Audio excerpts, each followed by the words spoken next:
Warning, the following program contains sensitive material that may be unsettling to some audiences. The Pedantic Pedestrians are not responsible for any injuries or paranormal activity that may occur during the viewing of this program, including, and not limited to, whiplash, bipolar disorder, a sprained ankle, or demonic possession. Viewer discretion is advised. Two Guns, do you want to, encourage people to respect the host? So funny, Chad!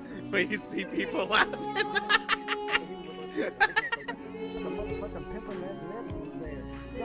Nah, like, pause it. What did he say? Whenever, it sounds like he said...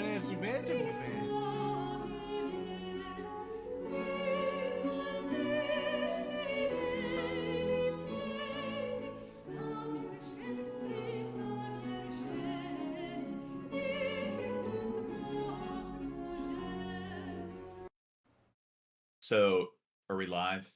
We're as alive as we'll ever be. So, Bill Hicks, how's the audio and everything? Does it sound terrible? Yeah, where's Does Shab have the noise gate on?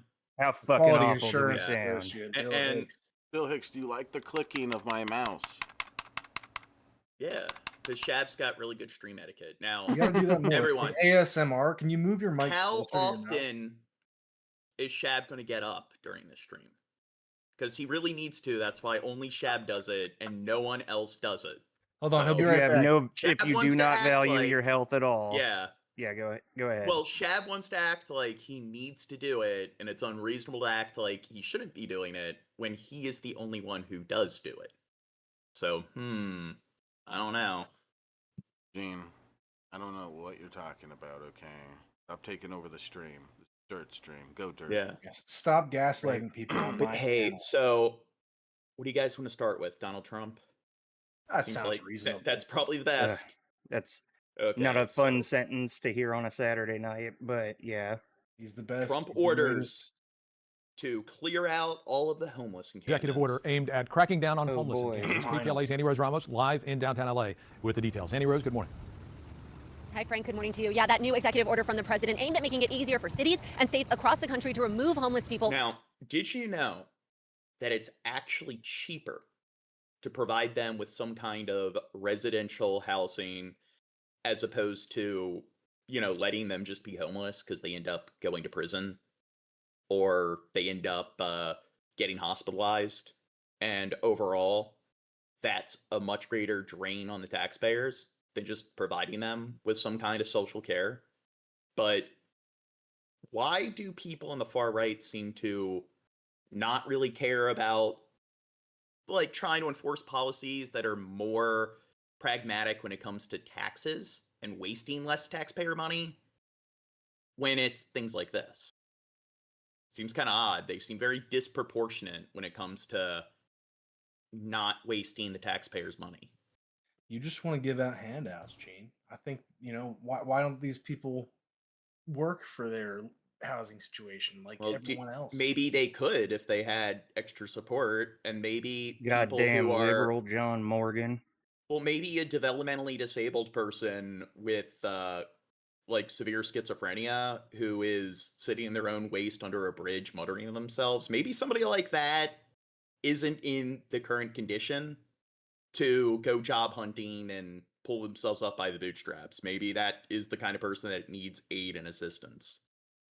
But hey, we all know human beings are just Christian souls. It's our willpower, spiritual willpower, that determines whether or not people are able to properly abide by themselves or meet certain standards. Because mental illness isn't a thing. If somebody has a giant brain tumor, you can't expect them to, or they're just using that as an excuse. It's not like that's just an assertion, a false dichotomy, that mental illness is not an excuse for having any setbacks to mental illness. But on top of all that, isn't it kind of odd that what if somebody got ran over by a car and lost both of their limbs? Is the logic, they shouldn't receive care, you should just let them bleed out? Or just let them lay crippled on the side of the road? But if somebody is schizophrenic and they're walking around muttering to themselves, they shouldn't receive care. Because mental illness, the cure to mental illness is just using willpower to turn it off like a light switch. Yeah, treat them On like the streets shit until they just stop being mentally ill. Yeah. I want to get straight to that language of the order from the White House so you can see a little bit of it for yourself. It says it is targeted at removing, quote, vagrant individuals from our streets and redirects federal funds towards programs that tackle substance abuse. This order seeking to shift federal grant funding to states and cities that enforce prohibitions on urban camping, enforce prohibitions on drug use, and adopt policies allowing people with serious mental illnesses or substance abuse disorders to be forced into treatment. The governor responding to Trump's new executive order saying it is more focused on creating distracting headlines. Now, what about serious drug addiction? Do you think that, that should be treated like it's their fault for doing the drugs? Now, the thing is, Absolutely. you can have that attitude, but what if the data shows that giving them the appropriate care is also better for the economy overall? So it's just, regardless of that principle of they brought it on themselves, what if providing them with the appropriate care actually does benefit the economy as a result? I've seen people go from being addicted to meth and on just a path of self-destruction, and I thought they weren't going to be here, 2 years from now. But they, went from that to getting their kids back and getting a good paying job and being completely straight edge. Completely different situation for him now. And what about something like you can have a compounded issue where Mhm. maybe somebody is extremely mentally ill, they're on the streets, and a situation like that has a high possibility of getting them hooked on drugs. So do you think in a scenario like that, you should treat it like, oh, they just brought it on themselves? And producing a positive impact. About a year ago, Newsom issued an order encouraging cities in the state to dismantle homeless encampments, recently criticizing California cities and counties for not doing Oh, we got Epstein in the chat. enough on this issue. I guess he's still alive. Very nice. He was never told really you. killed in the prison. In those No, 2 minutes, we missing always say footage, he was whisked Yeah. away to Epstein Island too. I'm not. I won't. Time to do your job. People are dying on their watch. Dying on their watch. You know what? What if they were using all the trafficked people in Epstein's Island not for like the sort of disgusting, sexual reasons? What if they were using them as guinea pigs experiments for some sort of cloning and hyper accelerated, I guess, lifespan sort of project? So what if that was the case? So what if Epstein has a clone? Look at these encampments. They're a disgrace. They've been there years and years and years and years. I've heard that same rhetoric for years. People are dying. It was Epstein's clone that killed Epstein. Back in May, the body of a mother and Army veteran was found at a homeless encampment. Her death, later ruled an accident due to drug use. 46-year-old Lucrecia Macias Barajas was found dead alongside the body of a man inside a sidewalk tent in the Westlake district near downtown LA. Neighbors said at least one of the bodies found in the tent had been partially eaten by dogs. Oh. That's fucked up. Yeah, that's If you lived outside of this disgusting. yourself, if this was something you saw every time you had to step out, invite your neighbors, invite your family in, then you would see reality extremely differently. This isn't something that belongs right here in Los Angeles. This is third world country problems. People are dying. New numbers released this past week show the number of homeless people in our region has decreased for a second year in a row. But that small decline is not to minimize the crisis we are dealing with here in our area. And we're going to bring up some numbers in order for you to see exactly that. LASA finding in LA County, there are an estimated whopping 72,000 people experiencing homelessness. That is again in LA County. And here in the city, the count is over 43,000. Even so, local officials calling the decline a victory. What's that? I like how on the screen when it's showing us what they're saying, put in the text, it said 79 and then it said 1,000. I don't know. It just... Yes. It's very crucial to what's happening, chat. I don't know. It was just kind of fun. I'm glad you point that out. Yeah. Yes. YouTube sucks with their captions. Yeah. We believe that the drops in unsheltered homelessness in the city and the county are a direct result of their encampment resolution efforts. Over the last 2 years, our leaders came together to bring people inside, and their efforts have paid off. Well, that data doesn't matter because we only care if things are, I guess, a waste for the taxpayers. If it's people receiving universal healthcare food stamps, even if data does show that in the long run, it allows people to actually function and actually work a job because it's kind of hard to have a job when you're not able to feed yourself or you're living on the streets when they're not paying people livable wages. But hey, even though the data shows that this stuff doesn't have a negative effect on the economy, we still got to abolish it all because Trump said so. And doing your own homework, what's that? And we're standing here in downtown Los Angeles. The building That involves reading. where there's going to be a LASA meeting later on this morning, right around 8:30 this morning. Well, it does seem like in all the areas that seem to be neglected the most, it's education. Like, if you talk about problems with our educational system or piss poor education, people will be like, why are you talking about that? What does it like, what does this have to do with news or politics? It's like, that's kind of demonstrates what's wrong with our educational system. The fact that people need to ask that question. And the fact that illiteracy is declining pretty significantly, and then you bring it up and people act like you're obnoxious, but maybe that's one of the reasons why people are so in the dark when it comes to just basic elements of economics. And like some of the mathematics when it comes to economics is pretty complicated, but some of it is fairly rudimentary. And the fact that people aren't able to just, they don't know how to view citation, look for sources that are from more peer-reviewed academic sources, and then their attitude of what a good source is versus a bad source is this journalistic source is better than that journalistic source. And maybe if more Americans knew how to engage in more efficient research and read beyond a 6th grade level, maybe more people would be able to realize that, you know what, this stuff that the right is hyper-focusing on is not an issue. And that abolishing the stuff is actually more of a drain on the taxpayers. And maybe something like people who are in the uber wealthy, the 1% of the 1% who earn billions, tens of billions, hundreds of billions of dollars, yet they pay less of a percentage of their overall annual income in taxes than the average American. Why is somebody who is like a doctor or like a teacher paying a larger percentage of their annual income or having a larger percentage of that taken in taxes as opposed to somebody who has billions of dollars? Why are they only paying 4 or 6%? Seems kind of odd that they don't want to focus on that at all. You aren't be exact, where we're intelligent, sir.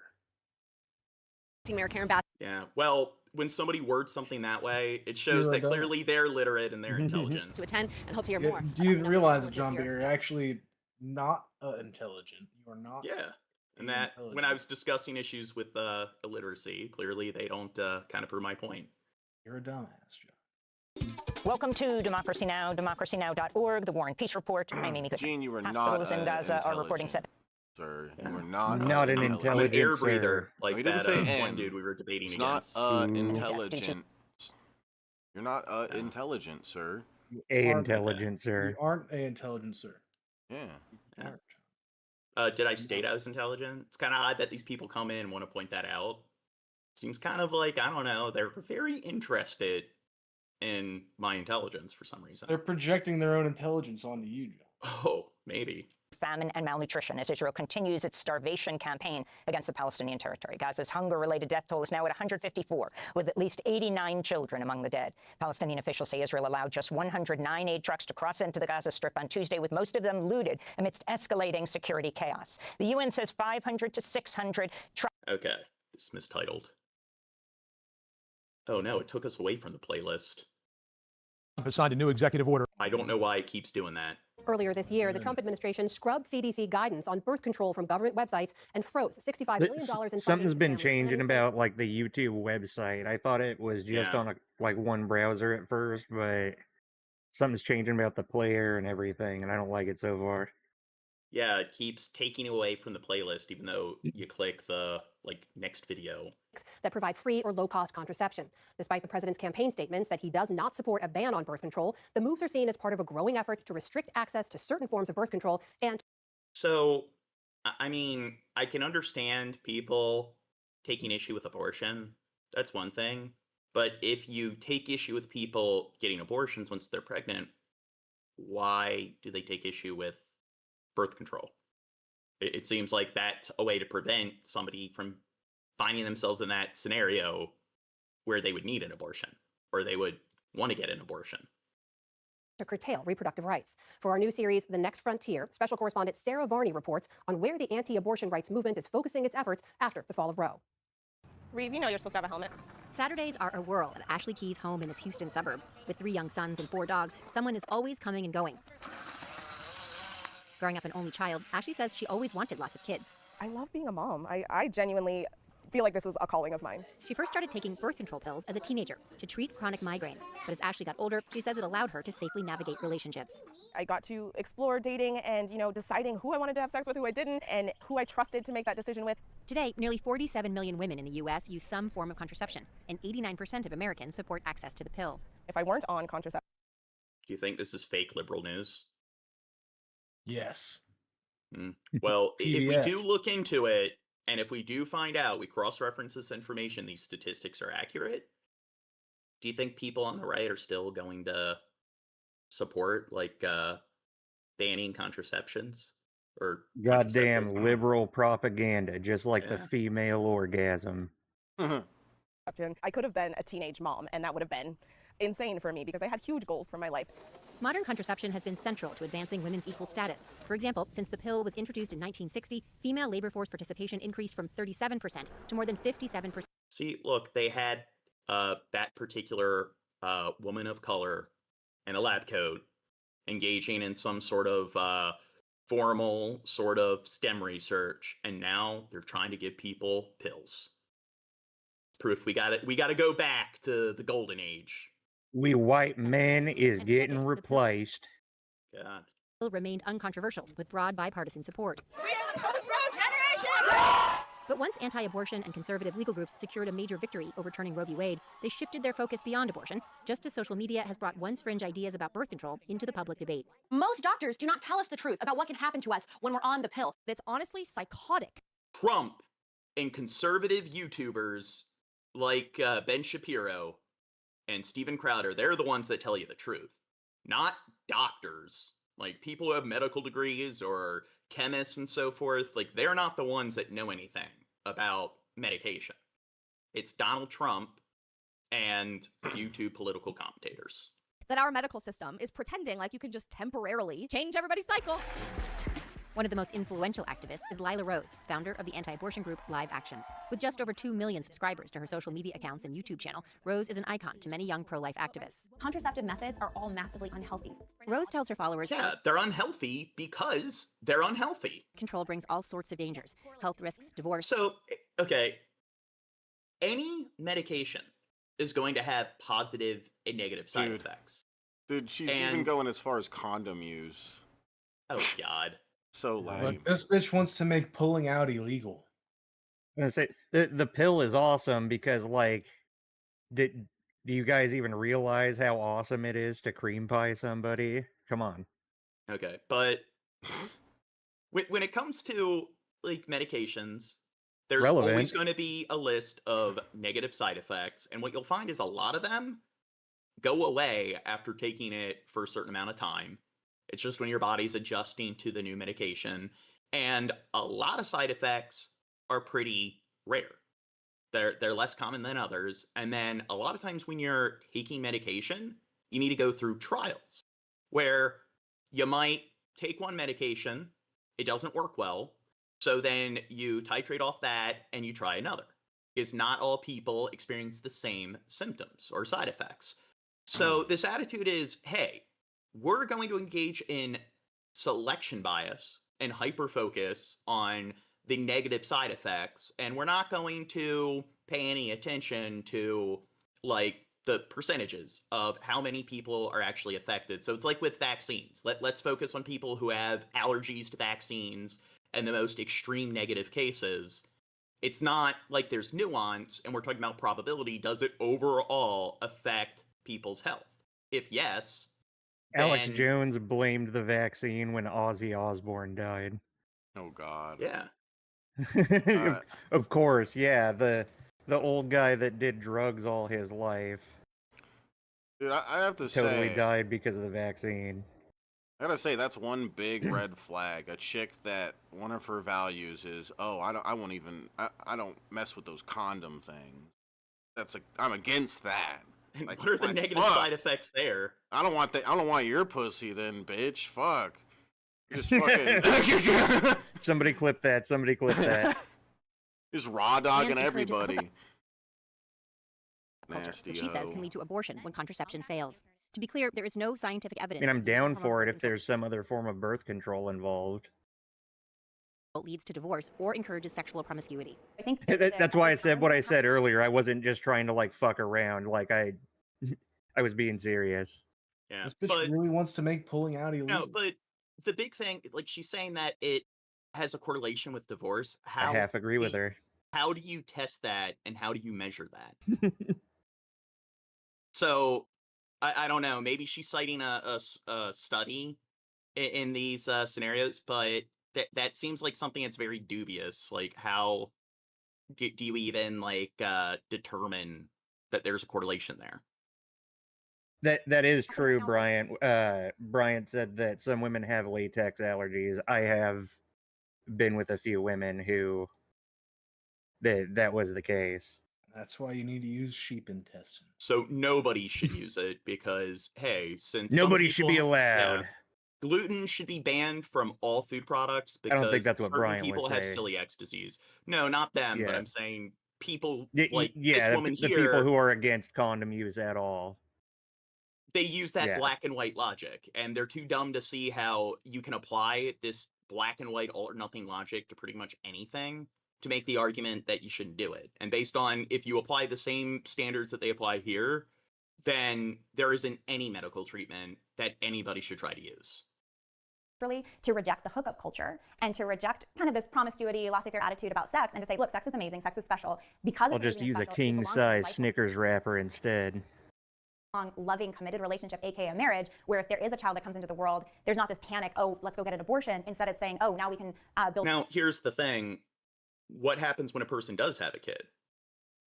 It's just, do they advocate for all of the sort of social services that actually make it much more, I guess, attainable or whatever, or it makes it more feasible for them to actually care for the kid? Or is their attitude just they're on their own? So if the kid lives in squalor, then so be it. Because they don't really seem to care about the life of a child until they're like, or once they get into the post-fetus phase. They only care about kids when they're a fetus. Seems kind of odd. See, that's why it's on the man to build the family together. watching her videos. While the Hayden lady Gabriel is a takes rising care of the junior at baby Texas like it's supposed to be. A&M in College Station and a member of pro-life Aggies. The group doesn't take a position on birth control, but when we sat down with these students, they echoed messages from pro-life influencers like Lila Rose. Grayson Sieben graduated in May. Like, I was on birth control for like 4 or 5 years, and it totally messed up my cycle because it just gives you fake hormones, and like if there's any underlying issues, then it doesn't fix them, it just kind of covers them up. Do you feel like you're seeing more content in your feed that supports that idea? Yes, but also I follow a lot of people who are in that same, like, in the same mindset as me, and so I'm getting a lot of that because I follow a lot of those people. Hormonal contraception can cause mild side effects, and in rare cases, certain ones. Oh, you mean like every fucking medication that exists? And the thing is, people who want to like discount what the science says and they want to support certain conspiracy theories, if they do something like support natural medicine, there's no such thing as some kind of herbal remedy that doesn't have side effects as well. I mean, exercise has side effects. Should people not exercise? Exercise is linked with, you know what, potential injuries. It's linked with things like, you know, cramps and aches. But the benefits outweigh any of the, like, negatives. And you could make the argument that, hey, certain people, exercise is really dangerous if they have certain types of heart conditions or other types of diseases. But guess what? Those people are the exception to the rule. And you know what? They're in a unique case where if their doctor says don't engage in conventional exercise, then they don't need to do it. So this kind of logic is like, hey, nobody should exercise because in some cases it can be very dangerous for a small sect of people. that contain estrogen can increase the So risk of what, things like John? high You blood pressure, think that blood poor clots. people shouldn't be allowed to have kids? Then that's very eugenics type thinking. I think that Classist John Morgan. I think that everybody should be able, like, if somebody works a job, that they should have, like, be provided with all the pay appropriate to compensate for all their basic needs. And I think that if somebody does have a kid, that, you know what, if they can't afford it, then, you know what, maybe they should be provided with things like food stamps. Maybe they should be provided with some sort of, like, government subsidies. Either that, or you put the kid in a group home. And the thing is, which one is preferable? And I'm guessing that, you know what, maybe putting the kid in a group home is more expensive for the taxpayers. Now, the thing is, if somebody is poor and they have a kid, and you don't want to provide any sort of social care or social aid, then, like, what? You want them to live in squalor? You want them to live on the streets? I don't think that's really ethical or humane. And I think overall, it's just going to create a larger, like, amount of problems. For stroke, but the medications and devices are safe and effective, and the pill has long been shown to reduce the risk of certain cancers, treat the symptoms of endometriosis and uterine fibroids, and prevent anemia. The pro-life movement isn't monolithic. Many have no opposition to birth control. Others want to severely restrict certain methods that they believe are the same as abortion. When it's killing another person, then my right to do whatever I want is trumped by that life because it's a valuable human life. According to the Food and Drug Administration and major medical associations, hormonal contraception primarily works by stopping a woman's ovaries from releasing an egg. But some pro-life activists claim that any hormonal birth control could prevent a fertilized egg from reaching the uterus, and they consider that an abortifacient. That argument is at the heart of the strategy to outlaw certain contraceptives under state abortion bans, and its leaders are reluctant to talk about it.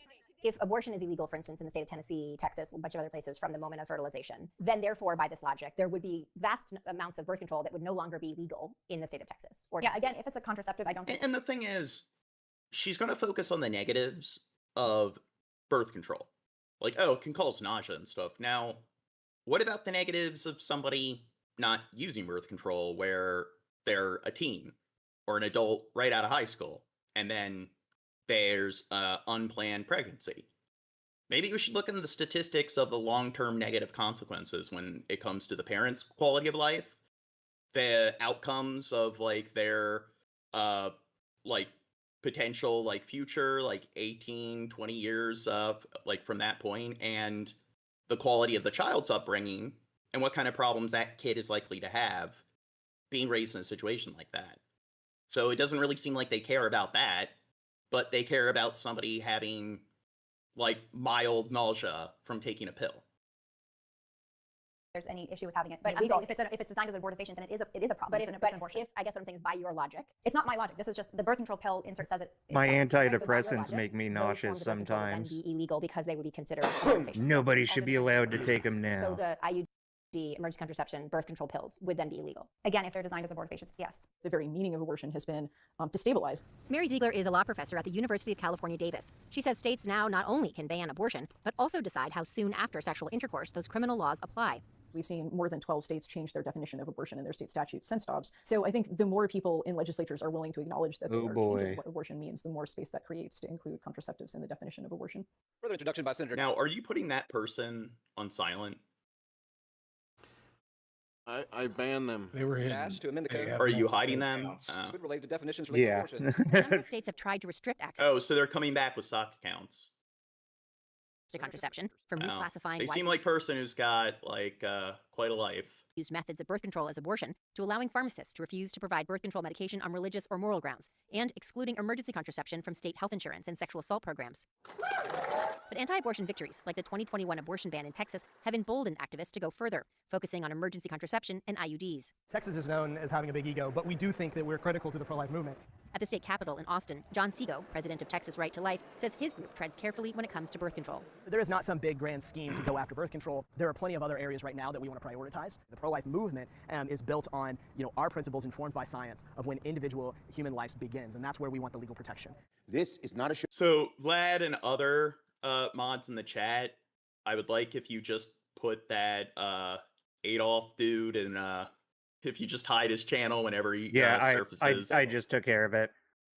It's a show us who you are vote. In reaction Oh, to state-level efforts Bryant to restrict did. access, Democrats have tried twice to codify the right to contraception into federal law, but have been blocked Coming in by clutch, Republicans. Bryant. I think most Americans assume that married couples and single people can use the birth control of their choosing, that that's not the place for the government. Representative Lizzie Fletcher, a Democrat from Houston, reintroduced the bill earlier this year, but with Republicans in control of Congress, it's unlikely to pass. The arguments that you're hearing from people in the movement against contraception are real. Now, again, how much do the Republicans actually focus on education outside of trying to assert Christian dogma into our public schools? It seems like they don't really like to focus on that, but like what they like to focus on is things like access to birth control. I mean, again, if they want to fix the economy, it seems like they're focusing on the wrong issues. Part of a larger movement against our own personal autonomy. This is about our freedom and our rights as Americans to make these decisions. With 3 boys at home, Ashley Keys has thought a lot about having a girl, but she's scared about what the future might look like for her. I feel, unfortunately, like it's a double-edged sword. Like, it's either you have to have children because what's wrong with you if you don't want to have children? What kind of woman are you? But then, you know, say you have children at the wrong time and I can't afford this. I need government assistance. I need help. Well, now you're a deadbeat and you shouldn't have gotten pregnant then. So it's like we can never get it right. And it's really sad that we're at this point and that there's so much stigma to everything we do. And she feels that judgment even now, as an adult. Now, do you think that the alternative reality where this particular mother here ends up getting pregnant at a much younger age, like she said, she would likely find herself as a pregnant teen if she didn't have access to birth control. Do you think that is the sort of timeline that it is more beneficial to our country as a whole? Or do you think her having access to birth control and being in the situation that she's in now is definitely a much greater or better outcome? Trying to Spreading decide that if or when to CNN agenda again. Yeah. grow her family. For PBS NewsHour, I mean, Sarah see, this is why they need to cut funding to PBS and NPR. I mean, Barney in Texas. them trying to ruin the country. Confirmed today it has received National Intelligence Director Tulsi Gabbard's criminal referral related to her claims Obama-era officials manufactured intelligence claiming Russia tried to influence the 2016 election. The National News Desk, Jeff Harris joining us. Gabbard releasing the unclassified documents Friday, Jeff, reportedly revealing bombshells. Now, this is something where every single election cycle, they do try to argue that there's some kind of tampering. So all of the election cycles that have happened since I've been a teen, there was Obama, his second term, where people are trying to claim that China interfered with the election. And then there was Hillary versus Trump, where they claimed that Russia interfered. And then, of course, Trump versus Biden, where he had all the dumb fucks that claimed that the election was stolen from him. So they threw tantrums and raided the Capitol. And it seems like people can never really remember or recall what happened 4 years in the past. And when you bring that up to either side, well, they were doing the same thing or making the same claims 4 years prior. And when it comes to the opposing sort of claims, do you have an argument for why you think that those are any more or any less credible? And usually they don't. It's just, hey, I hear word that this particular election was tampered with, and because it's the political candidate that I support, I'm just going to play the political football game and jump on the bandwagon.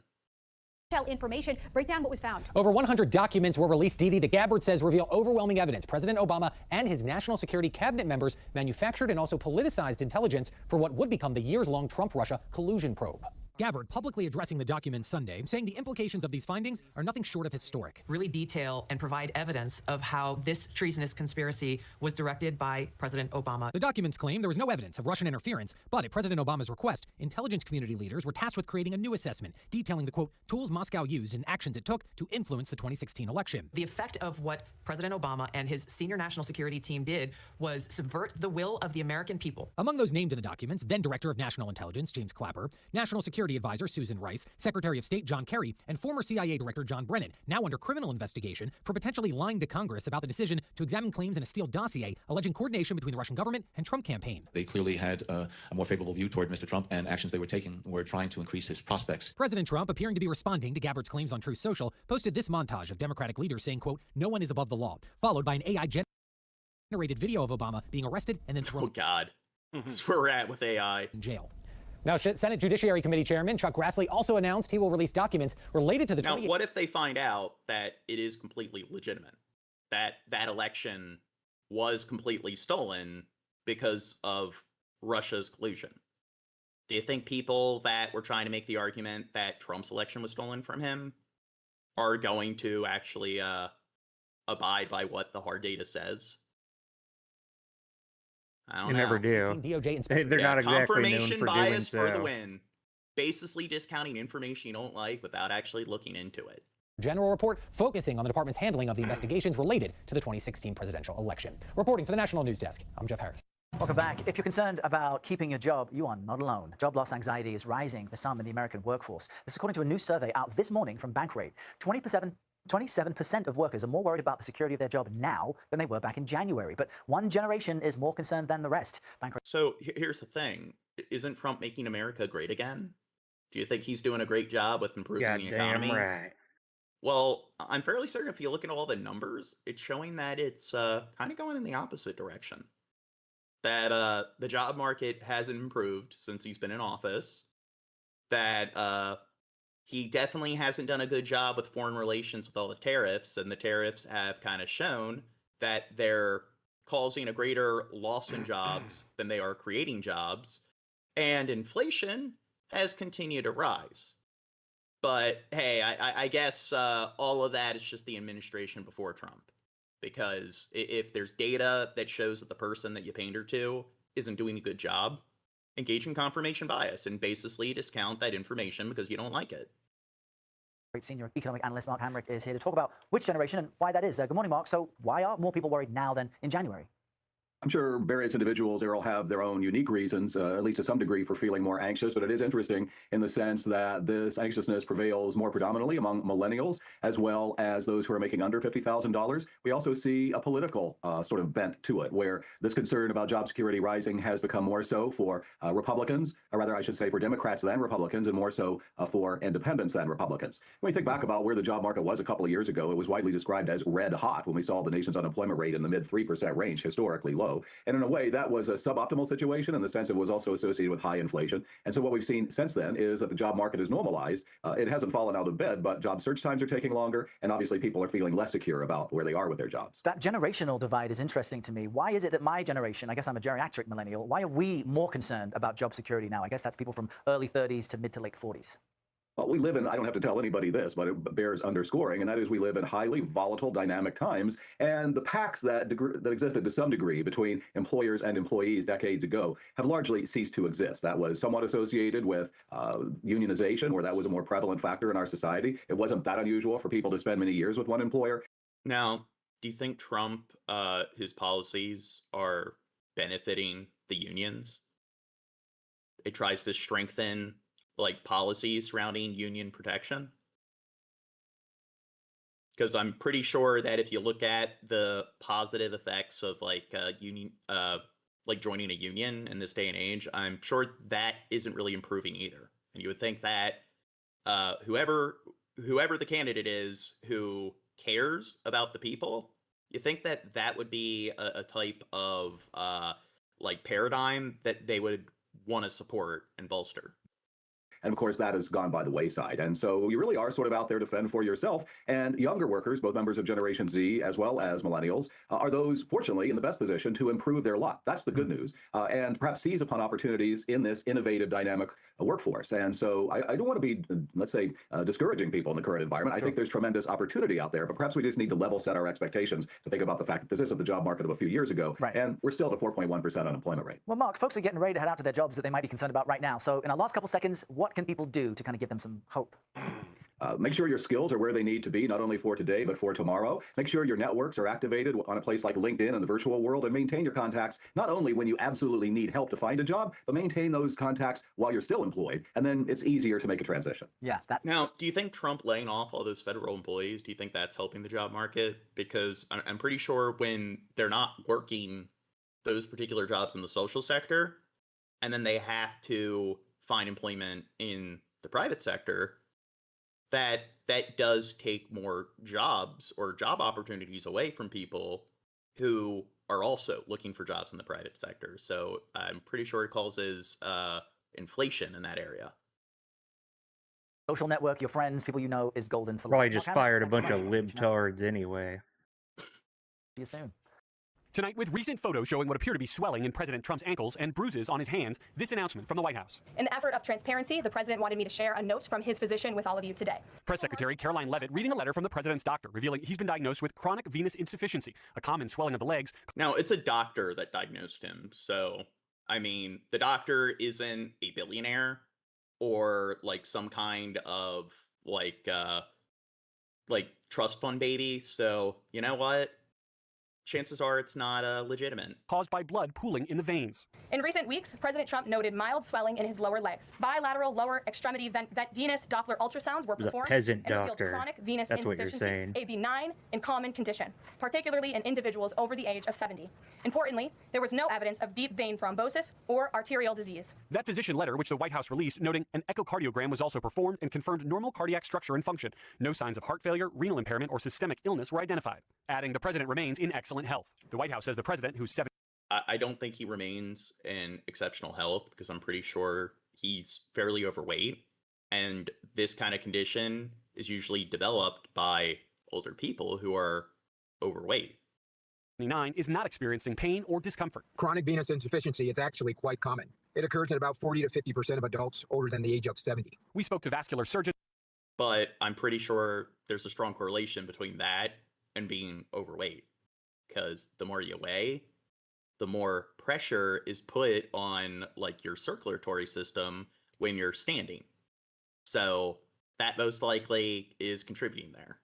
Dr. Lee Kirksey. See, what these college liberal doctors don't realize, though, is that Trump is an alpha male. Yeah. And he His can alpha actually aura protects him. Yeah, exactly.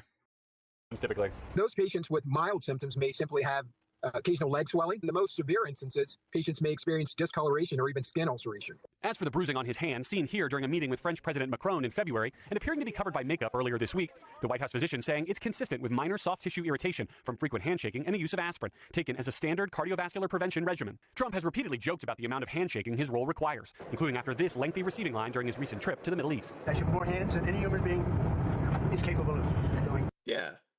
I'm sure that's the case. That was a long deal, and they were big people. Garrett joins us tonight from the White House. So, Garrett, how is this diagnosis expected? Okay, next vid. President Trump signed an executive order that makes it easier for states to remove homeless encampments and force homeless people into mental health or addiction treatment programs. Our Lisa Desjardins explains. President Trump's order lays out his goal clearly. He wants to move more people who are homeless into long-term institutions and hospitals, including... Now, what are those institutions? Now, this is something where I don't disagree with it if they're being, like, admitted into legitimate psychiatric care facilities. So if that's the case, then this is executive order that I would support. Voluntarily. He also plans a dramatic shift in federal funds, away from programs that place people into housing first, and instead pushing for tougher, immediate requirements for treatment. Homeless rates have been steadily rising since 2017. A federal count found that more than 770,000 yeah, I would people tend to agree to live in that as well. I mean, if they're cripplingly addicted to something, yeah, get them in a treatment facility, because putting them in a house just means now they're addicted or in extreme psychological duress, at least in a house, right? But yeah, if they're not doing so well, then they're not going to do so well in the house either. So yeah, get them some and first. If it's good help, yeah, I agree. It's a good thing. And the thing is, a lot of this started in the 60s when they start to shut down psychiatric care facilities and group homes for those who are mentally unwell in bulk.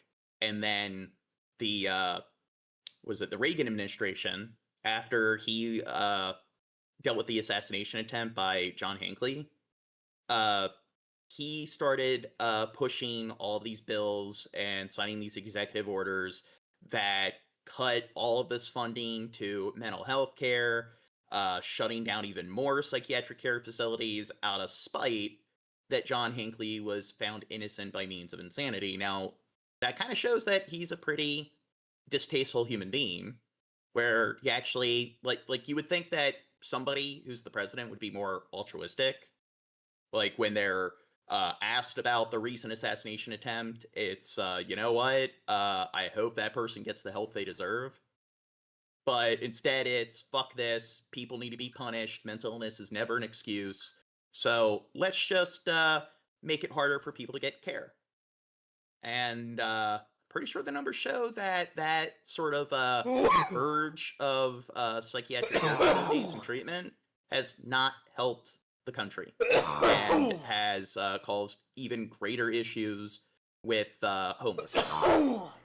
Shelters or outside on a single night last year. For more on this latest executive action and what it may mean, I'm joined by David Ovalle, national reporter focusing on opioids and addictions for the Washington Post. There is a great deal in this order, David. First, does President Trump have the power to either encourage or tell states that they need to put more people in institutions, even involuntarily?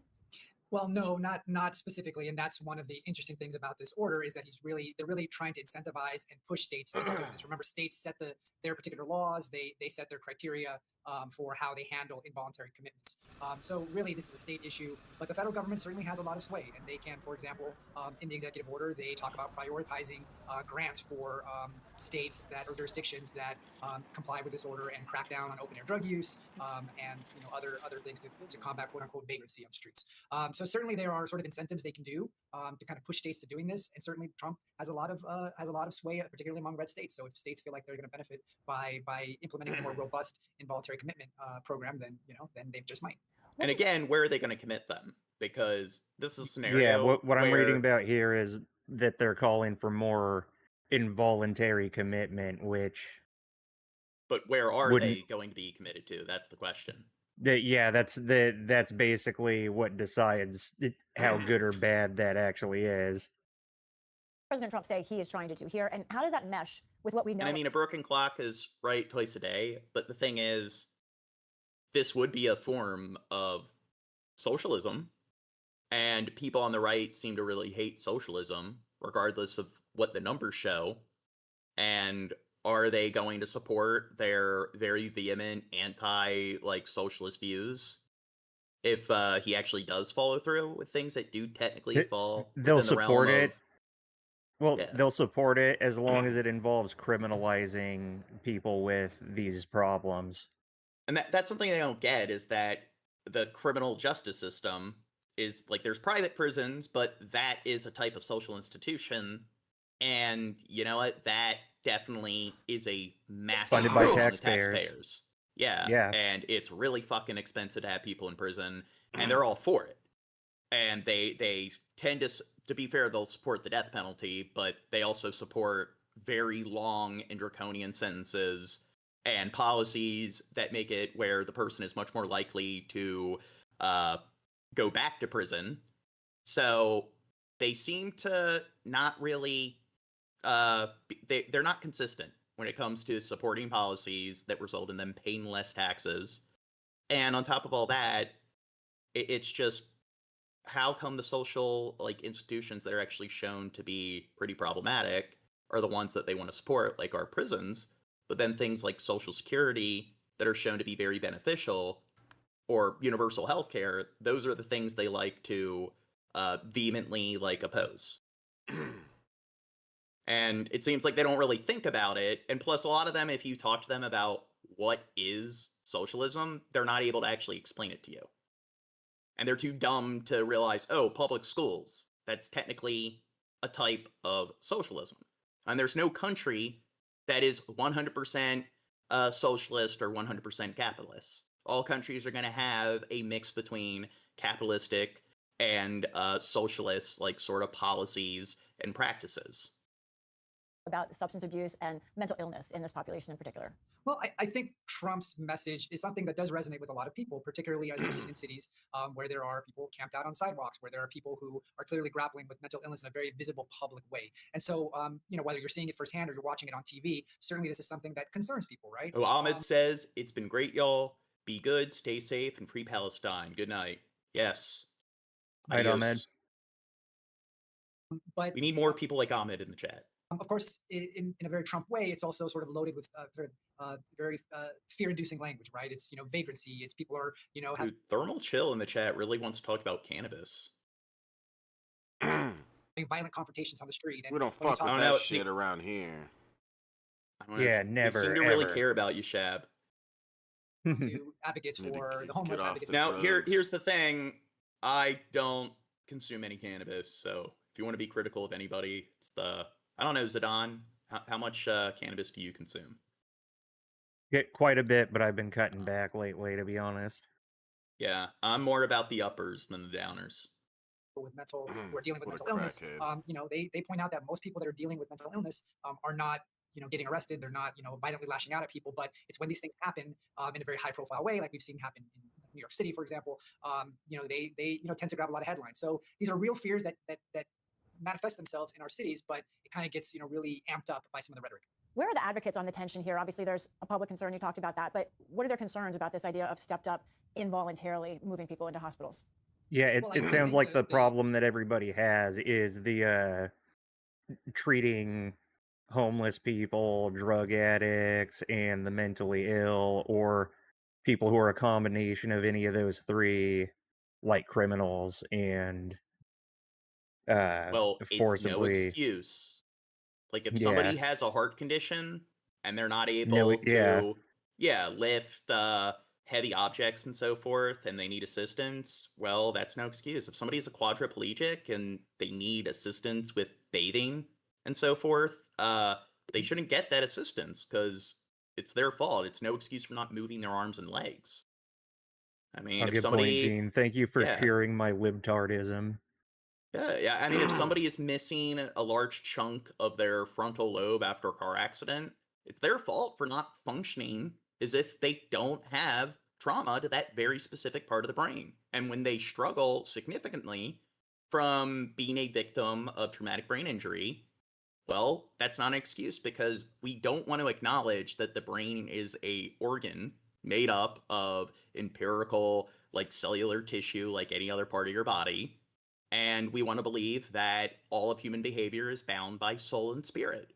The brain's just an orb of magical spiraling brain juice. So it's not bound by the physical chemical properties of all the other parts of your body. Because, just believe what you want to believe and turn your brain off and compartmentalize things. The overarching fear is that we might return to, policies of decades past where people were unjustly and unfairly being held in asylums for, months and years against their will and not really getting the right kind of treatment, or maybe they weren't supposed to be there in the first place. So that's sort of the overarching fear. And the thing is, somebody stated that is what assisted living is for, and I agree. We should have assisted living for people who need it. And you know what? There's also people who have notable, like, psychiatric issues that need things like assisted living. So I don't think it's just for people who are physically disabled. And the problem is, the brain is like a physical sort of like organ, like all your other organs. So mental disabilities are physical disabilities. It's just as physical as any other part of your body. So that's the thing. People like to separate the two when in the end, it makes just as much to say, it makes as much sense to say that autoimmune disease is a physical disorder as a neuropsychiatric condition is a physical disorder. But people, for some reason, like to act as if, again, mental illness doesn't exist.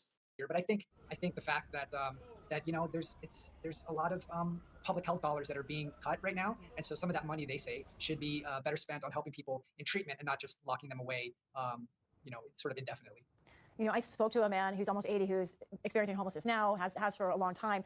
I don't think an 80-year-old man should be homeless. I think anybody who 70s, I would say it's debatable. whether or not like there's a basic level of care that somebody in their 70s should be entitled to, but once you're in your 80s or 90s, no. You definitely, if you're not able to support yourself, you should be given some kind of care. Assisted living, you should be allowed to reside in a retirement home. That is something that should just be a basic right at that point. Is one of those roughly 1/3 in that population who's also dealt with serious mental illness, as we're talking about. And he said he just does not think there's room in the system, in the hospitals, in shelters for these kinds of populations. What do we know about that?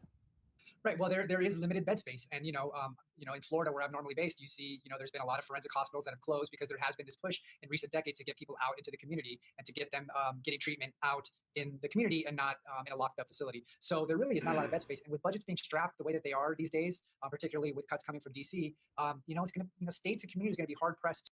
Oh, and Horace Malum, hope I'm pronouncing your name properly. They say it does exist, but people misuse the term to excuse their behavior. I agree. In certain also cases, true. People do, and it's a case-by-case basis. And one thing that matters, like there's the nuance of what condition does the person have. So if somebody has OCD definitely is an excuse for having issues with obsessive compulsive behavior.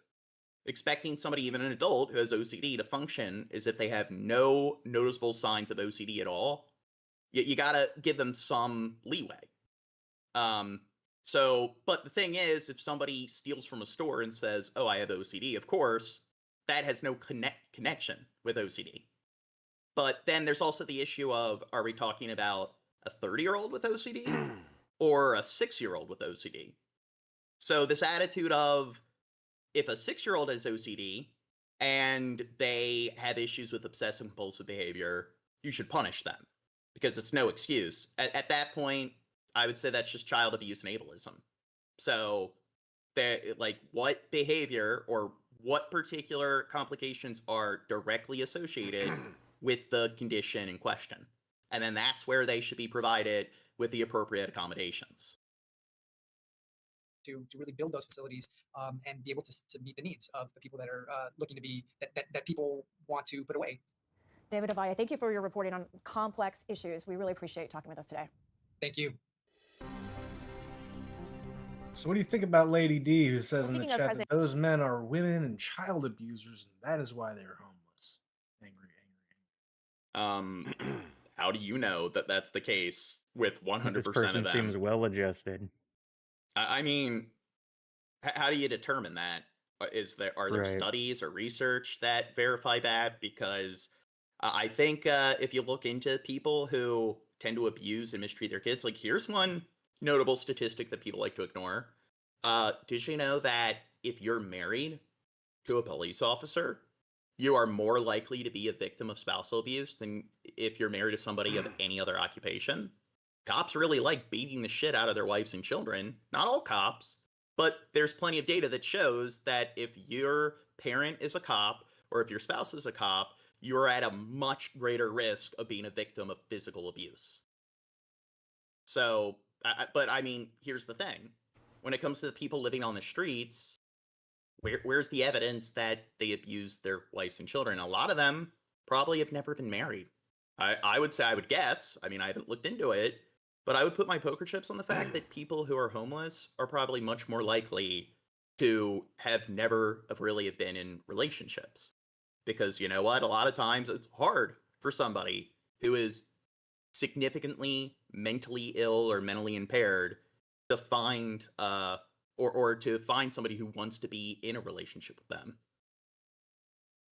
Trump, a federal appeals court has So ruled in an executive order I've trying to actually I've been doing some reading just now, and when I asked ChatGPT to dig up some info on the statistic difference between those who have been voluntarily and involuntarily institutionalized for homelessness, mental illnesses, and various drug addictions, and it gave me the National Library of Medicine.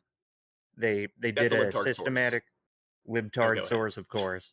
No, they did a systematic review of 18,000 psychiatric inpatients, and there was consistently lower a lower rate of what they called satisfaction with care among those who were admitted involuntarily. So that, like, I don't know, the data that we have so far is Well, it doesn't seem to be the right approach. one dilemma is they don't have good funding. So that Right. entire area of like service or that entire type of institution is very broken and flawed. So it definitely needs to be improved.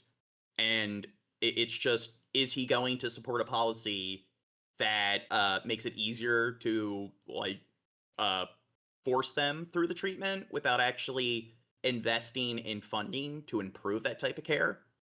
Because a lot of those like psychiatric care facilities are shitholes. So my thing is, I do think that they definitely need to be like the system needs to be overhauled. And a lot of like states, they don't really have a lot of psychiatric care facilities. They're very like limited in number. So it's kind of hard to find places to put them in. And a lot of times they end up in jail and prison because those are like the only, I guess, public facilities that have beds available for somebody Right. who needs a bed because they can't be on the streets because they have notable psychiatric issues. To birthright citizenship is unconstitutional. It comes after late last month, the Supreme Court ordered lower courts to take a second look. And somebody in the chat said that cops, it's a tough job. Now, I know plenty of people that if you talk about mental illness, like they should be given a level of leniency and that you shouldn't expect them to function as if they don't like have the condition at all. These are the kind of people that will be like, nope, it's no excuse. Disabilities are no excuse whatsoever. But then having a tough job is an excuse for beating the shit out of your wife and children. Yeah. That seems kind of odd. And Right. Like I agree that actually that being a police officer is a tough job, but the conclusion that leads me to isn't so people deserve to get beaten by cops. That I'd conclude more that they deserve access to better, mental health treatment. and then on top of all You know, that, they should what get to talk to a therapist. what about other really tough jobs? Do you see the same kind of statistics? Is there a correlation between jobs that are known for inducing stress and like subjecting people to burnout, where it shows that yeah, they're like pretty much just as likely to beat the shit out of their wives and children? Because I don't think that's the case. I think this is a statistic that is unique to cops, and and I'm going to say it. I don't think police work is the toughest job that exists. Definitely not. It might be up there, but I think you probably could easily find several other jobs that outrank it, and I don't think you're going to see the same data that shows that they're beating their wives and children at the same rate. Yeah, you're more likely to get attacked or robbed as a pizza driver. And the thing is, when it comes to like mental health and violence, most people who are mentally ill are not violent, but then they're also at a much greater risk of being victims of violence. General Nick Brown led the legal challenge, and Oregon joined the lawsuit.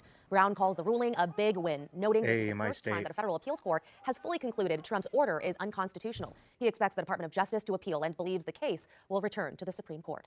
A federal judge has once again blocked Donald Trump's effort to end birthright citizenship for children born in the U.S. to undocumented. Oh, and here, so Trump's really been going after, like, federal judges and lawyers that want to utilize the, appeals court to try to, prevent Trump from following through with these illegal practices. And they are indeed illegal. So you had, Dow, the one judge, where there were tons of, legal citizens or people who were here legally that were deported because he bypassed any sort of due process. And then there's people arguing that, well, the court shouldn't be allowed to obstruct, and it's like that's what checks and balances are. And you know what? Checks and balances have kind of shown to be beneficial because they kind of prevent a country from being totalitarian and from becoming dictatorships.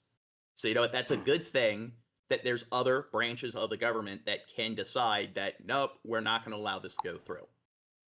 And it seems kind of odd that they don't want the courts or the legislative branch to have like checks and balances over the president and the executive branch, but then they want the president to be allowed to do whatever the fuck they want. So it seems like they just want a federal government that consists of the president and the cabinet. And you know what? Those kind of governments are usually very authoritarian. And I think if you compare them to governments that do have lots of checks and balances and these very sort of like extensive bureaucratic sort of review like processes, you'll see that the quality of living, their economies, their overall development is much greater than countries that don't have those in place. But it seems like the Trump tards kind of don't want any checks and balances to exist. They just want the president to create their own laws, and it's like, fuck any sort of checks and balances whatsoever. Parents, it's the third ruling against. Well, and that was actually that was why I got curious and started looking into those statistics, because the Trump tards that like this, they only like it because it's, you know, it's just another reason to criminalize, to criminalize people for just existing while having an addiction, while being homeless, while being this or that. And it turns out that studies show that involuntary commitment usually isn't the answer, and just it just ends up being a bigger speed bump on the road to their recovery. Now, Jim, I don't care if you want to post that you love Trump. So I don't care if people in the chat have opposing opinions to ours, but I don't want you spamming. So you're just posting the same comment with no variation whatsoever. For a decision last month, the judge called the executive order unconstitutional and said he's throwing some variation the in issue. there now. The Trump administration has not yet appealed, but says it is looking forward to being vindicated. Turning overseas to Scotland, where President Trump is spending the weekend. It's a private visit, mixing his passion for golf and tariffs. This as protesters rallied in several cities opposed to Mr. Trump's visit. CBS's Weijia Jiang is in Edinburgh tonight, traveling with the president. Weijia. President Trump did not have any public events on his schedule. Now, why do you think all of these citizens from across the globe tend to be very angry with America recently? Why do you think that is? Any guesses? It's Obama. It's oh yeah, it's still He did residual from like him. He never showed his birth certificate, so clearly he was just a plant, and he was there to act as some kind of provocateur and saboteur. He ain't even a real American citizen. Yes. Show me the birth certificate, okay? Show me. Yeah. Today here in Scotland, as he prepares for trade talks. He was part of the reptilian QAnon cult that was there to destabilize us. With a major U.S. trading partner. President Trump teed off with his son Eric and the U.S. ambassador to Britain at his luxury golf resort in Turnberry, Scotland. Oh, good shot. Then he posted a video of his shots on social media. At the same time, hundreds of protesters gathered. Now watch this drive. In the Scottish capital, Edinburgh. Even though he has Scottish roots, he's a disgrace to us. Trump plans to host the UK's Prime Minister, Keir Starmer, and the President of the European Union, Ursula von der Leyen, for trade talks at his personal properties. While the US signed an agreement with the UK last month, Trump acknowledged making a deal with the EU requires more work. I would say that we have a 50-50 chance, maybe less than that. Though he's thousands of miles from home, Trump is still fielding questions about the Jeffrey Epstein case. For the second day, Deputy Attorney General Todd Blanche on Friday interviewed Ghislaine Maxwell, Epstein's former girlfriend, convicted. Do you think he's going to be held accountable for any crimes that are associated with like the Epstein case? Hell no. Why are we talking Conspiracy. about that? Why are we even talking about that? But we all need to just calm down. It's clearly irrelevant.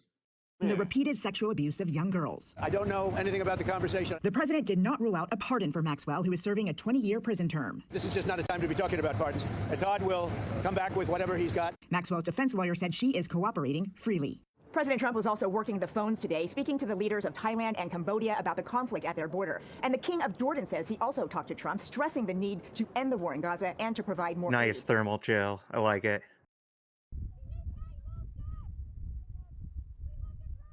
President Trump in Scotland as part of what the White House officials are calling a working visit. He was greeted by Scottish protesters. This comes as the Justice Department wrapped up a second day of questioning of Ghislaine Maxwell, Jeffrey Epstein's co-conspirator. CBS News' Weijia Jiang has more.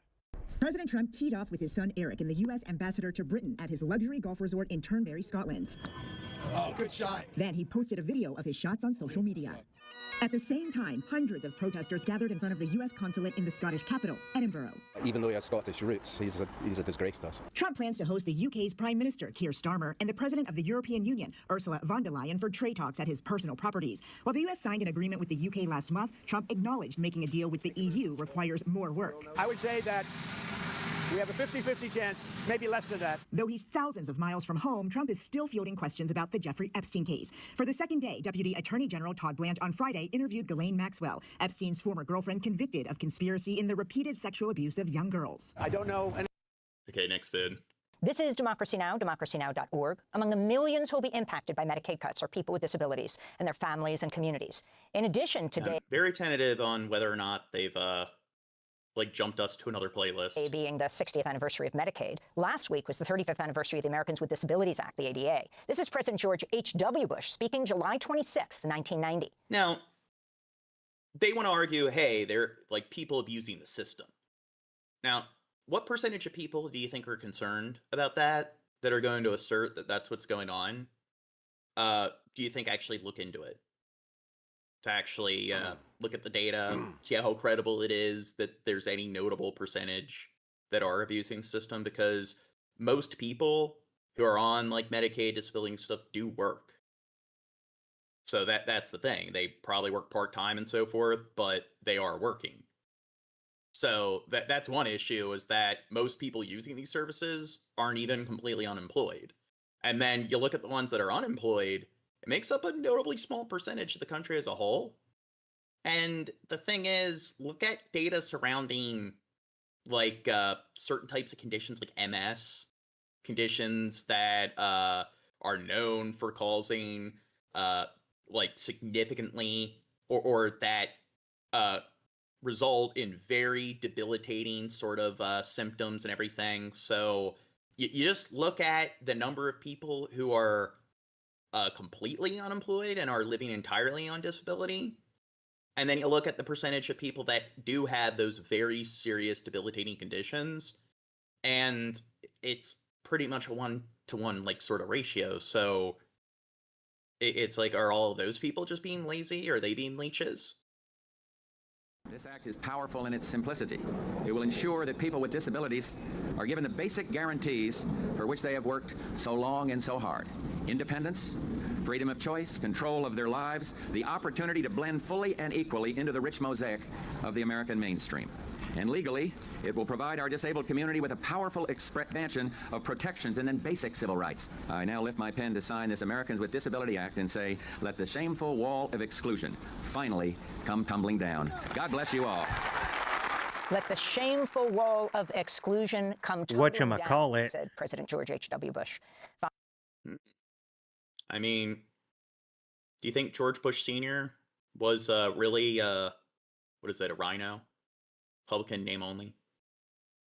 I don't know. There are some fucked up things about his presidency, but I don't know, it seems like the one-term presidents are always much more preferable compared to the two-term presidents, at least in the last, 10, 12 presidents we've had. Following its passage, Justin Dart, known as one of the fathers of the ADA, called it, quote, the world's first declaration of equality for people with disabilities by any nation, unquote. You're Justin crazy, Dart, founded the Teddy. American Association of People with Disabilities, or AAPD. We're joined now in Washington by Maria Town, the current president and CEO of AAPD, longtime disability rights activist. Welcome to Democracy Now!, Maria. Thanks so much for joining us. Talk about the significance of this moment with the massive cuts to Medicaid now being played out. What is the Yale study? They said something like they expect 51,000 people a year to die as a result of the cuts to health insurance overall. Do you think this is fake news? Fake news. The liberal propaganda. As this reconciliation fight was happening, disabled people, working class people kept saying that people will die as a result of these cuts. But for us, that wasn't based on a statistical model. That was based on lived experience of having to watch our friends and family members and loved ones die because we could not get the care that we needed to survive, much less thrive. Prior to Medicaid and really prior to the Americans with Disabilities Act, disabled people were often either forced to live in institutions or forced to stay home behind closed doors because there was no system for us to get our needs met in the community. And Medicaid, combined with the Americans with Disabilities Act, really created the foundation for which disabled people could achieve community integration. With these cuts, once they take effect, disabled people, older adults, disabled children will die. I was born with a developmental disability. I received Medicaid as a child, and I know so many people like me, disabled adults living and thriving now, who were able to get to adulthood because Medicaid existed. I am imagining. Now, the thing is, I actually have health care, but recently it's become even harder to get my medication because there will be all these flags and stuff where I have to go through all these hoops to actually get the prescription. And even though I'm able to get it eventually, it's just, I've, for the first time throughout my entire adulthood, I've had to go a week with no medication because I'm not able to actually gain access to it in time, and I'm taking medication for things like fucking seizures or autoimmune disease. Things that, if I'm going unmedicated, I very well could fucking die. You can't just cold turkey that. Yeah. And plus those medications, if you stop taking them cold turkey for a day or two, they fucking lobotomize you. It feels like you're on mush. They have very serious side effects. You might be sleeping for 48 hours. They definitely put you in a situation where a lot of people might even lose their job because it's what the hell? You just were out of work for 3 or 4 days. And it's well, hey. What you get? Well, this medication that you need to function, I had to go cold turkey from this medication for a few days. And it's you aren't really in a position where you can actually fucking work. But I'm sure... Plan better, John. Well, oh yeah. In this moment, so many kids who will not get a chance to make it to adulthood because of these cuts. And I'm imagining so many adults whose lives will be cut short and they will not be able to live into old age because of these cuts. Those numbers are very, very real to disabled people right now. As a kid with cerebral palsy, you grew up in Louisiana. Can you talk about what happened when Louisiana cut Medicaid, what that meant for your family? I lost my Medicaid. So I was on a Medicaid waiver, like many kids with disabilities. And through that waiver, I received things like physical therapy in my home. I received support from direct support workers within the care workforce. And my mom received respite. Now, this is another thing where, parents who get respite or so forth, or they get certain, subsidized, sort of income for services, like physical therapy or cognitive behavioral therapy, for people who really need it, where the data shows that them receiving that treatment at such a young age drastically increases their ability to function later on in life. It drastically, or it causes a notable, decline in some of the more debilitating aspects of the condition. Now, people on the far right, they're well, hey, it's not my job to pay for their treatment. They're anti, any sort of social institution or social health care, but yet they really want to prevent people from gaining access to things like birth control. They really don't want people to have abortions. Why do they care so much about the fetus? But then the post-fetus phase, they don't give two fucks. They don't care about them gaining the appropriate care. Seems kind of odd. Yeah, once you're born, you can go fuck yourself. Yeah. To school to become a nurse and to raise my brothers and I, all three of us have disabilities really as a single mom. And when Louisiana decided to basically balance its budget on the backs of poor and disabled people, I had to go through what was called a redetermination. The state had to decide if I was still disabled, even though cerebral palsy is lifelong and never goes away. And they decided that I was too smart to need these services, even though, to this day, I still struggle with mobility. I still need support. I still need support every day. I had assistance getting dressed before I could come to this interview. And we lost all of it. And we fought it. We went to a judge and we lost. And today it is harder for little girls with disabilities to get Medicaid supports than it was for me more than 30 years ago. And that should not be the case. As Ijan said, rather than cutting from Medicaid, we should be investing in Medicaid and other systems that support our... And somebody said 1.1 million abortions last year. That is why we care. But I mean, what percentage of those abortions are like within the first 3 months?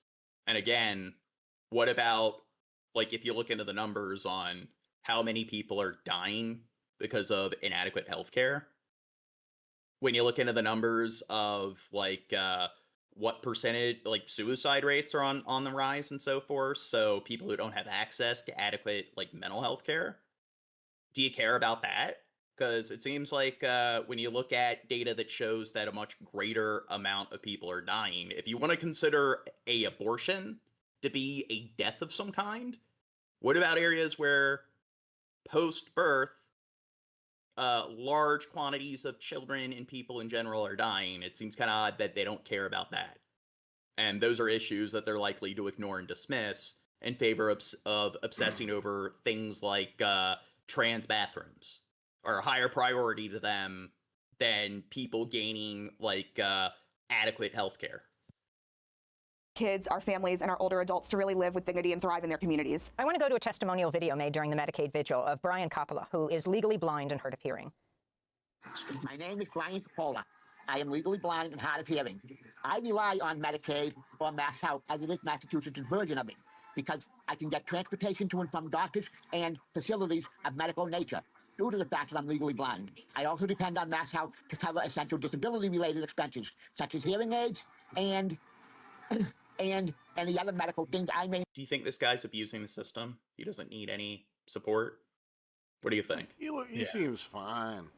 Those are drunk glasses. He's faking it. Those are just drunk glasses. Yeah. Due to my disabilities, including sometimes eye exams. It would be a disaster to take my Medicaid away from me and put some working requirements in when I need the insurance the most. I cannot afford to be cut off from Medicaid. This is wrong, wrong, wrong. And this is another testimony recorded for the Medicaid vigil. Hi, my name is Corey Gilmore. I have a adults with physical developmental disabilities waiver. I currently live in Anchorage, Alaska. Without the support of the staff. Do you think he's abusing the system? He's just putting on an act. I couldn't even get out of bed every day. He's not he can't abuse the system. He's been kicked off it. Has something to contribute. Oh, yeah, fair point. It's time that people realize we're more than just a problem for society to deal with. We want to contribute. We want to give back to our communities. We volunteer. We speak up when things are wrong, but we also bring solutions to problems. And these Medicaid cuts, they say, oh, they won't affect people with disabilities, but you can't get to the kind of savings that people are talking about without affecting people with disabilities. It just doesn't work. So please, this is our livelihood. This is our life. And our disabilities are not things to be corrected. We came with them. Maria Town is president of the American Association of People with Disabilities. Your final comments about what needs to happen right now and why you don't see this is the end of the line, that just these cuts have to be accepted. Disabled people have always fought for our right to exist. We have had to defend and try to save Medicaid and the American healthcare system multiple times. I know. And the thing is, it's like 4.1% of Americans are on some kind of like disability benefits. Again, most of them are working to some extent. They're not completely and totally unemployed. So, I mean, if you look at conditions out there, like certain developmental disabilities, mobility, like disorders, do you think maybe that definitely falls within the realm of like 4% of the population? It's just, do they think that only 0.01% of people out there have any sort of conditions like this? That disabled people are going to keep fighting to cancel these cuts, to repeal this bill, and forcing our nation to respect our lives and provide us with a system where we can thrive. Maria Town, President and CEO of the American Association of People with Disabilities, on this month of the 35th anniversary of the Americans with Disabilities. And then, of course, it's like they don't want them to be on disability like benefits, and they want them to be working and independent, but then they also want to cut things like DEI. So it seems like they're doing everything they can to like reduce homelessness. Seems like that's not going to help in that area. Act. Thanks for watching Democracy Now! Trading partners worldwide have officially been assigned new tariff rates for their products coming into the United States. China is the one exception, as the White House has those trade talks on a different timeline. National correspondent Atra El-Nashar reports on how all of this is playing out. Lady D says, y'all voted in that white, racist, jealous immigrant. None of us voted for him. Who's y'all? Friday marking the true start of a new World War. I don't know which particular politician she's talking about and who she's fucking talking about. Order of trade, at least as far as President Trump is concerned. This is truly the dawn of the golden age of America. New tariff rates have been set, but in another last-minute delay, U.S. Customs will be given another 7 days to make preparations to collect this latest influx of import taxes. Goods from Brazil, Syria, Laos, Myanmar, and Switzerland to be taxed at the highest rates. Other allies and key trading partners like India, Vietnam, Israel will see tariff rates between 15 and 25%. For America's neighbor to the north... Okay, so this is something that hasn't been implemented in its entirety yet.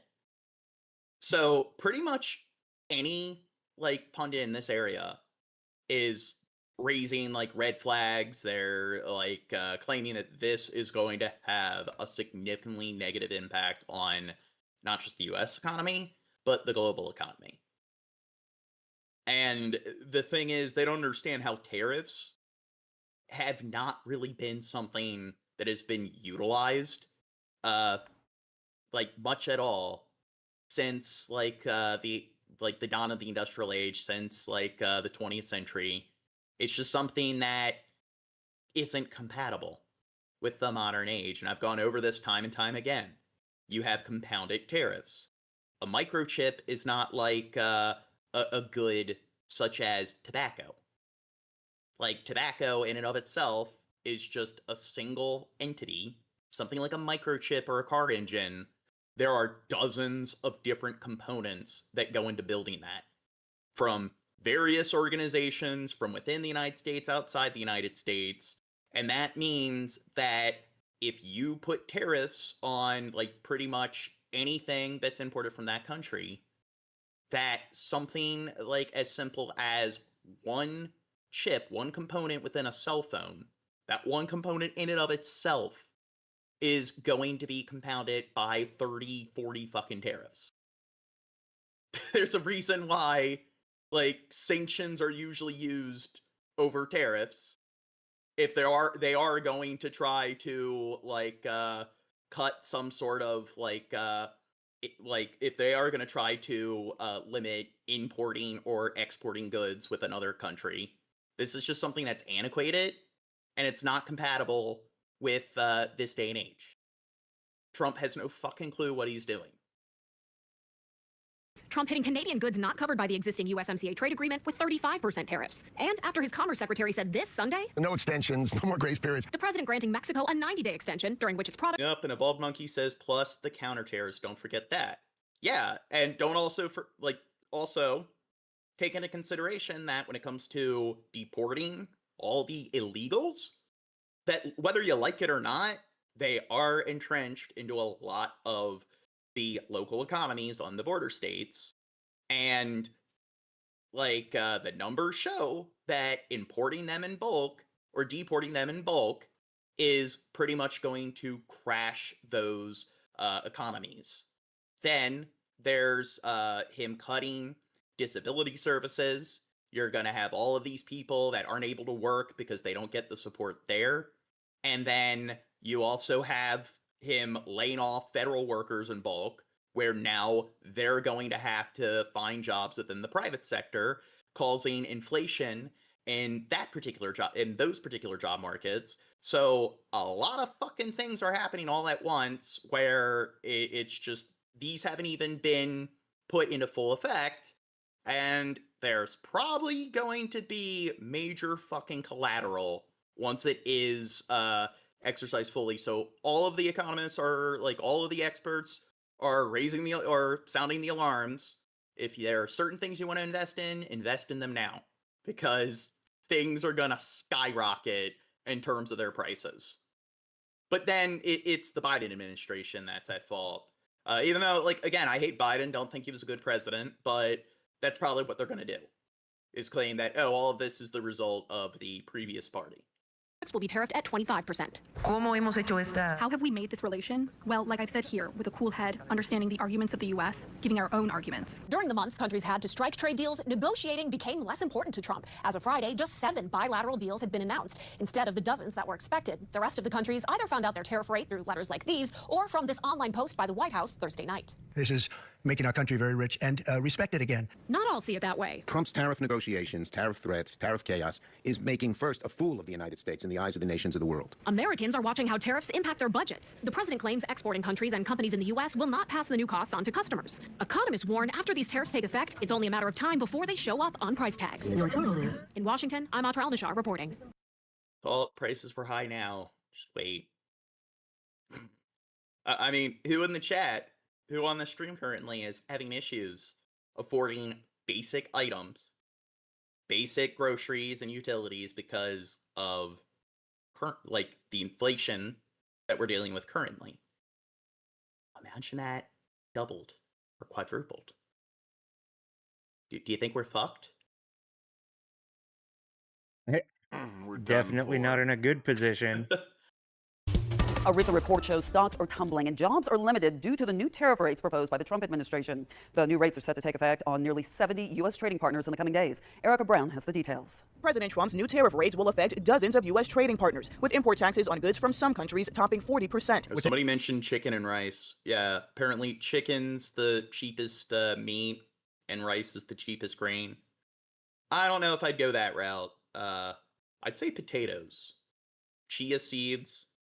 I mean, there are other like superfoods out there that are loaded in nutrients that you can get in bulk. Taking in literally trillions of dollars for the country. This is making our country very rich. The White House says the rates are based on trade imbalances and negotiations. Switzerland, which exports cheese, high-end watches, and chocolate to the U.S., faces a 39% tariff. If you can't increase the prices, you lose money by exporting to the United States. Although some of the new tariff rates are lower than what President Trump initially threatened to impose, they are still the U.S.'s most aggressive import taxes in nearly a century. And plus, even outside of the effect the tariffs will have, I don't think he's doing a good job improving relations between the U.S. and other countries.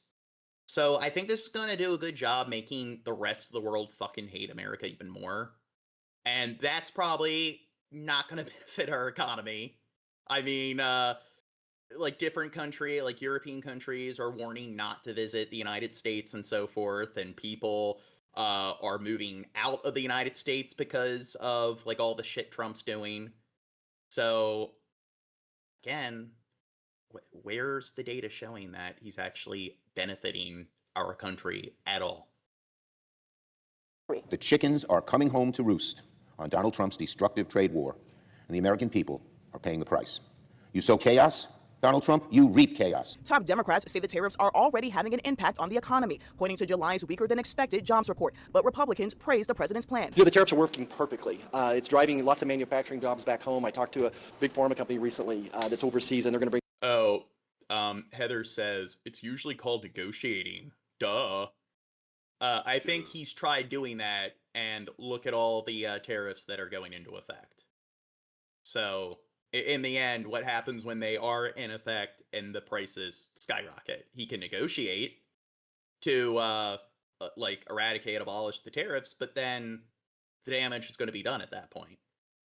Yeah. All these jobs over here. The White House says the tariffs will encourage more companies. It's turning out very much like the wall during his first presidency, where he told everybody that Mexico was going to pay for it, and then that's not at all how it happened.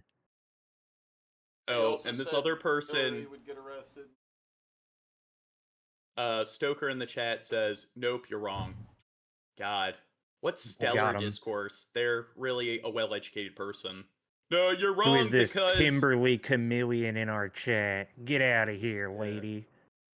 Oh no, she's the worst Trump Nazi devil of them all. woman. To move production to the U.S., but businesses big and small warn American consumers could soon be facing higher prices.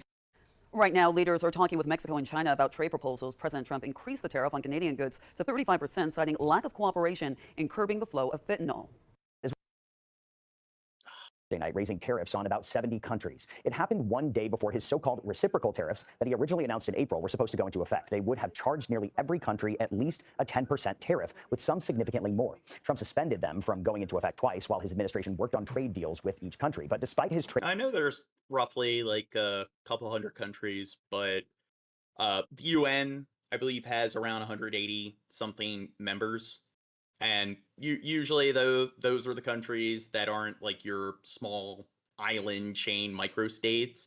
So you think of it like 70 something countries. That's like close to half of like all the countries out there. Or it's close to like, so I think this is definitely going to put the global economy in a frenzy. Advisor Peter Navarro pledging there would be 90 trade deals in 90 days. The administration has only one signed trade deal. The UK and the US signed one on June 16th, agreeing to a 10% tariff on UK goods. It also removed tariffs. Somebody said, oh, we said the first thing, or we said the same thing about the first group of tariffs he put into effect and Biden kept them. Well, if Biden kept them, that was stupid, and we don't support Biden doing that. But you look at the tariffs he put into effect initially, and they didn't create more jobs. That's what he promised they would do, and they didn't do that. Instead, it's something like his tariffs on steel. It created around 1,000 jobs in that industry, but then it also took away tens of thousands of jobs. So it showed to have a notable negative effect. But yet, hey, even though they didn't benefit the country or the economy at all during his first term, now he's doing the same thing times 40. And you know what? I think that is definitely going to have a more exponential sort of negative effect. This is just basic fucking numbers.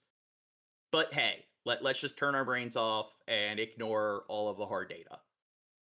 On the UK aerospace sector, and included a UK commitment to invest $5 billion in American products such as ethanol. 5 other countries and the European Union have frameworks announced by Trump or the White House, but not formally signed agreements. They include significantly lower tariff rates for those countries than the Trump administration threatened, and investment commitments from them in U.S. products. Deals with the U.S.'s top 3 trading partners remain in active negotiation, according to the Trump administration. China and the U.S. lowered the tariff rates to 30% on Chinese goods, while the 2 nations work out a trade deal. Mexico and the U.S. agreed to an extension of the current tariff rate of 25% on Mexican goods not covered by the still in effect U.S., Canada, and Mexico. And I mean, people who don't get basic math, the way their brains usually work is 30% is 0%, 80% is 100%.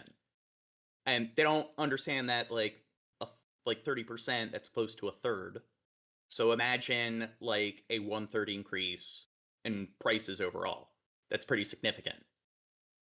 So once this is put into effect, I mean, I wonder if all the people that want to disagree with us and call us libtards, if we fast forward a month, 2, 3 months from now, and the economy is in complete and total disarray, I wonder if they're going to acknowledge that, you know what I said was going to happen actually happened. Trade agreement. While Canadian and U.S. negotiators remain in a, quote, intense phase of talks, according to the Canadian Prime Minister Mark Carney. Now, Thursday night, Trump signed a separate executive order raising the tariff rate on Canadian goods to 35%. The rest of the 70 countries mentioned in Thursday night's executive order will have tariff rates on their goods ranging from 10%. Yeah, and I don't know, how many people live in India? I don't know. Can you tell me? Isn't it over 1.3 billion? Same thing with China. I mean, don't China and India make up over 1.45 billion in India. Well, they make up over an eighth. 1.40 billion in China. Yeah, they make up over an eighth of the world's overall population. So I think, you know what, 1/8 of the world's overall workforce, labor force, having 25%, 30% price hikes. I think that's going to have some pretty significant consequences. to 41%. That includes 40% for goods from Laos and 25% for Indian goods. These tariffs will go into effect on August 7th. The latest sign of growing political and economic uncertainty across the country. Oh, somebody says this dude watches Destiny 1 or whatever something percent. Yeah. I don't like Destiny at all. I think he's an idiot. Yeah, can't stand him. More and more Americans are trading concrete for sand with the Golden Passport, otherwise known as the Citizenship by Investment Program. 5 Caribbean countries are offering it for as low as $100,000. The program basically grants people dual citizenship in exchange for an investment in the country in the form of a donation or real estate.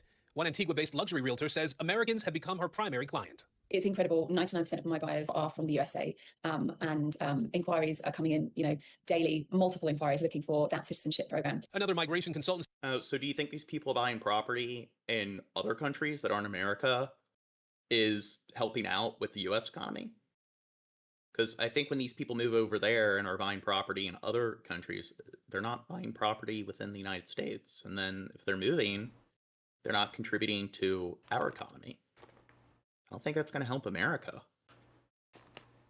Groups seeing Americans ask about golden passports more than ever before, with inquiries up 182% in the first quarter of this year compared to the same time last year, especially in the Caribbean. Not necessarily for an immediate relocation, but they're looking for, a plan B in the event they need to use it, or in the event there's better pastures for their family. And the majority of Henley & Partners American clients say anxiety over U.S. politics and global wars is driving them to look elsewhere. Now it's being used as an insurance instrument or a hedge against geopolitical risk. More Americans are obtaining these residencies and citizenships in the event of a future event or a future change of laws or future political shift. The trend not brand new, with American inquiries to the firm rising by more than 500% between... Yeah, and that seems like another trend that because they're deporting all of the illegals, a lot of people who are living here legally and people who are natural-born citizens are starting to move away from the country in bulk.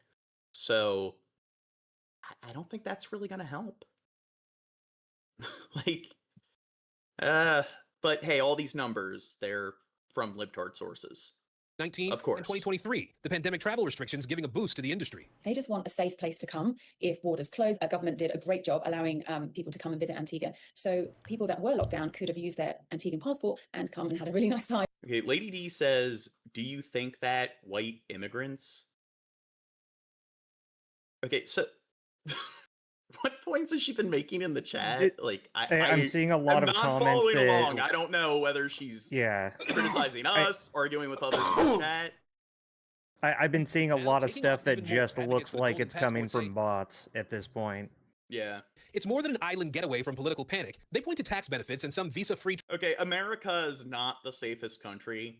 So, again, maybe you should read a book. I definitely think that there are a lot of countries out there that are a lot more dangerous than America. But I'm pretty sure if you look at crime rates, the likelihood, like homicide rates and so forth, America definitely falls behind other countries. So I'm pretty sure Japan has a lower crime rate than America. I'm pretty sure a lot of Nordic countries and EU countries have lower crime rates than the United States. So again, how about you stop playing the stupid, America, exceptionalism game and being a cheerleader for the country that you happen to be, born, into. It seems like you don't know how to think critically, and it's just, America's #1 at everything because it is. Travel options at a time when the power the U.S. passport has to get you into another country without a visa is shrinking. So why would Caribbean islands even do this? In short, money. The programs fund things like infrastructure, education, and disaster preparedness. In Grenada, for example, revenue from the Citizenship by Investment program made up over a quarter of the island's GDP in 2023.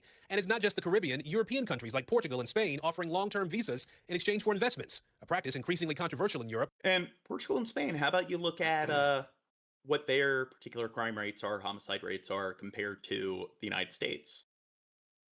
As housing costs surge and concerns about money laundering take center stage. But President Trump has floated a similar idea in the U.S., a gold card, like a green card, but with a $5 million price tag for those hoping to spend their way into the States. So far, the program facing legal hurdles and limited interest. But back in the Caribbean, the programs seem to be attracting Americans who feel anxious about the country's future, offering them a golden opportunity for a golden sunset. Aaron Gilchrist, NBC News. More on the tariffs, employment data, and how it's all tied together. We are joined now by CBS News Money Watch correspondent Kelly O'Grady. Kelly, in the economy, we added jobs in July, but this still is seen as a miss in the report. What stood out to you in this? So just to put this into context, 73,000 added in. And when people, once again, play the libtard source game, we're commenting on journalistic sources, but when we show people academic sources, scientific sources, they like to say libtard sources. Those aren't political sources. So I guess you could argue that there's always going to be some political bias to some small degree, but these are the kind of people that clearly don't understand how to do formal research. They don't understand the concept of cross-referencing and citation, or looking at peer-reviewed sources versus your sort of private sort of sources. And their attitude usually is just, hey, call something a libtard source when you don't even know what the source is. John, we're watching CBS. That's not a right good now. number. Do you even know what CBS stands for?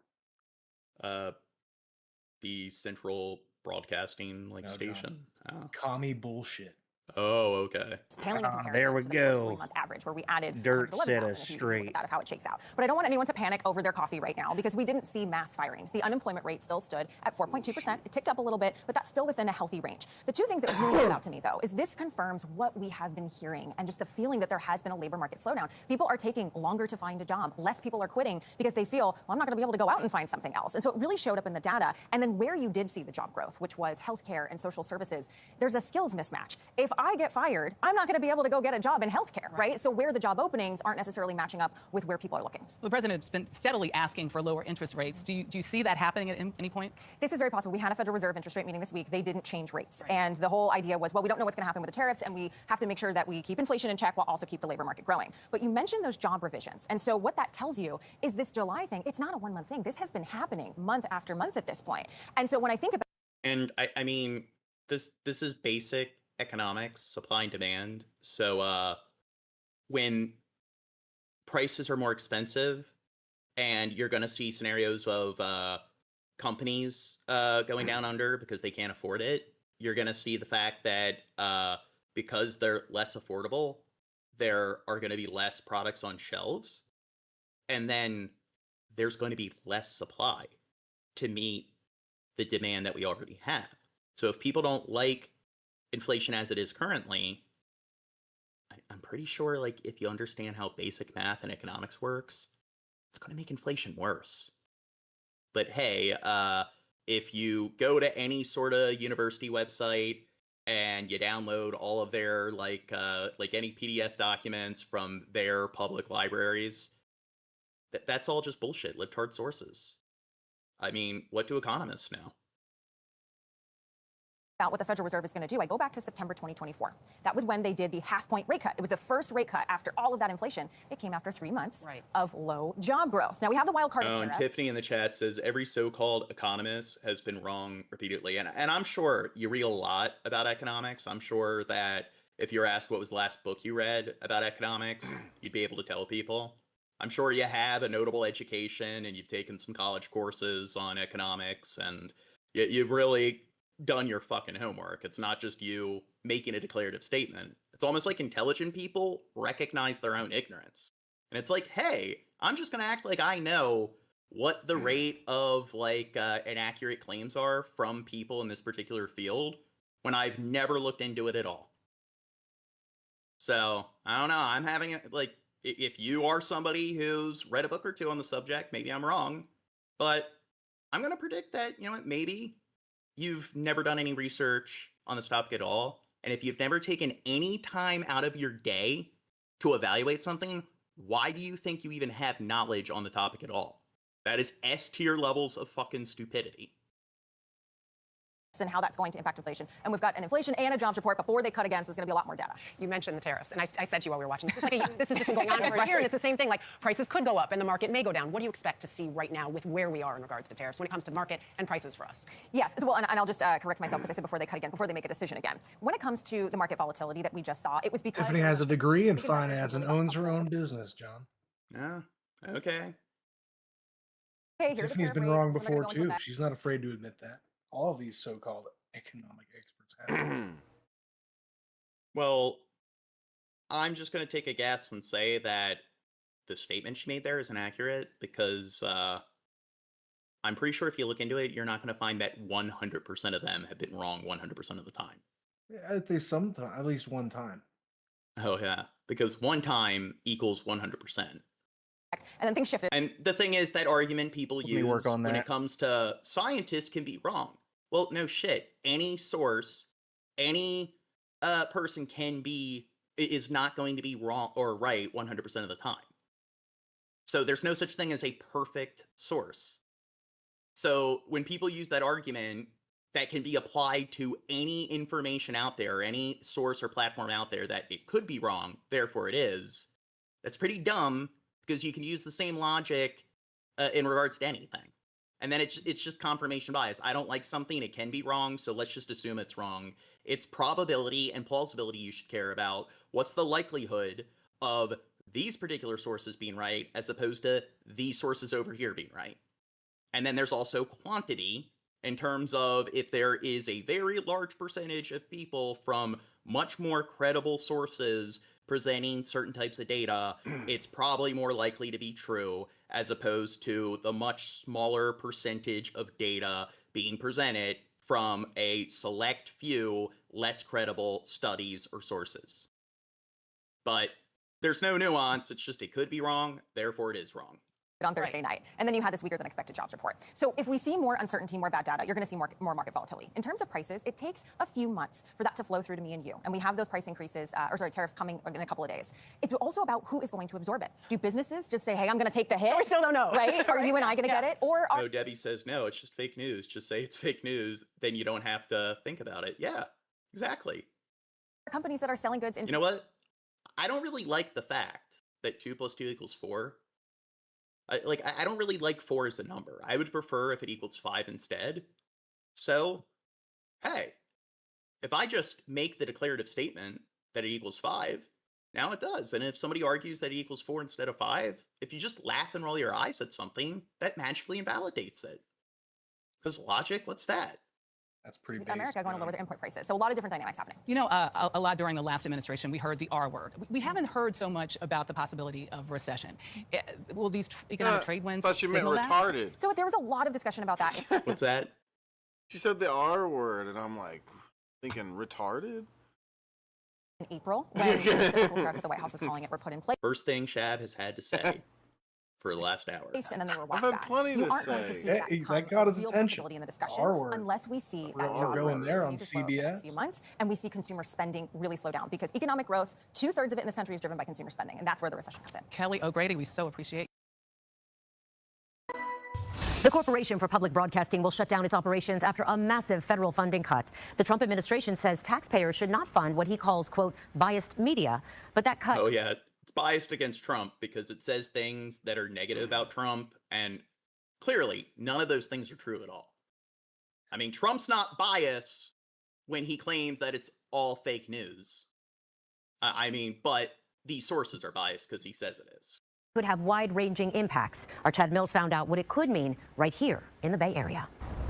Inevitably, there will be an impact from this loss of funding, but it's not shaking the optimism here at WEDU. From Mr. Rogers to Sesame Street, from Downton Abbey to the documentaries of King Now, Barnes. doesn't HBO own, like, Sesame Street now, or?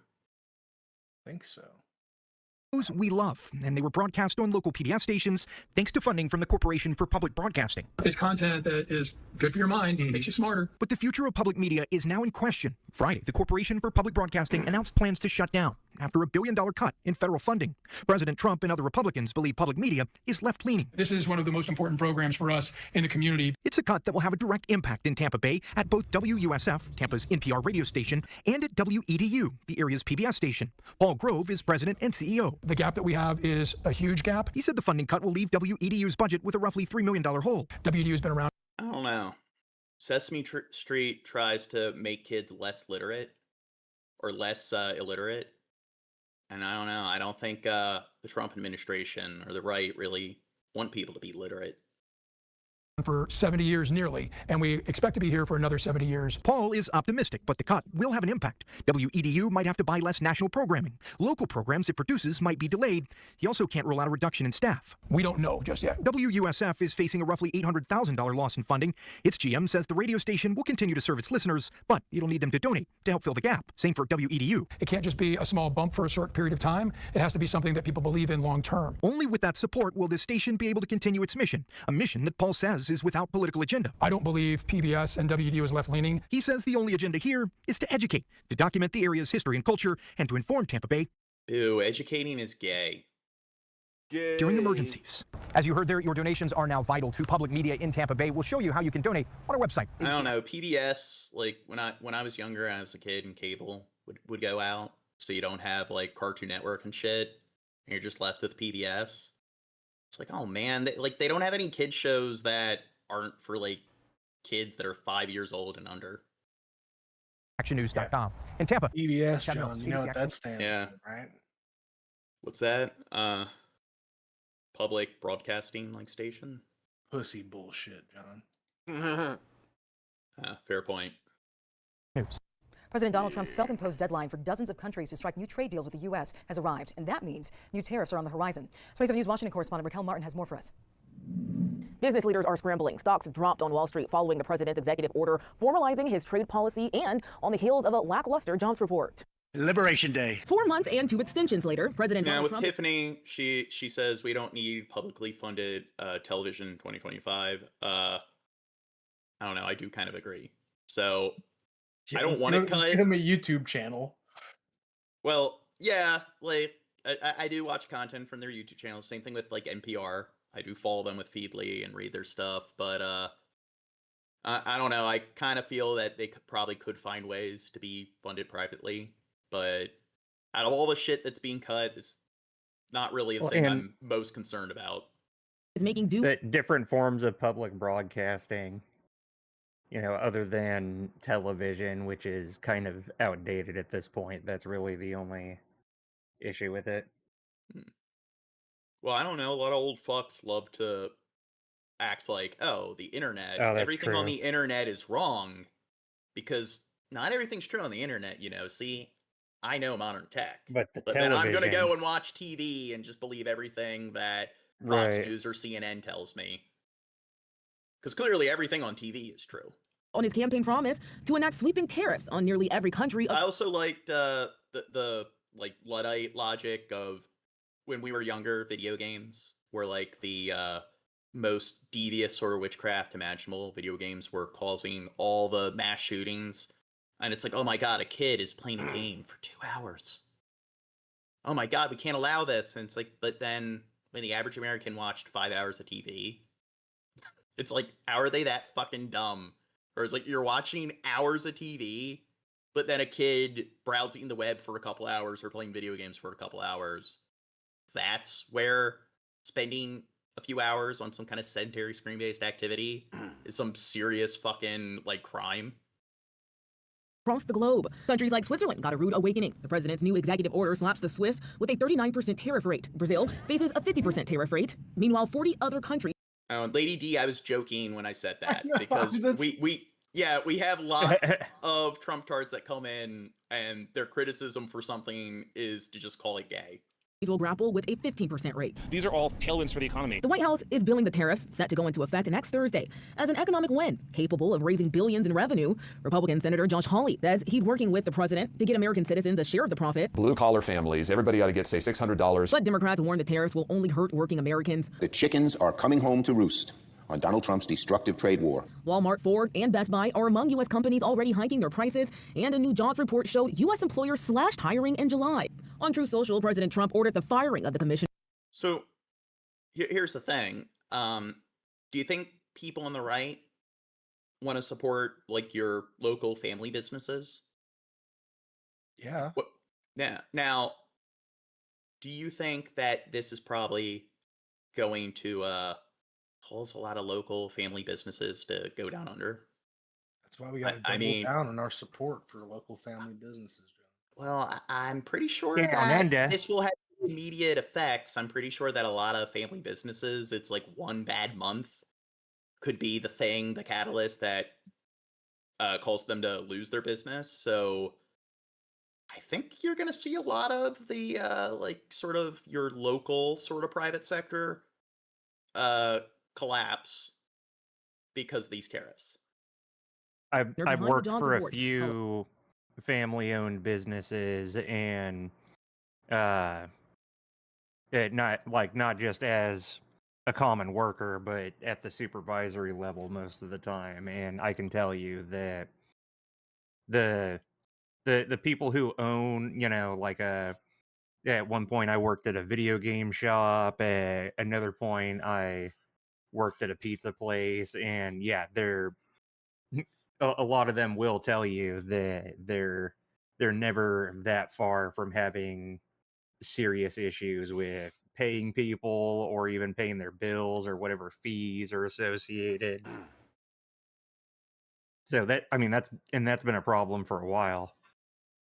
And I mean, that's the thing. If local businesses are having a harder time than ever, and then you exasperate that issue by increasing the costs by like a third, a fourth, when they are already barely able to afford what they need, that's probably not going to help them get by. And it's probably going to result in them just having to file for bankruptcy. Her a Biden appointee before turning his criticism back to Fed Chair Jerome Powell over his refusal to lower interest rates. The president posted Powell should also be, quote, put out to pasture. In recent weeks, the president, a self-proclaimed deal maker, has announced new trade agreements with allies like the EU, South Korea, and Japan. The president says the door remains open for other countries to strike better tariff rates ahead of next week's deadline. For now in Washington, Raquel Martin, back to you. President Trump slapping new tariffs on dozens of countries. And that brings us to this week's edition of a segment we call, in this economy, Americans are bracing for what the tariffs could do to the prices of everyday goods, but is there a way to get ahead of the potential increases? Well, GMA e-commerce reporter Bethany Braun-Silva joins me now with some tariff tips. I'm not going to mess that name up right now for the first time we're talking together. Bethany, thank you for joining me. Now, we've been hearing about tariffs for months now. So how is America's trade war impacting the typical American consumer? Good afternoon, Ike. It's so great to be chatting with you. And yes, a universal 10% tariff on imported goods has been in effect since April, and now over 100 countries are facing even higher tariffs as of this week. So what that means for consumers is prices on everyday items from clothing to groceries are likely going to go up. And while you may not be noticing it at the checkout just yet, the longer this trade tension lasts, the more likely those increases are going to show up in your shopping cart. So what should people consider buying now before any potential price hike? Oh, somebody in the chat mentioned that tariffs got us out of the Great Depression. No, they didn't. Herbert Hoover Certainly not. Was the president during the Great Depression. And like with Trump, he's a good example of he was another president who wasn't involved in politics, who was a businessman, and he implemented tariffs in bulk, and that made the economy even fucking worse. That's why he is classified as one of the worst presidents in American history. So again, kind of funny that the two presidents that really are obsessed with tariffs are presidents that don't really seem to be qualified to be president because their history is in, or their career was in business, not in politics. Thanks. A lot of experts are saying if there's something that you've been eyeing, something that you've been saving up for, now is the perfect time to make your move. Experts are also saying to prioritize big ticket items like electronics or tech, especially as we're looking at back to school season. Don't forget those home appliances or furniture. Cars is another big one. And then we're going to look at everyday essentials like clothing or shoes, cleaning products, pantry staples. These are all categories that heavily rely on import. So once What's that?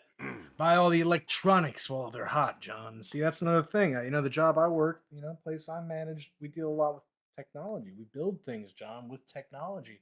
And guess what, John? These tariffs are really affecting the prices of technology already. Shit's going up, and it's not showing any signs of slowing. The Grizzly Reaper is a mowing, John.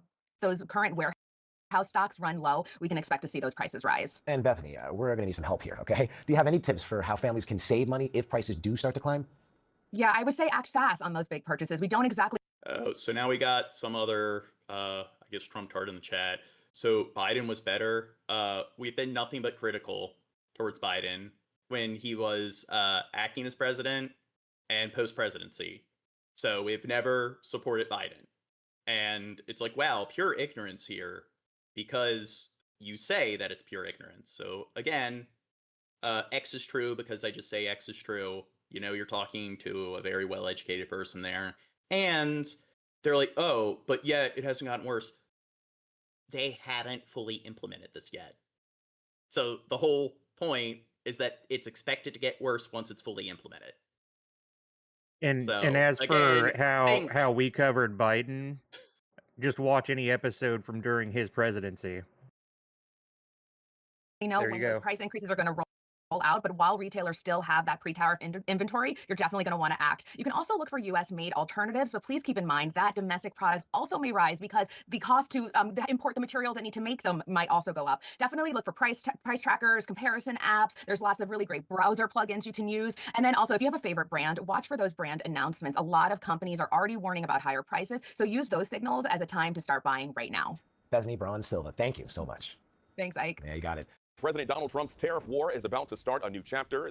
And this one person in the chat is like, look up inflation rates from 1930, 1933. The United States recovered from the Great Depression slightly before World War II. And World War II started in 1939. So, where historians consider to be the notable timestamp or period where the United States got itself out of the Great Depression was around 1937, 1938. So you're like telling us to look up data from 1930, 1933. Well, so I've actually been looking in on this stuff and reading, and the New Deal is it's obviously not where we got out of the Great Depression, but it is actually cited by experts as the groundwork. Administration announced new tariff rates on most U.S. trading partners will be going into effect August the 7th. But experts believe the fees will also be felt at home. John Lawrence explains.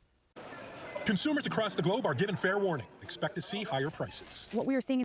Oh, Billy Boy Blue said World War II got us out of the Great Depression. That's not entirely true. There are multiple factors, but World War II did help to some extent. But the United States did recover from the Great Depression slightly before World War II. The economy is that the tariffs are really starting to bite. On Thursday, the Trump administration's revised trade policy There's goes into government effect. It spending includes a 10% during tariff for World War countries where II. the U.S. exports more than it imports. Nations that have a trade deficit with the U.S. will see a 15% hike. And 26 countries, including Brazil, face... Oh, somebody said, so 9 years after the tariffs were signed in 1930, the Great Depression happened? No, the Great Depression was going on during that time, and the United States recovered from the Great Depression around 1937, 1938.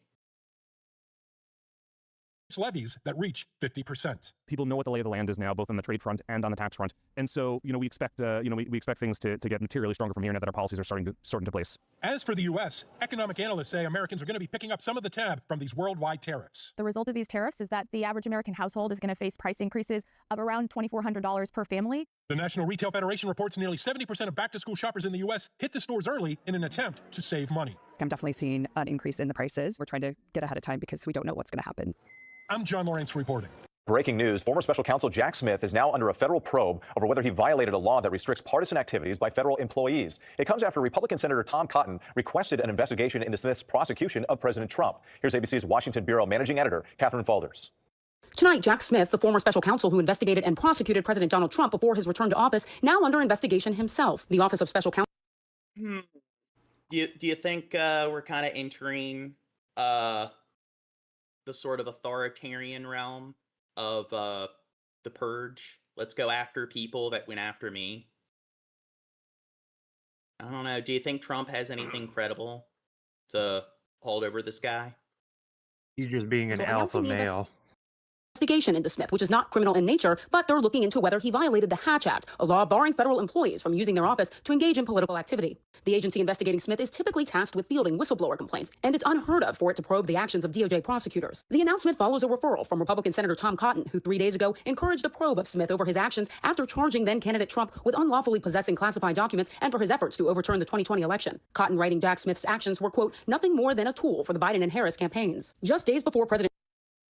Now, what he prosecuted Trump for, wasn't he found guilty? I'm pretty sure he was found guilty of all charges. So, like, is he going to claim that the results of that trial were wrong? And this is the point where if you are going to try to advocate for a pro-democracy sort of government, then I think you want politicians to be held accountable if they commit crimes. So it seems kind of odd that they don't really want President Trump to be held accountable, even though he's found guilty. But hey, let's just assume that it was a sham trial and it was a conspiracy. But what about the Proud Boys and all the people he pardoned who raided the Capitol? Is that also just a fucking conspiracy? Were they all fucking actors? So it seems kind of odd that, like, they support Biden being, like, held to some sort of criminal charges, the Clintons being held to some criminal charges, but then what about Trump being held accountable for the things he was actually found guilty of? In Trump's inauguration, then special counsel Jack Smith released a blistering report on Trump's efforts to overturn the 2020 election, saying Trump would have likely been convicted on multiple felonies had voters not decided to send him back to the White House. Smith, who resigned 1 week before Trump took office, stood behind his decision to charge Trump, stating Trump engaged in an unprecedented criminal effort to overturn the legitimate results of the election in order to retain power. Critics of the president say this is a targeted investigation. The Office of Special Counsel is fast becoming a political tool rather than the objective, independent, investigative arm in the public interest. President Trump has repeatedly made clear he wants government agencies to target his perceived political enemies. This is a good one. Is everybody listening? Deranged Jack Smith. We're going to call it the Deranged Jack Smith signing or bill. Earlier this year, Smith was the subject of a DOJ review, and so far, officials have provided no evidence of any criminal wrongdoing. We've reached out to representatives for Jack Smith who have so far not responded, but it's important to point out this investigation is not criminal in nature. Unlike when Jack Smith was a prosecutor, the agency conducting this investigation won't have the ability to compel testimony or cooperation from Smith or any former government employees. Catherine Falders, thank you. Make sure. Okay, we're still on the The playlist. Corporation for Public Broadcasting, which helped to fund NPR and PBS, is winding down operations. That's because Congress recently terminated the corporation's funding. Well, now some government officials are turning their attention to funding cuts for an agency that can trace its roots back to the 1960s war on poverty. CBS's Karen Waugh reports from Texas to explain. Heather Escalante has been living in and out of boxes for months, worrying she might lose her home and job. For 3 years, she's lived in staff housing at the Gary Job Corps Center in southern Texas. If it's legal, is it ethical? She trains at-risk and low-income students to become correction officers. Programs like these really give them a better shot. This day, the first 30 men enrolled in the Job Corps. Since 1964, Job Corps has taught trades from construction to culinary arts. It also offers housing to more than 2 million young people. But Now, again, if he cuts funding to this, and this is shown to have a positive effect for our economy, do you think, again, do you think it's fake news? Do you think the numbers are wrong? I've known numerous people who have benefited from Job Corps specifically. Some of them might even be watching. I've known a lot of people who have benefited from Job Corps. But hey, tax money goes into this. But Of then, different political affiliations too. I've known conservatives who had a great experience with Job Corps. but And I don't yeah, think they're going to so agree with this. even if tax money goes in, but it shows that it has a more advantageous sort of effect for the economy. The way these people think is it's just tax money goes into something, therefore it's a waste of taxpayer money. If the investment has positive gains, then it's a positive investment. But I guess, hey, let's cut funding to something that's shown to have a positive effect for our economy overall. And that's definitely not going to contribute to any sort of notable sort of decline in our economy as more and more of these beneficial sort of services and agencies are abolished or receives cuts in funding. in May, the Trump administration ordered 99 of its 120-plus campuses to close by the end of June. It said the program has faced significant financial challenges, and in testimony to Congress, Labor Secretary Lori Chavez-DeRemer had additional critiques. This program is failing to deliver safe and successful outcomes our young people deserve. Now, a federal judge has blocked the Trump administration from closing any Job Corps site. Attorney Adam Pulver represents 7 Job Corps students in a lawsuit. The court's decision in this case was a resounding victory and made very clear that there was no doubt that the Department of Labor had violated the law when it attempted to close these centers. The Trump administration has not returned our requests for comment on the latest ruling. We're investing on our future. Michael Sanchez first came to Job Corps as a student after landing in jail. If the center closes, he could lose his IT job. Okay, somebody in the chat said, if inflation is 2.7%, 2.9%, how are prices up? I haven't noticed yet. Do you understand that inflation, that the numbers you're presenting equal prices being higher? And the thing is, in from May to June, the prices went up by like it was something like 2.3 to 2.7% or 2.4 to 2.7%, and now you're showing data that shows that it's increased even more. So that means that if it continues to go up, that like we're gonna get to 3% inflation, and by the end of August, it's probably gone up by like an entire percentage point. So that's pretty significant.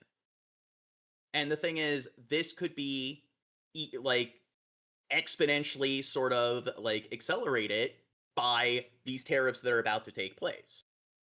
So tariffs or inflation was going down during the Biden administration, and I don't credit the Biden administration for that. That was just something that was happening globally. Inflation went up due to the pandemic, and then when the pandemic was over, inflation started to go down again.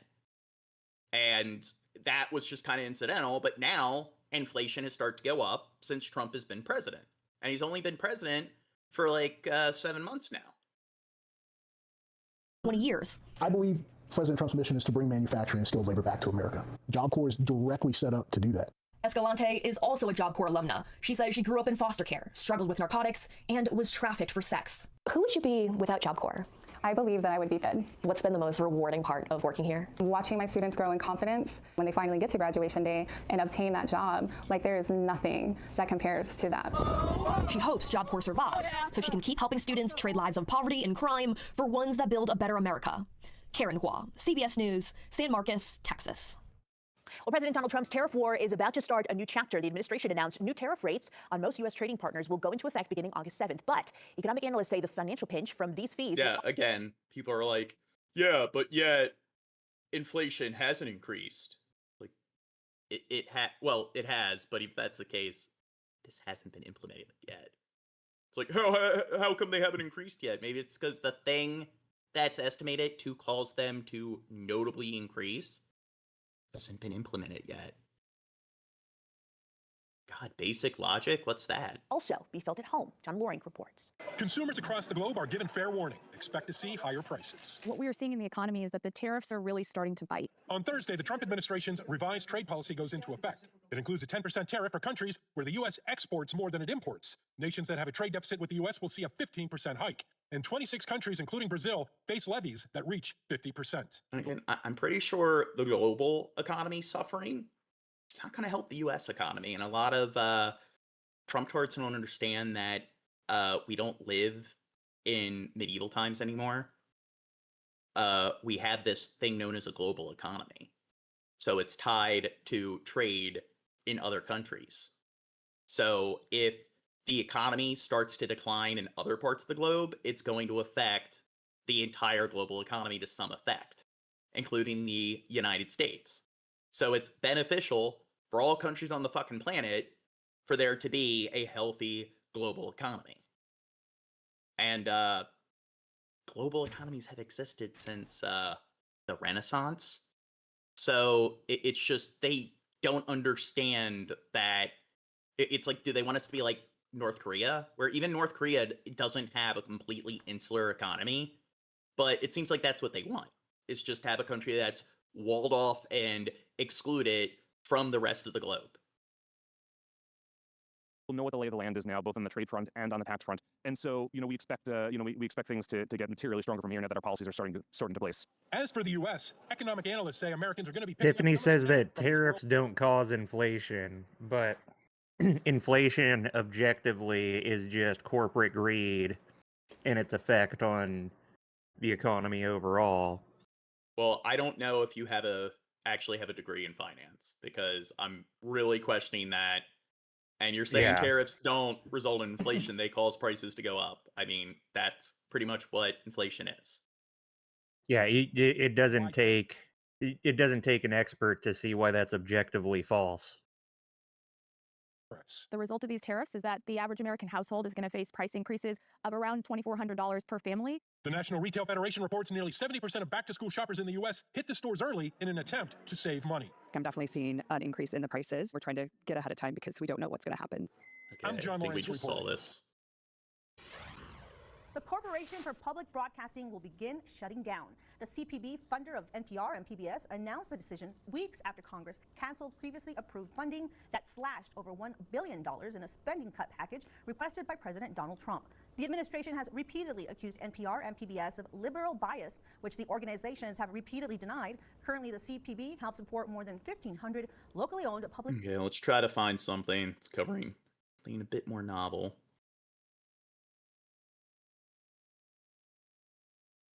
President's decision to fire the Commissioner of Labor Statistics. So real quick, Gene. Procter & Gamble raises prices at a rate of 25% on all U.S. products as tariffs take their toll. Well, that's clearly fake news. This comes as the White House continues to face questions about Jeffrey Epstein. William James Inman has that story. President Trump continues to face backlash from leading Democrats in the wake of his decision to fire the commissioner of the Bureau of Labor Statistics. The president looks like a libtard to me. Good thing he did it. Hiring slowed with only 73,000 new jobs created, and revisions revealed hiring in May and June was much less than initially reported. Without citing evidence, the president claimed the job numbers were rigged. I believe the numbers were phony, so you know what I did? I fired her. And you know what? I did the right thing. Massachusetts Democratic Senator Elizabeth Warren blasted the move. Donald Trump has made clear. Okay, so here I went to Google Scholar, which is a search engine that exclusively shows peer-reviewed sources. So, Yale Budget Lab. Models suggest that comprehensive new U.S. tariffs would raise consumer price levels by 1.2 to 5.1%, amounting to an average household loss of 1.9 to 7.6 thousand, depending on retaliatory dynamics and substitute effects. But hey, Yale, that's one of the top universities on the planet. What do they know? Penn Warren budget model projects that the latest tariff policies could reduce U.S. GDP by about 6% in the long run, with middle-income households incurring $22,000 in lifetime losses, signaling broad macroeconomic drag, including inflationary impact. And those are just two of the sources out there.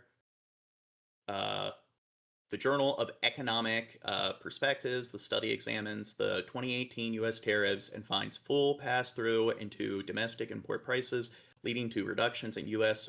Real income of approximately $1.4 billion per month. By the end of 2018, America's consumers bore nearly the entire cost of the tariffs. Well, hey. Stephanie says read a book, John. Just read a book. These statistics aren't helping you. Well, what books have you read, Tiffany? Because these are coming from some of the world's most prestigious and most... Tiffany really likes the Goosebump books. That's one of their favorites. Well, the thing is, if you're reading a book on the topic that's credible, it should be written by somebody who is a certified pundit on the subject, and chances are they got their education from a university like Yale, and then in that book, they would be providing, or they would be discussing and providing citation to different studies, peer-reviewed studies from some of the world's most prestigious academic institutions, like Yale. We are providing you with studies and citation from some of the world's most prestigious academic institutions. So, I don't think you really read. You could use deductive reasoning to determine how, you clearly don't understand what makes a source credible and why reading a particular book on a topic is beneficial, because discounting the studies is pretty much discounting a book that goes over said studies. He wants to politicize. Even the chat was quick to turn it right back on Tiffany and say, "What book? What? Well, yeah, it's good. Yes. Well, what book did you read that told you that tariffs have nothing, or inflation has nothing to do with tariffs, or vice versa? What book did you read? Well, and you know what? And with that, you don't really need. We don't need. Okay, wait. Go ahead. I may have not have majored in economics, but I did take courses in economics at the University of Maryland College Park, which is also one of the most prestigious universities on the fucking planet. So I got A's in those classes, whatever. I guess what I was told in school was a lie. What was in those textbooks that I read was a lie. But none of what you're saying is compatible with what I was taught in those courses in one of the world's leading universities. So, you know what? I have read quite a few books on the topic, including quite a few textbooks on the fucking subject. Numbers are they higher? Are they lower? How much? Well, we never really did get an explanation from them. Give bad numbers. It's awful. How inflation is somehow not directly how tariffs don't cause inflation. I'm still waiting for an explanation on that. I'm pretty sure like we've detailed why it does, and they've just made an assertion. And this is where, when it comes to basic logic and reasoning, do you know what begging the question is when your thesis acts as your conclusion? That's what you're doing. Your argument is that is not true because it's not true. Why? Because nothing after the because. Yeah, when I laid out how tariffs do actually cause inflation, because inflation is just corporate greed, and it's not like they're gonna take the hit financially. They'll pass it on to you. That's historically what they've been known to do. So how is that not tariffs causing inflation? If we're gonna refer to inflation when Biden is fucking shit up, then certainly we gotta refer to inflation when Trump's tariffs are fucking shit up. I'm down for both because I never liked Biden.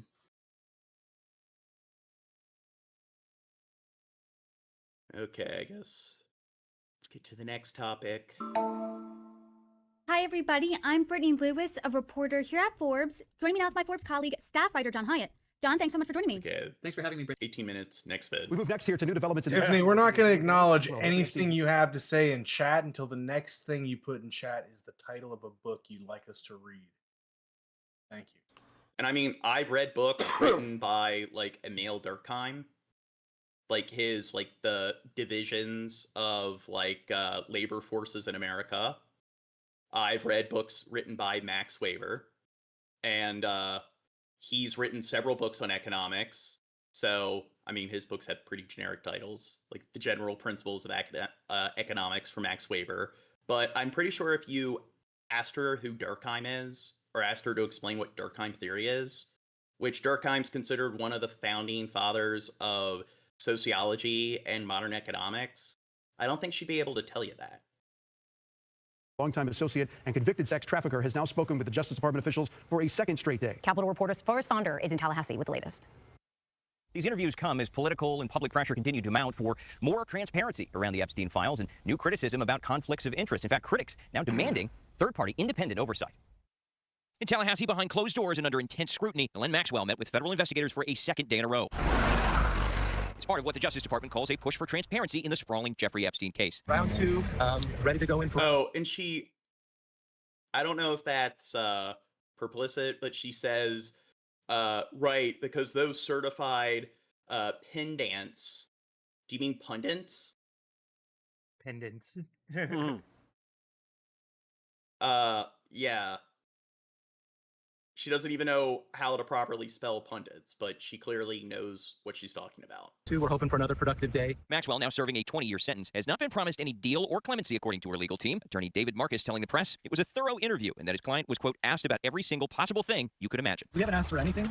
This is not a situation where we're asking anything in return for testimony or anything. Has she given the name of a book yet? It's been quite a while.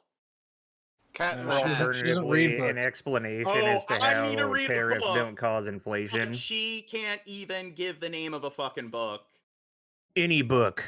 Yeah. She was just throwing her words back. She was trying to make you eat your words, John. Yeah. Her to use the Dungeons and Dragons player manual. I just presented all of these peer-reviewed sources, but they're wrong. I need to read a book.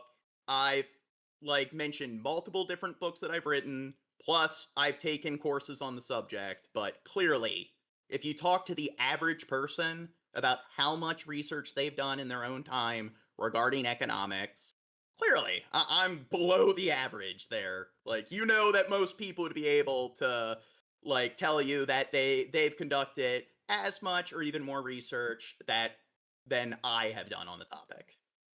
Anything like that. Of course, everybody knows that Ms. Maxwell would welcome any relief. At the center of the meetings, Deputy Attorney General Todd Blanche, formerly Donald Trump's personal attorney. It's a connection that sparked conflict of interest concerns for some, only furthered by Trump's comments Friday on whether he'd pardon Maxwell. It's something I haven't thought about. It's really something. I'm allowed to do it, but it's something I have not thought about. Meanwhile, as the meeting happened inside the courthouse, this banner flew above it, accusing Trump and Attorney General Pam Bondi of, quote, protecting predators. The group behind the display, Gender Justice Advocates at Ultraviolet, saying third-party oversight is needed. All of it smells, but I think in order for... What do you think it smells like? Ooh. Nothing good. Think it reeks like fucking shit? Yeah, nothing that we can say on here. For us to get real answers and real justice, it's got to start with the Trump administration recusing itself from this case. Oh, and Tiffany says the experts have been wrong more than right over the past decade. So, again, have you done your fucking homework here? Where did you come to that conclusion?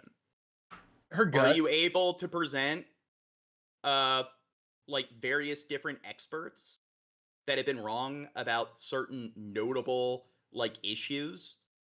I don't think you can. And when you're talking about experts, what experts are you talking about? Like experts in like different humanities, like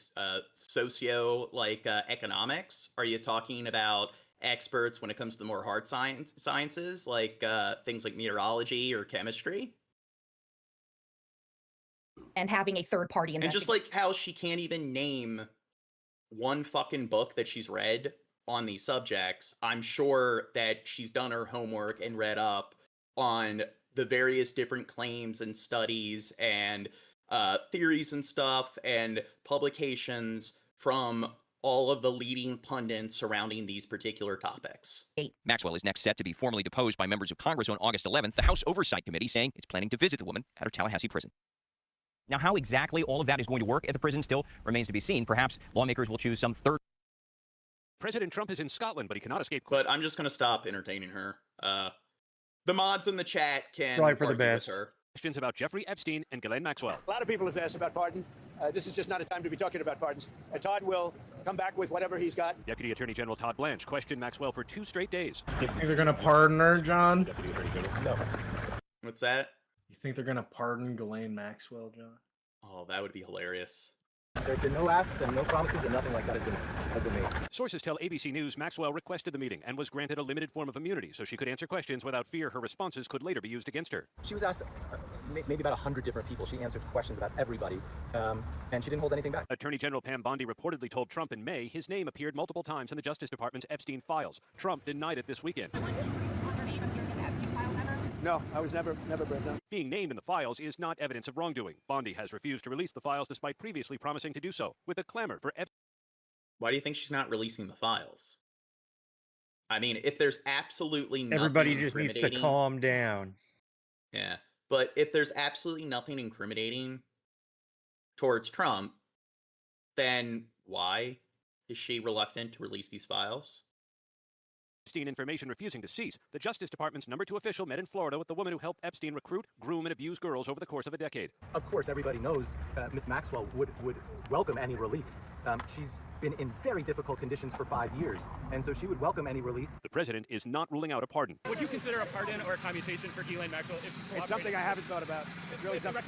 I'm allowed to do it, but it's something I have not thought about. I could do it. ABC News. I'm allowed to. It's in my power. I could do it if I wanted to. I am the president. I can pardon whoever I want.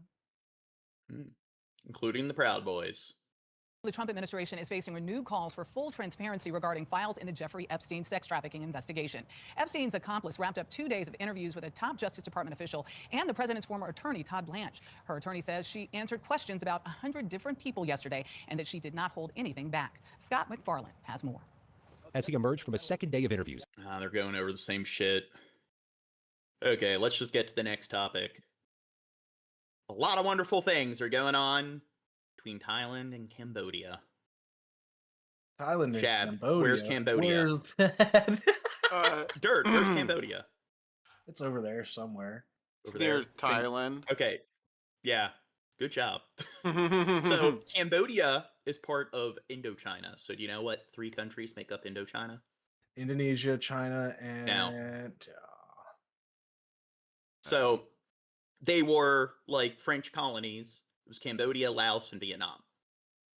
And you had like the Indochina Wars, or the French Wars, and those involved France trying to go in and maintain control of its colonies, and then things didn't work out there. Then you had the second Indo-French Wars where the United States got involved, and lots of people fucking died. Like one of the deadliest wars in all of human history in the modern age. And what this fight is over is that when it was a colony, Thailand was one of the few countries that was never colonized by the West. And there was this minor dispute where there was like this French vessel that was sailing fairly close into Thailand maritime borders.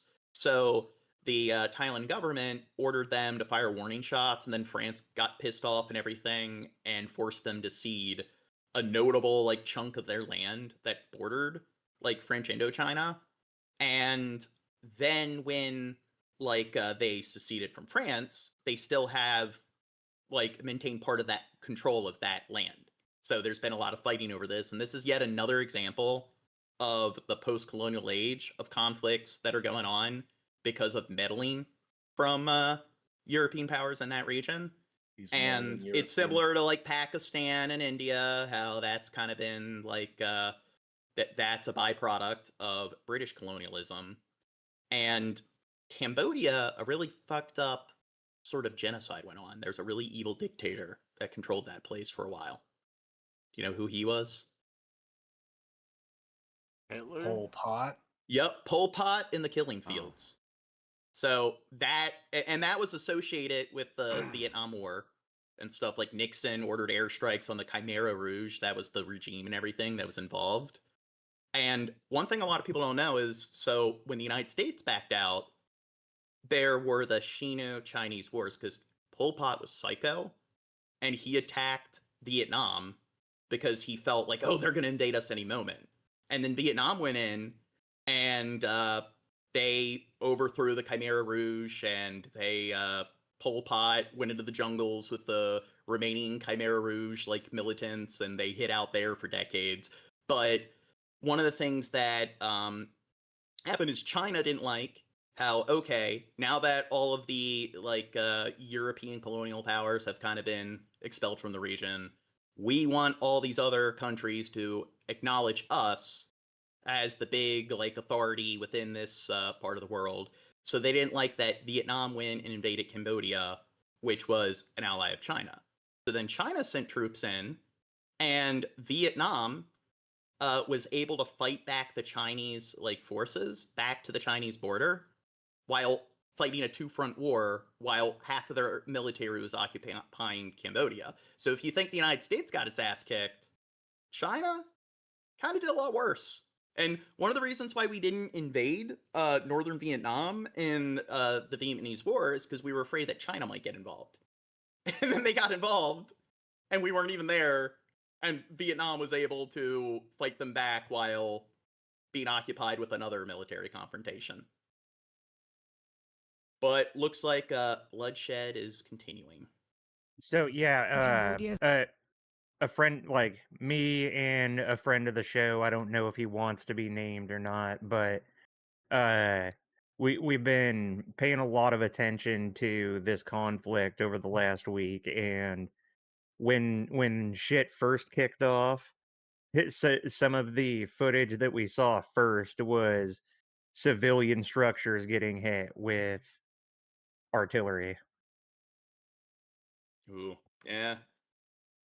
Obviously not something that we can show here, but it's something that I was seeing last week and this week, which is we could probably show it. Doesn't matter.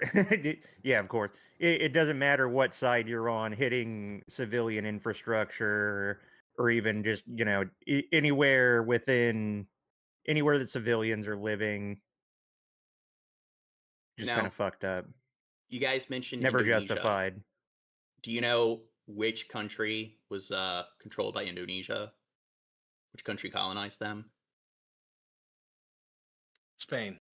It was the Netherlands, so it was a Dutch colony. Well, the thing is, what's interesting is the Dutch and Spain, they were the ones that originally established like maritime trade with like India and the like Far East and stuff. And there were a lot of like Portuguese missionaries that made an initial contact with Japan, and they established like Macau, which was like some kind of like coastal like sort of territory, and it's part of like the two systems one government policy with Hong Kong and Macau.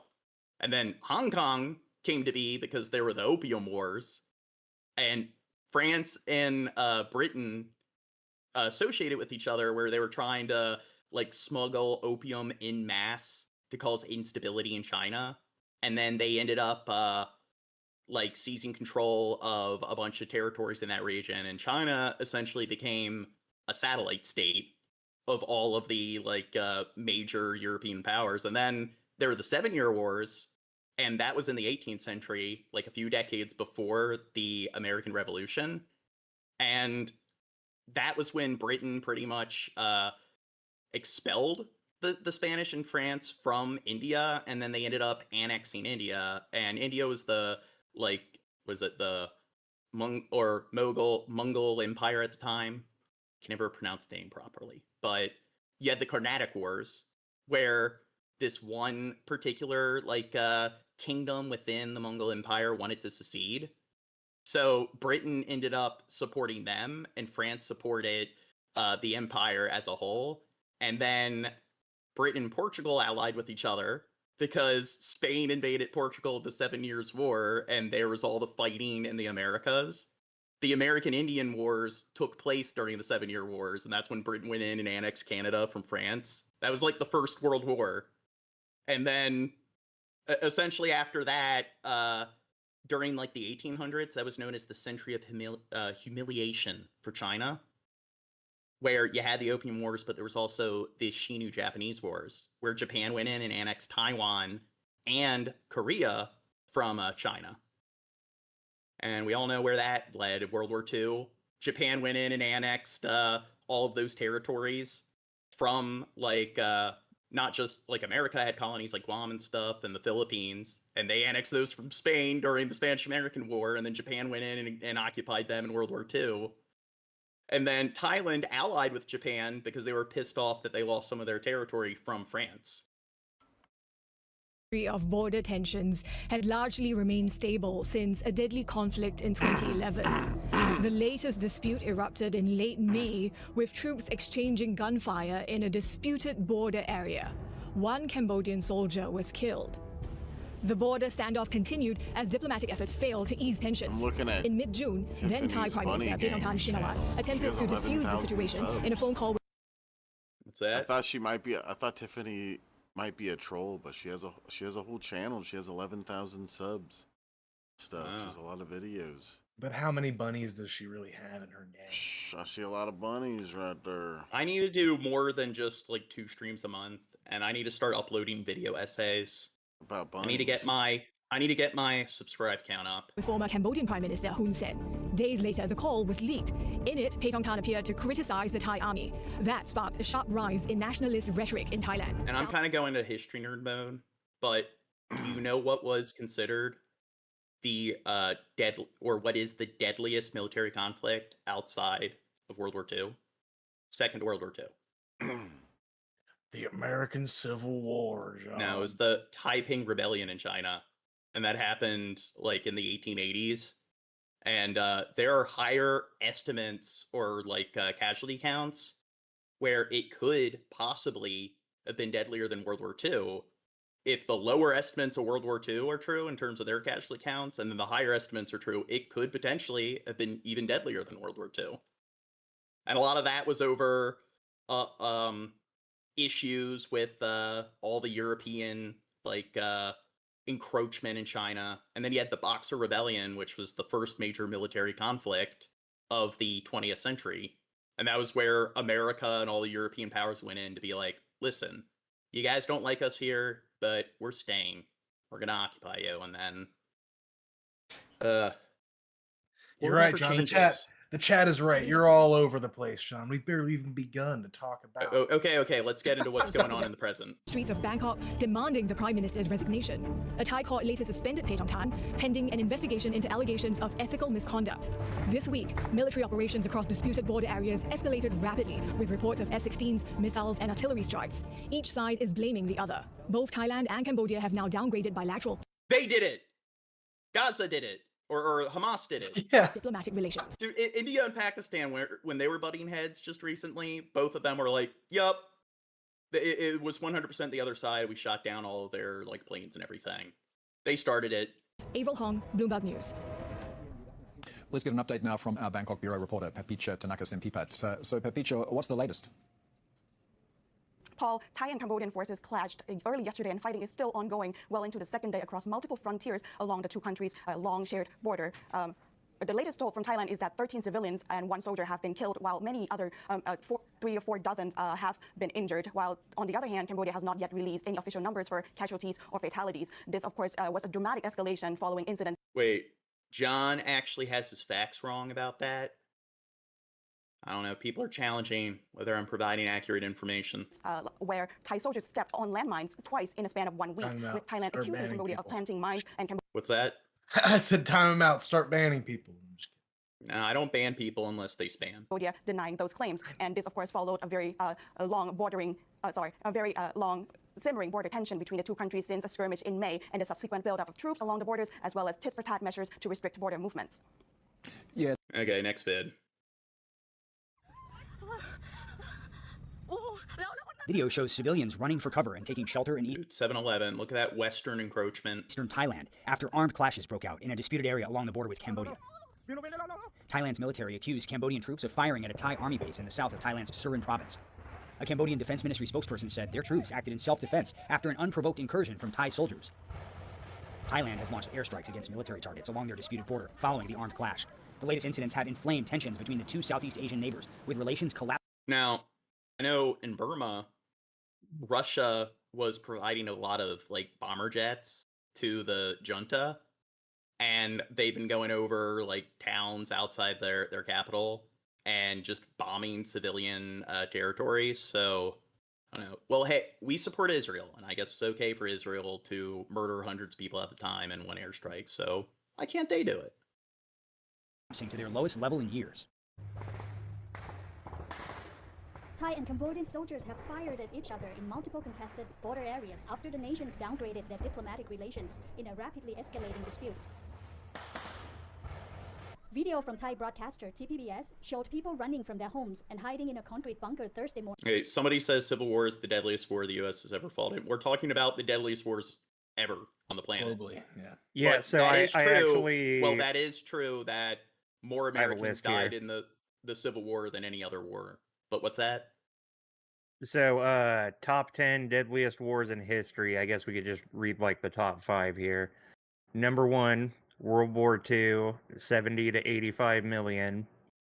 2, the Taiping Rebellion in China, with 20 to 30 million. Number 3 was World War I, with 15 to 20 million. Let me guess. So I do think the Chinese Civil War and the Russian Civil War, I think they're also up there.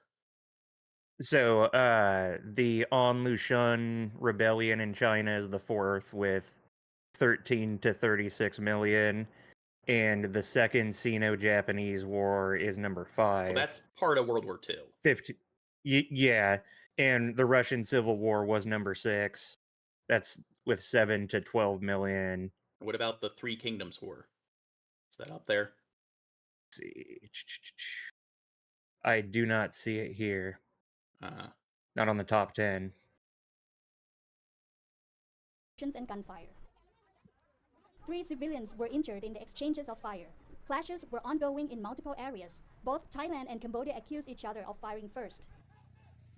Earlier Thursday, Cambodia said it was downgrading diplomatic relations with Thailand to their lowest level, expelling the Thai ambassador and recalling all Cambodian staff from its embassy in Bangkok. That was in response to Thailand closing its northeastern border crossing to Cambodia. Oh, here we are. Cambodian troops firing into Thailand. Which side shot first, still hotly contested, but there is agreement here that this situation is dangerous and fast-moving. Inside Thailand, images of damage done. The Thai government says the majority of those killed so far have been civilians. Military sites also coming under fire. In Thai border villages, civilians scrambling for cover. Others evacuated to a safer distance, fleeing the largest-scale fighting for 15 years. We heard gunshots, bang, bang, bang, and then the continuous boom. Now, this probably would be a fairly, depressing sight, but since we've been covering what's going on in Gaza, it's at least we're not seeing a room of people who are all missing their limbs and are emaciated and are just a bunch of skeletons. So, boom. Seems kind of odd that we're pandering to Israel, and yet you look at the carnage they're subjecting people to, and it is 10 times more horrific than any of these other sort of camps that you see in any other conflict that's going on currently. Sounds of explosions. I turned to my mother and I said, "Oh my God, Mom, get in the car." And we rushed off. Thailand and Cambodia share a more than 500-mile border, parts of which... Somebody says we're recycling the news. Yeah, we try to see videos from different news networks and stuff, so sometimes that just happens. The 7-Eleven being destroyed is one of the things that I saw during this last week. Somebody in the chat pointed that one out. Never forget.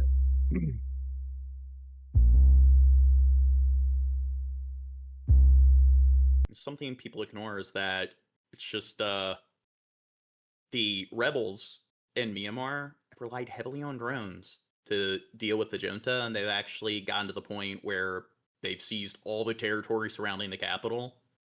And in Russia, it's kind of made tanks sort of obsolete because you can just fly in a small drone with some C4 and just blow up whatever the vehicle is. So imagine AI is getting better. When are we going to start seeing the lobotomy mosquito drones? Right now. Turn off your windows, John. Start seeing a lot more 12 gauges on the field at that point.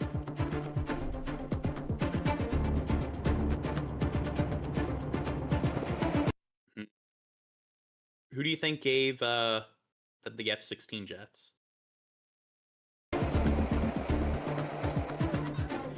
Stop asking questions, liberal. Well, it's probably Russia, because Russia has been supporting different governments in this area and giving them tons of aircraft.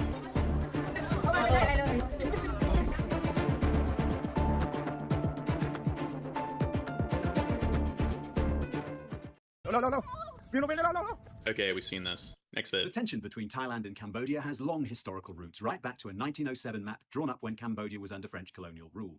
The Cambodians use it to delineate the land border. The Thais say it's inaccurate, so most frontier confrontations ever since have stemmed from that fundamental problem. This current crisis began brewing in February when a group of Cambodians went to disputed territory and sang a patriotic song.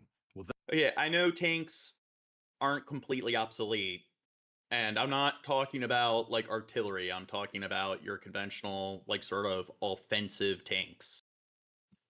That ended peacefully, but in May, in another area, troops from both sides opened fire at each other, and one Cambodian soldier was killed. The tension ratcheted up, and despite saying they were working to de-escalate, things never really relaxed. Thailand tightened restrictions on border crossings. Cambodia stopped imports of some Thai goods. Political moves to find a solution went badly, increasing the ill feeling. Then, in the last week or so, two identical incidents brought the situation to breaking point. A number of Thai soldiers were injured by landmines while on patrol in contested territory. Thailand said... Now, you're not supposed to be using landmines. That does go against, treaties with the UN. So, breaking some rules here. Lines were newly laid by Cambodian forces. But to be fair, who follows any rules when it comes to, international warfare? Cambodia called the accusations baseless. Nationalist feelings surged. Only libtards. Started soon afterwards.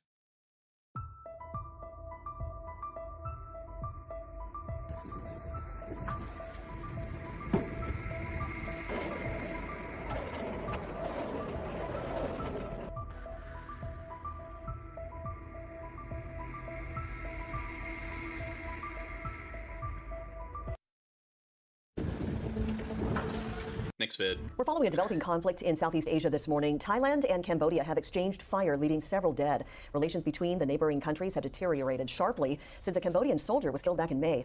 Both countries accused each other of starting the military clashes. Thailand has now sealed all land border crossings with Cambodia. The Thai army says... Jesus Christ, all these videos are from days apart from one another. And yet they're just recycling the same shit. Not so much going on in Cambodia, huh, John? Well, you think they would have updates as the days go by. News travels slow, John. We learned that from our friend. Oh, yeah.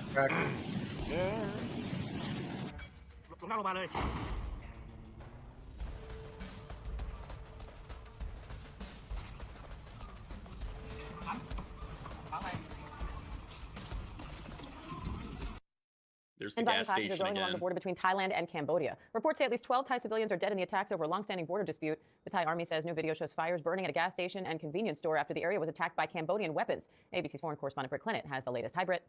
Well, Diane, this is a serious escalation of a months-long standoff between Thailand and Cambodia, fueled... Okay, let's try to... John, the liberal feel-good stuff is trash. Do you think ISIS will have mercy on you if captured? No, and I don't support ISIS. That's a good hospital in Thailand. stance to It was make. hit yesterday by Cambodian artillery shelling. Part of the Well, I'm glad we clarified that. Between the two countries. Yesterday saw over a dozen killed, mostly Thai civilians. Today, on Friday, I don't know. Who does this remind you of? They're destroying hospitals. Is there another country that's, Obama. Oh, yeah, Obama. He's the one bombing hospitals. He did. The hospitals. Well, he used drones. Soldiers. Over the past 2 hours, we've been hearing constant sound of artillery shelling. Let me be You're talking clear. about One on the hospital. Oh, We're talking about Israel. Palace. Israel bombing Gaza. Well, yeah. Yeah. A military truck arrived carrying injured Thai soldiers, one of whom was severely injured, with 2 severed legs. Civilians from this area... Next vid. Cambodia has called for an immediate ceasefire with Thailand as cross-border fighting here we go. for a third day, raising fears of a full-blown war. Both countries have been using heavy weapons after a long-running border dispute turned violent on Thursday. Thailand has evacuated more than 130,000 civilians and declared martial law in some border areas. Jonathan Head reports from the Thai-Cambodian border. For a second day, the guns boomed across the Thai-Cambodian border. This is a Thai artillery unit. They kept this up until nightfall. A long stretch of territory on the border has now been emptied. On a 1-hour drive, we hardly saw a soul. But in among the trees, in schools and temples, there are now thousands of Thai soldiers. Though in this village, a handful of men had stayed behind, worried about what would happen to their houses. And nearly all the villages right along this border for hundreds of kilometres have been evacuated. Now, if their house is struck by artillery, what do you think they're, like, them being there is going to, like, how is that going to help the situation? But for those who've chosen to stay to look after their homes or their livestock, these rudimentary shelters have been built to protect them from Cambodian rockets, and there have been almost constant artillery exchanges throughout the morning, both outgoing from here and coming back from the other side. Their families have been moved far from the shells and rockets. Oh, somebody says Obama created ISIS. Of course, deeper than Obama. They need to look into the Syrian civil war because I'm pretty sure Assad definitely deserves more blame in that area. This is a sports complex in the city of Surin. It's just a roof over their heads and a sleeping mat on the floor. Though the Thai authorities are running a slick relief operation with plenty of food and water, and even a designated area for evacuated pets. But it has been a traumatic experience. We heard the loud bangs, so we gathered all our important belongings, said Joy. We had to wait so long for a ride to safety, as all the cars leaving our village were full. Now, all they can do is wait for the guns to be silenced by diplomacy, so they can go home. Jonathan Head, BBC News, on the Thai-Cambodian border. This is one of the... Well, it seems like... Now, with Russia and Ukraine, they've been talking about a ceasefire for, like, the last... Like, since the war began. And in the last year, they've really been pushing it, and we haven't seen any progress. So, with India and Pakistan, they established a ceasefire almost immediately, within, like, pretty much the first week of the conflict. So, do you think maybe we'll see a similar results that we saw with India and Pakistan? most important checkpoints linking Thailand's northeastern region with Cambodia. It's normally on weekends like this one now. It's normally packed full of people, trucks transporting goods back and forth across this border checkpoint. This has become a red zone, the explosions deafening, a relentless barrage of weaponry that seemed to shake the earth itself. We ran to take cover. These explosions have been... Dude, imagine, I don't know, like the press that will go out and cover war zones, like on the scene. What do you think motivates them to do so? Do you think there's a correlation between people who pursue this type of journalism and being an adrenaline junkie? Yeah, probably. Let's Possibly. do it. Yeah. Do it, John. I don't know. I'm kind of a adrenaline junkie. Maybe I should get involved in this. It's your calling. 15 minutes. Locals have taken shelter, watching days turn into nights amidst the constant sounds of battle. We eat and sleep in here, all 30 of us. It's been 4 days, 3 nights. It's so scary. Life here has changed. The vital artery that connects Thailand and Cambodia is now void of life. Rows of stores stand empty. No customers, no business. That is wild tonight. Do you think tariffs is going to help out in this situation? I think fucking with the world's economy, fucking with these poorer countries' economies, they don't engage in their fair share of trade. I think maybe when conflicts do break out, the global economy does play a part. It is a notable component on, you know, how long the conflict will last.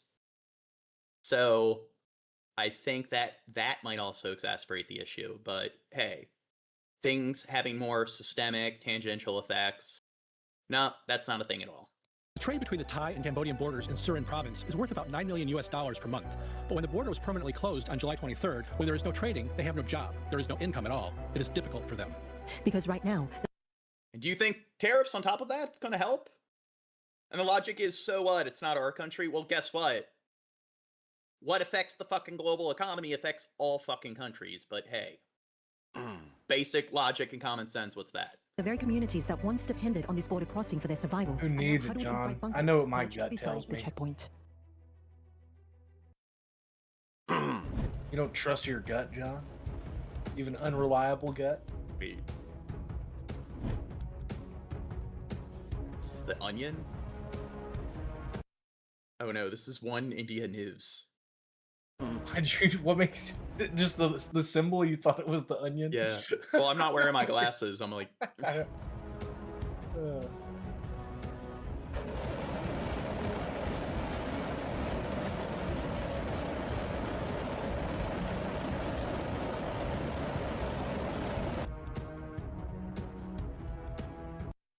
Jesus. The coverage for this issue really fucking sucks. Here, let's see what the Buddhist monks are dealing with.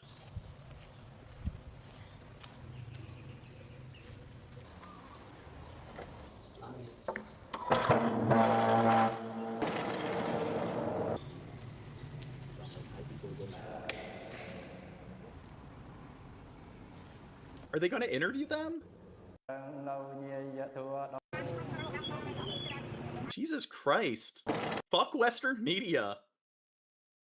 We can't get any reliable coverage on this. It's as real as it gets, John. It's B-roll. អំពាវនាវទាំងភាគីថៃក៏ដូចជាកម្ពុជានឹងដែរសូមធ្វើយ៉ាងម៉េចរកនីតិវិធីដោះស្រាយតាមនីតិវិធីផ្លូវច្បាប់ដោយសន្តិភាពគ្នាទាំងអស់គ្នាបង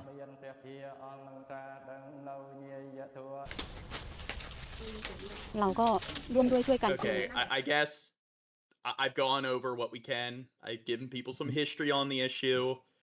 So let's get into the other. There isn't really a whole lot left to say on that issue. Yeah. It's an ongoing thing. Investigating the killings of children in Gaza. A man and a small child are lying on a street in Gaza City. In his final moments, the man reaches out to touch the child. This video was broadcast in December 2023, but there were no details of who these people were. Now, there's a particular person in some neighboring community that apparently they got upset that we covered a previous documentary where they're discussing that they found sniper rounds in a bunch of children that they were treating. These humanitarian like aid workers, and like out of all the sources that you're going to trust or discount, clearly those humanitarian aid workers have the greatest incentive to lie. But apparently they claim that, oh, ISIS is just the one sniping all the kids. It's like ISIS, they really get around. Or Hamas. Or I was going to say, Hamas. I believe they specifically said Hamas, to be fair. Yeah. For months, we tried Well, I said ISIS because people in the chat kept talking about ISIS. to find out more about them, trawling social media and reaching out to contacts on the ground, until we found a name for the man, Mohammed Al-Majdalawi, and his daughter, 2-year-old Layan. Do you think she voted for Hamas?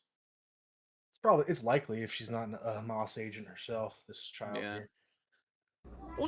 Layan's is just one of 95 reports we've compiled of children who were allegedly shot in the head or the chest in this war in Gaza. To compile this list, we verified media reports, spoke to human rights researchers on the ground, and to 30 doctors and nurses who treated these children. Now, one thing they're discussing is Israel has their sniper drones. And they're talking about how, okay, maybe it's not IDF soldiers on the ground that are shooting them, but there's sort of that, disinhibition effect when it comes to killing somebody from a distance behind a screen. So do you think that people who might be piloting, controlling some of these drones from a distance might be like, you know what? Yeah, kid, push the button. More than 2/3 were under 12 years old. In 57 of these cases, it was alleged that the IDF shot the child. In 2 accounts, the children were allegedly shot by Palestinians. For the remaining 36 cases, we have no account of what happened. But what led to Layan's death? This is Layan's sister Shahid. She was 12 and with her mother, father, brother and sister that day. She told us they were fleeing bombing and walking down a quiet street when they came to this junction, and she saw a tank up the street to her left. She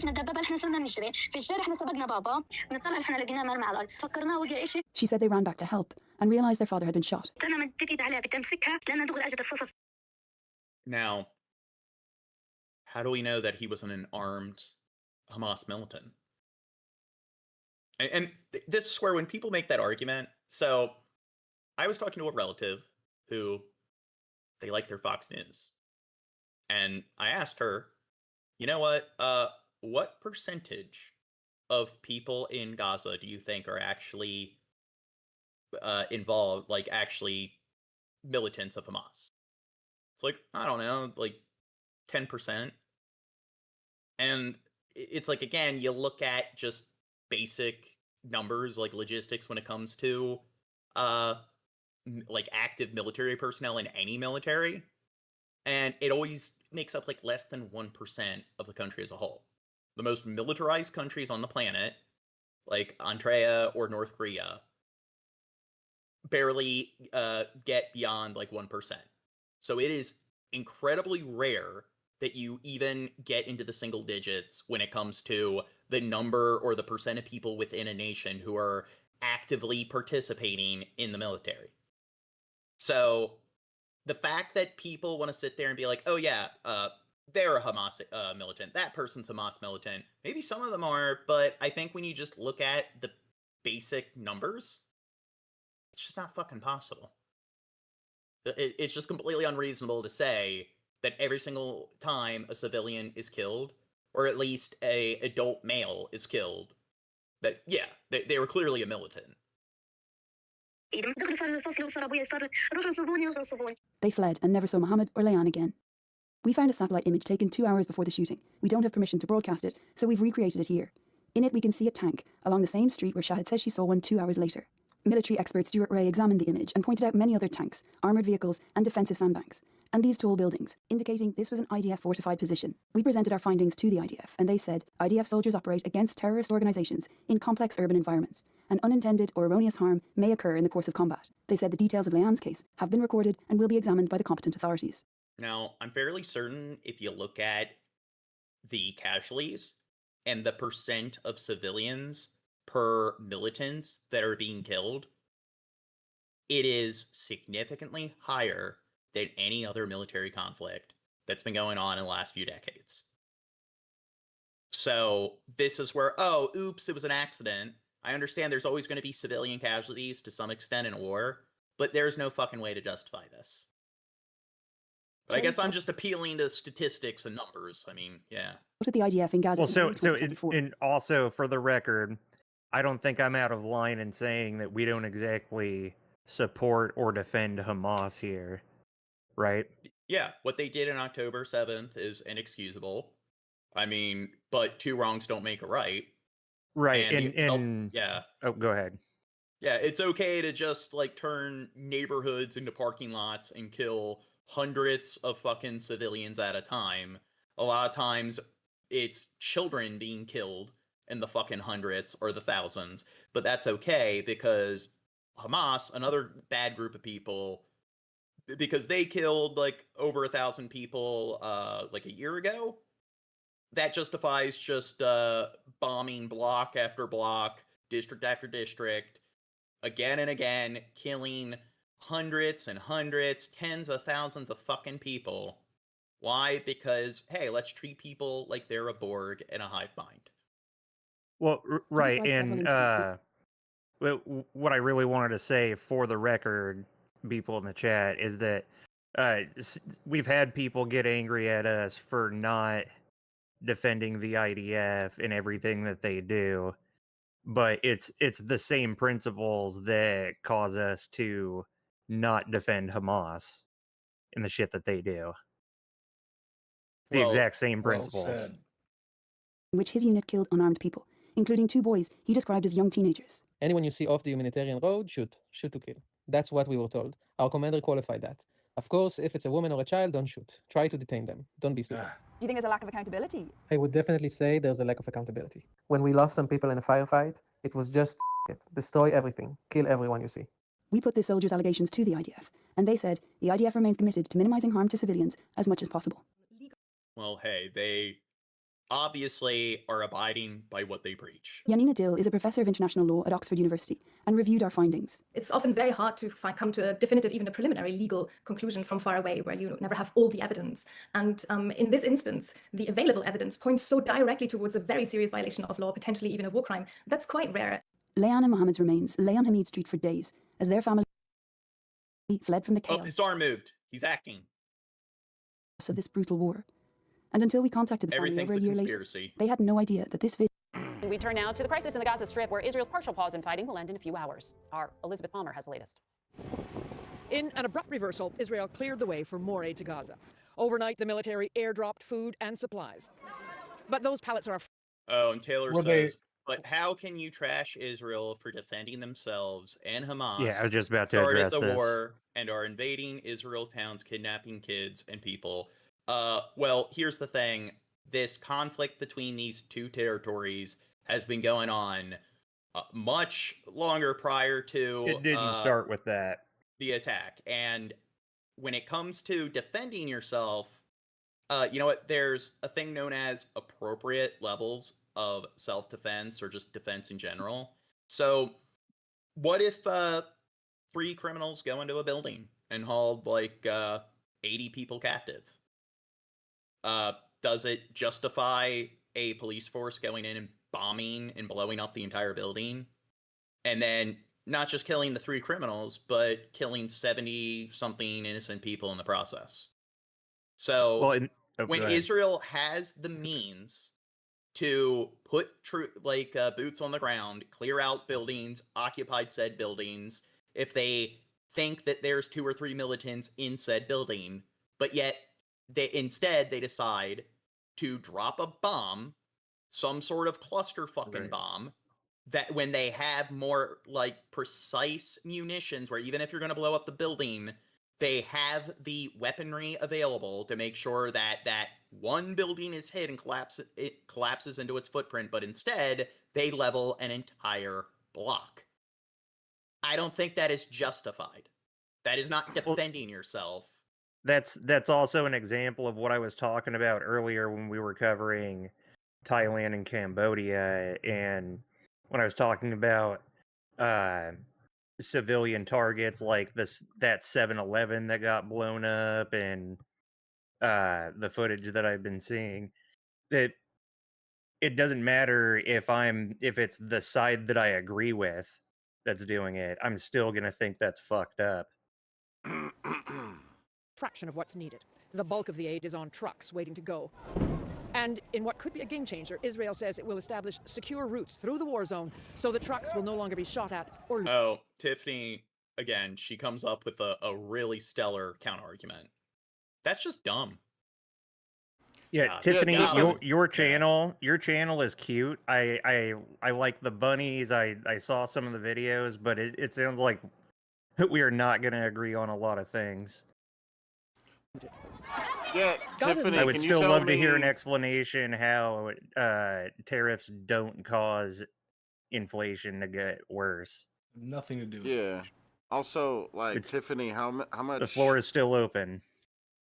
How much innocent civilians have died recently in Gaza because of Israel compared to how many actual people in Hamas that they took out? Because even Israel themselves, I remember us looking at numbers, and it was like something like for every Hamas, I don't know, I want to say it was like for every Hamas they took out like 30 something. Hamas militants they took out like 30 something innocent civilians. It's like, that's you think that's okay? And then they're obstructing aid from getting into the country, so there's no excuse for that.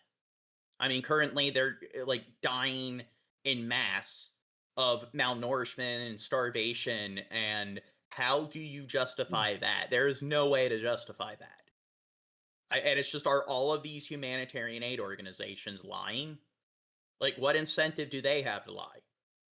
So that's another good example of confirmation bias, where it's just who benefits. And when, again, you look at experts, some of the world's leading military experts, they're all pointing out the fact that they have access to some of the most advanced military technology on the planet. They have one of the most sophisticated militaries out there, and then they're backed by the United States, and yet they're choosing to use dumb bombs and, like, indiscriminate artillery. It's just, there is no way to justify that. The world. Widespread hunger. And international medical agencies say children, especially the poorest and those with special needs, are suffering from acute malnutrition. Since March, when the ceasefire ended, aid has trickled into the war zone, but not nearly enough. Israel sidelined the main UN agencies and funneled most aid through the privately run Gaza Humanitarian Foundation, which has only 4 distribution hubs for 2 million people. As hunger grew, so did reports of Israeli soldiers shooting at crowds trying to get something to eat. Even so, desperation pushed Gazans to risk death plundering aid from moving convoys. Alongside the shooting war, there was also a war of words. And the other thing is, it's just Hamas, they're in tunnels. They like, the problem is they need to get to them. They're in the tunnels. The tunnels. That's the argument people make. And it's like, why are they bombing refugee sites and buildings that are on the fucking surface? And then when you look draw them out. Yeah, and then you look at the IDF, and it's just, they have some of the most advanced surveillance technology, like radar reconnaissance sort of technology on the fucking planet. So when they're able to use like thermal imaging, see through the walls of these particular interiors and map it out, and you'll have buildings that have they're exposed to the skyline. So you have like 80 refugees or civilians that are hiding in a building, and they know who those 3 militants are that they claim are in the building, and they're not able to, send in like soldiers to clear out the building and deal with Hamas, even though a few civilians will die. Why do they need to blow up not just that building, but several buildings surrounding it? It's like, and that's the thing. They have bombs that can make sure that that building alone could just be collapsed into its footprint, and yet they'll level a block. And then when you talk about how, like, okay, they should try to occupy the building in order to seize control of those particular tunnel entrances, so that way they can send drones into the tunnels and map out the tunnels and find ways to address or attack Hamas within the tunnels, the logic is let's just blow up the entire fucking building. I don't think that's a very like sound sort of tactical decision. But oh no, they have to blow up the building because they're in the tunnels and stuff, and it's like, but wouldn't they want to have some level of access there? I mean, how is that taking care of the actual fucking tunnel infrastructure? And if they want to collapse the tunnel, they can send in a demolition drone and send it in with the right amount of distance necessary to detonate and collapse that particular tunnel entrance. But then instead, what they need to do is just blow up the entire fucking building. Yeah, I'm seeing sources when it comes to the percentage of like civilians and everything, and I'm seeing 80%, 80%, 90%, 53%. Guess where that source comes from? What source? Benjamin Netanyahu. Oh. So the even he says 53%, but that's dramatically smaller than 80%. Well, that's the thing. Even Israel themselves, when you look at in the United States, the numbers that they're presenting to the public, it shows that, yeah, a pretty significant number of civilians are being killed. Even the U.S. government is like getting to the point where it's like, you know what, you gotta start allowing fucking aid through. Like all of the NATO states that have also been like major allies of Israel have started to call them out and endorse sanctions against Israel, because what they're doing, they are clearly violating international laws by obstructing aid and targeting fucking civilian infrastructure. And it's just when the data provided by some of the top military intelligence agencies on the planet from some of the world's like leading military powers are showing data that demonstrates that, you know what, yeah, they are fucking killing people in excess. I guess all of these advanced intelligence agencies, they're all wrong. When all of the like world's leading military experts are coming forward and saying that, yeah, the tools that they have and the tools that they're choosing to use instead, that it is not tactical and it's clearly used to just accelerate or to exasperate civilian casualties. Then you got all the humanitarian aid organizations that are coming out and are like, this is the worst humanitarian crisis we've ever seen. That they are targeting civilians. I guess the Red Cross, Doctors Without Borders, Amnesty International, they're all fucking lying. And then it's like every journalistic source out there, with the exception of Israel, like Israeli Times and Fox News, are showing that, yeah, this is happening in fucking excess. Even countries that typically are like major supporters of Israel, it's just, is every fucking source out there wrong? So who are you supposed to fucking believe? And when people want to sit there and be like, oh yeah, that's fake, oh, they're lying, this source could be wrong, therefore it is, well, you know what, I'm sorry, I think you're getting to the point where it's just denialism, it's confirmation bias. Let's basically discount information we just don't like. So a while back in the chat, Taylor said, it's war, LOL. It's okay for Obama to drop bombs on Afghanistan, but we don't support Obama doing that, you dumb fuck. You about 10 minutes ago, I made a comment about Obama dropping bombs and drones. Do you understand that both political parties can just be completely and totally excusable and just completely deplorable? You don't have, just because you denounce one party doesn't mean you have to be a shill for the other. And in the end, learn to think critically. You clearly are playing the stupid political football game, where if you can find people of the other party doing bad things, it makes what your party is doing okay. Yeah, you criticize Republicans doing this thing. That must mean that you support Obama doing that thing. It was letting in plenty of Fucking aid. stupid. The U.S. and agencies weren't picking it up. The agency said the army made it too dangerous. And while the blame game played out, Gazans grew thinner and sicker. Now Israel has announced a change of policy. Aid has begun moving under the new rules today. For Gazans, it's not a minute too soon. Now to the growing humanitarian crisis in Gaza. The Israeli Defense Force says it has started a tactical pause of its military activities in 3 areas in Gaza so that aid can be taken into that war-torn region. There is growing outrage over malnutrition and starvation, especially children who are starving. Also, there's an urgent call for a ceasefire as talks collapse. ABC's Dave Packer has more. Oh, so again, Tiffany, those facts are wrong. Why are those facts wrong? Just because they're wrong. And again, because she demonstrated that she's really well read in economics by not providing any sources of her own. I'm sure she's going to provide sources here. I'm sure she's read a book on this topic.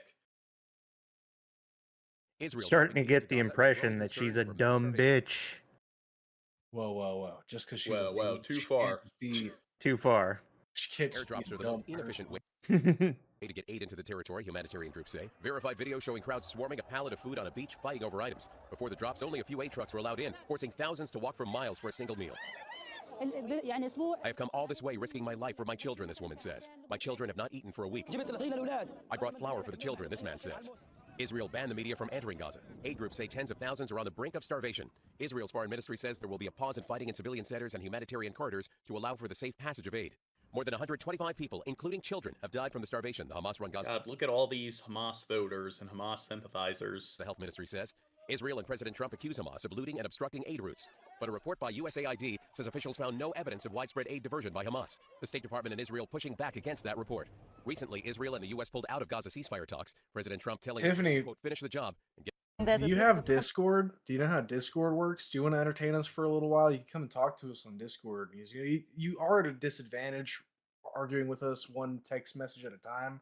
If you want to come in and we'll talk to you, we'll get down to the nitty gritty if you want. We do that from time to time. Yeah. We all extend the offer. Put the link in the Discord. Link. If you know how Discord works, feel free, and maybe you'll have. It's pinned at the top of the chat. Oh yeah, at the top of the chat, there's a link if you know how that works. So yeah, why would you want to call in? I don't know. You have a lot to say, it seems. So yeah. If you feel like we're not giving you a fair fighting chance, figured that would give you the opportunity to come and have you. Yeah, and you're I think the one to disagree with us in the live suggested chat. that. So why not come in the voice chat? Condemnation Only if tonight you're about the situation interested. in Gaza. The head of the UN has said the starving of Palestinians is a moral crisis that challenges the global conscience. And Sir Keir Starmer has released a statement calling the images of starvation utterly horrifying. He says the UK will evacuate children from Gaza who are in urgent need of medical attention. Israel said... Yeah, Pop. I gotta go pee. Pop the the link in the Discord chat or the live chat. I already. Yeah. Whatever. He's not paying attention. He doesn't care. And look at this guy, always getting up in the middle of the show. I know. I haven't gotten up once, Chad. Yeah. I've never gotten up. Well, actually, I never sat down. But whatever. I'm the greatest. Guys, hit the like button if you haven't yet. Let's get the 50 likes. We could do it as a team. We work together, achieve 50 likes, and then suddenly you're part of something. You're part of 50 people who decide. But by the way, Shab, I never did get a response from a Rev. Oh, yeah. Like I said, he wouldn't want to talk to me. Right. I mean, I was nice about asking. Yeah. Yeah, and I would be. I could easily be nice, saying it, talking to him. But I think he's kind of scared of me, and I don't think he could handle, or he'd feel comfortable with the idea of getting into a voice chat with me or anything like that. What did you say about weed? Weed. What's that? I ain't heard of no weed before. Must be some new Who the fuck stuff. smokes weed? That's something for degenerates and criminals, as far as I know. Yeah. You have the same microphone as Rev and Shani? Maybe. It's a Yeti. What do they have? They have one that's all colorful, lights up on the back like yours. Does it change colors? Mine doesn't. Oh.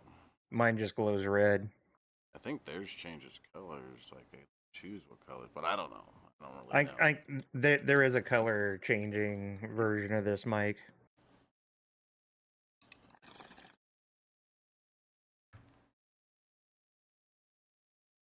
Of course they got it, because they can afford it. They got the fancier stuff. When they could afford it. Yeah. Okay, shall we continue? No. Shall we? It'll allow countries to airdrop aid in the coming days, but aid agencies say this won't be enough. Israel controls the entry of supplies into Gaza. It says the starvation is not its fault, and it blames Hamas for stealing food. The BBC, like other news organizations... Yeah, they're not getting the food because they're all stealing it. Dirt, are you going to tell us what the BBC stands for? Well, you see, it actually stands for Big Beautiful Clitoris. Now that's a little, yeah, well, it's right. unknown. It's lesser known. The BBC. Whoa. A lot of guys can't find it. You know what I mean? No matter how big and beautiful it is. From seeing for ourselves what is really going on. So we rely on trusted freelancers in the territory, and working with them, our international editor Jeremy Bowen sent this report from Jerusalem, and a warning there are distressing scenes from the start. This image of a starving boy and his mother in Gaza has been seen by millions around the world. His name is Mohammed, he's 18 months old, and he weighs 6 kilos. His mother, Hidayah al-Mutawi, has lost her home and her husband, who was killed. Now, here's the thing. Do you think that if Israel wasn't obstructing aid from getting through, do you think this kid would be in this situation? So when you have children dying in excess due to a lack of food and foreign aid, what's the justification there? I don't really see the relation between those two things, Gene. I don't see how you're... Oh, clearly. False correlation. Coming to that conclusion. I don't think it really has anything to do with that. The kids just won't eat. No? They won't eat. Many others will not survive much longer unless it's crazy unrestricted that aid the starts one flowing that's into Gaza. said that their kids haven't ate for a week. It's like, I couldn't survive a week. I don't think, like, not eating. At least I'd be like, fucking, that's crazy. Skeleton people well, infants and elderly, they can't survive that long, but people can survive months without food. I think it takes like 3 months for scurvy to hit, and that's usually the first like deadly thing a person can deal with that's due to a nutritional like deficiency, which is like a lack of vitamin C. But water, can only survive a few days without water. He can't stand up on his feet or sit because of the fatigue. We can't get baby formula from Mo because the prices are too high. I go from one hospital to another Ooh, inflation. trying to get him formula, but I can hardly find any. Mohammed and his mother Hidayah were filmed by one of the trusted Palestinian freelancers we work with in Gaza, who are themselves starving. Israel does not allow international journalists to enter the territory. So we went to a spot overlooking Gaza, a vantage point in the frontline town of Sderot, where Hamas attacked and killed Israeli civilians on the 7th of October 2023. Israelis come here to look at the war, only a few miles away. It was hazy, so it was hard to see, and the steady sound of Israeli artillery was carried away on the wind. Since my last visit, vending machines have been installed, if anyone needs refreshment. From here, it feels like looking out of one world into another, not distant, but remote and isolated.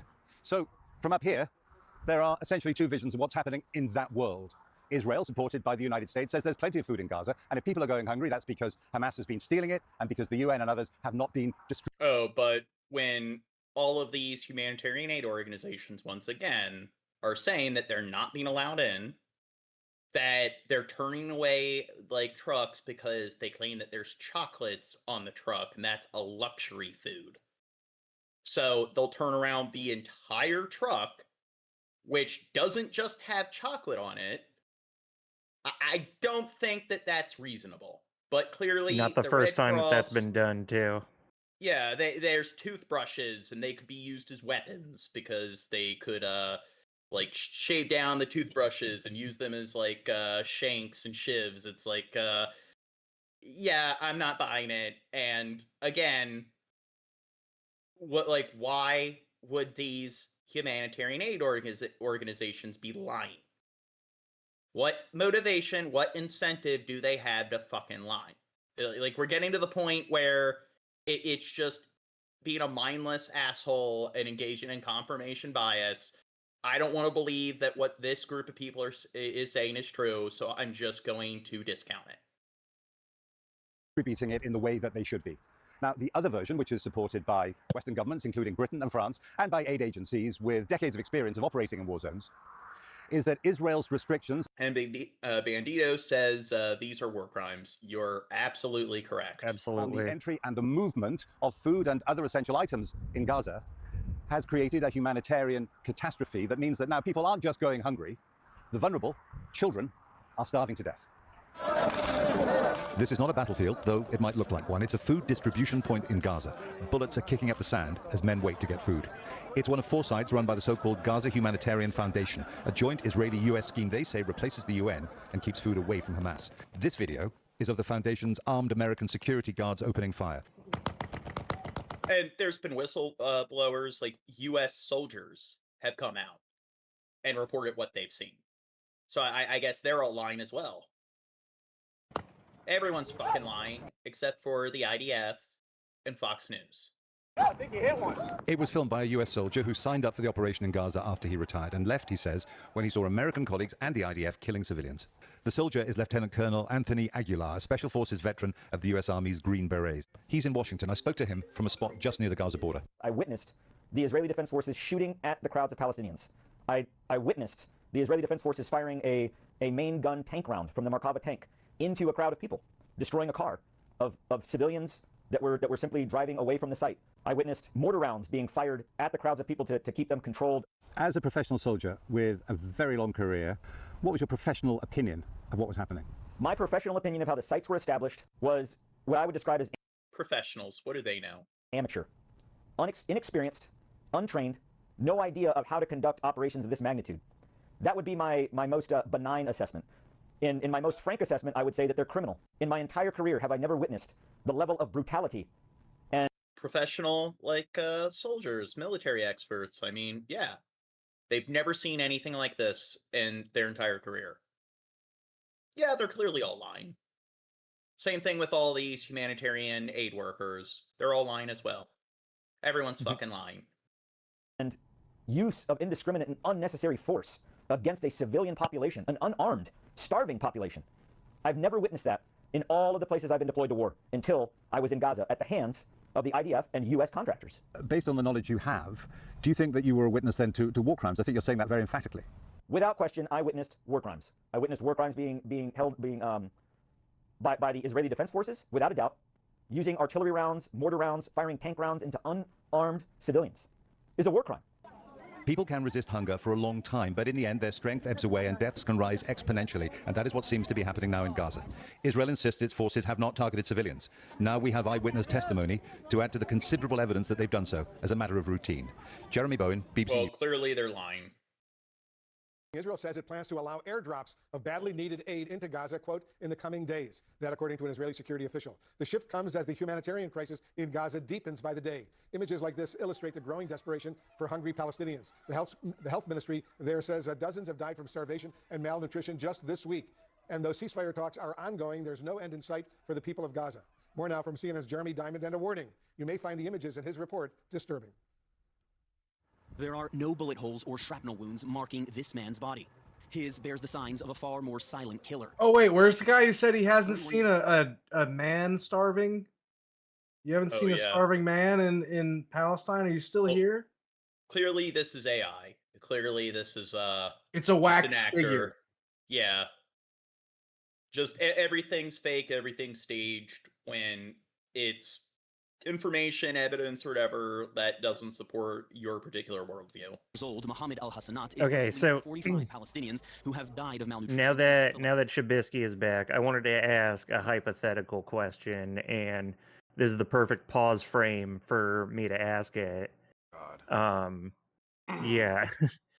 So, if this kind of shit was happening to Israeli citizens, you know, and these kinds of war crimes were being committed, you know, on Israeli citizens rather than by the IDF, we would be just as repulsed by that, right? Absolutely. None of you three would be cool with that, right? Absolutely, it'd be horrible, and I'd Clearly, probably be making a We'd lot be of covering it the same way, right? We Yep, would I'd be probably be blasting making a it, lot of yeah. connections to genocide and the Holocaust. 'cause Well, they that's- look more like us. Like they are more white, so clearly there's more to like sympathize with.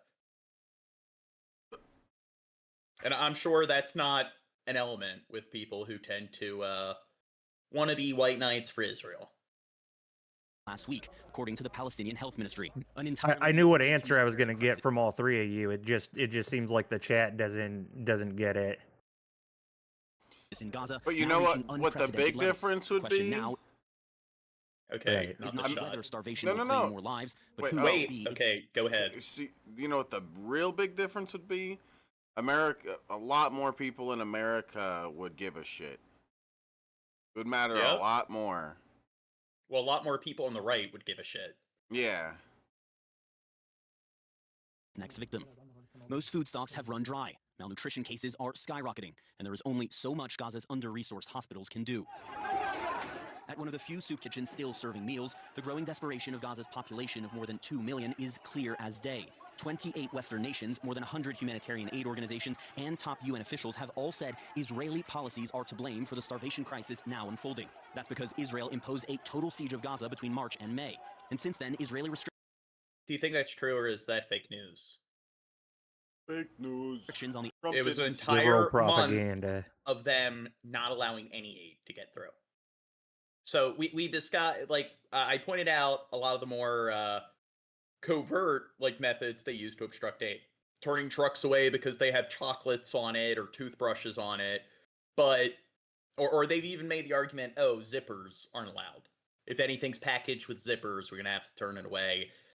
And it's something like all of the data shows that it's like 60-70% all the aid trying to get through was being obstructed. But then they declared they established a full-on blockade, not allowing any aid to get through for a month.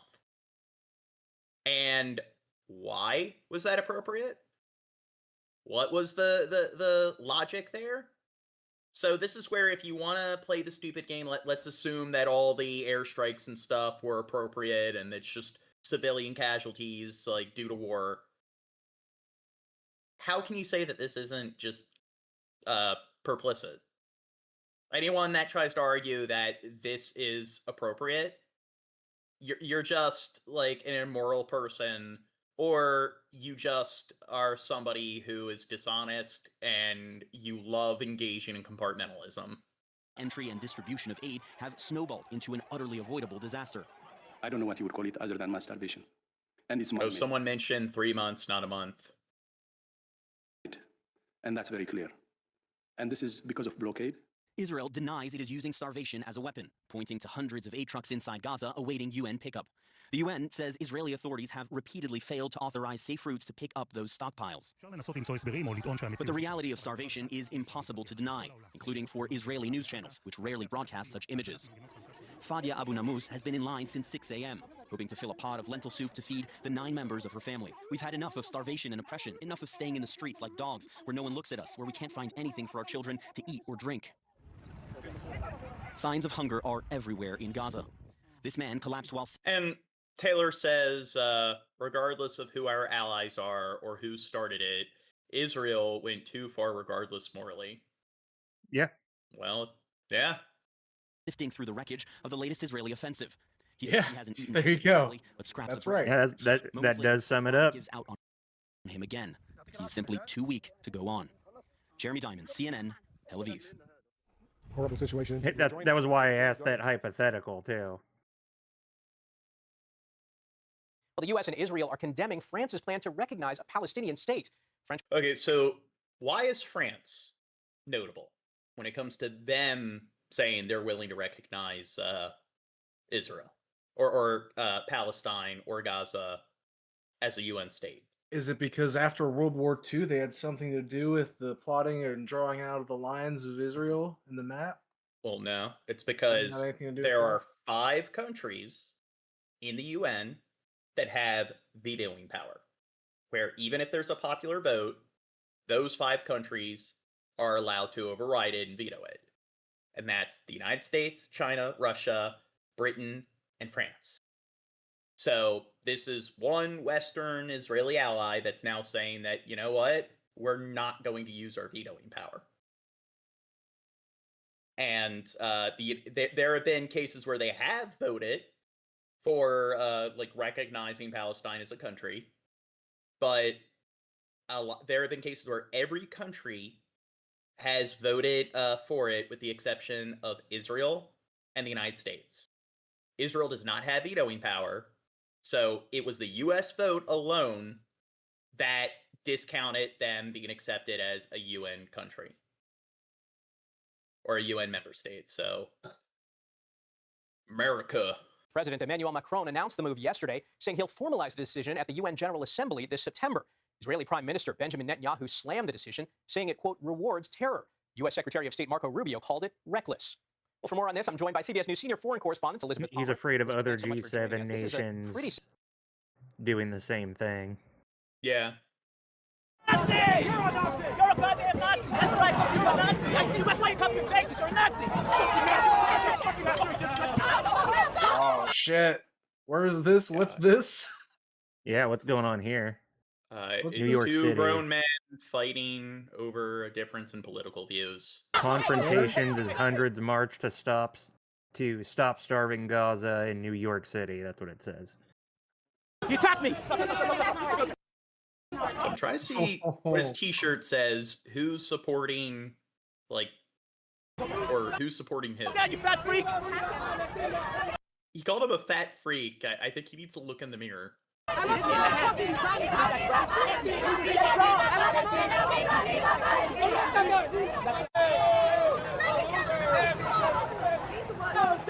it's like, he attacked me. It's just you knocked him out. He was on the ground, so I guess he didn't knock him out, but he floored him, so why is he crying?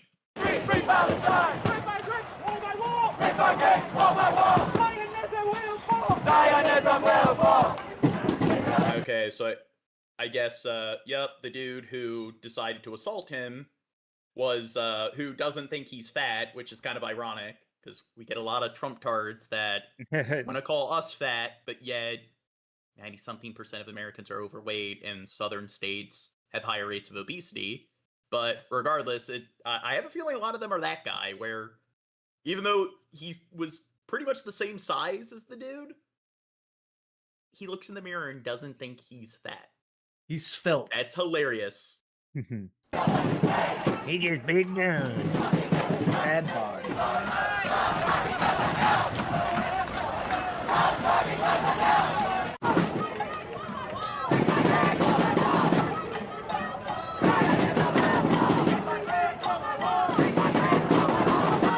Okay, I think we get the point. Next vid. There are growing concerns among aid groups about the scarcity of food in Gaza. Just yesterday, dozens of Palestinians were killed as they waited to get food aid from humanitarian groups. Fox's Scott Gernal with the growing food shortages and widespread hunger.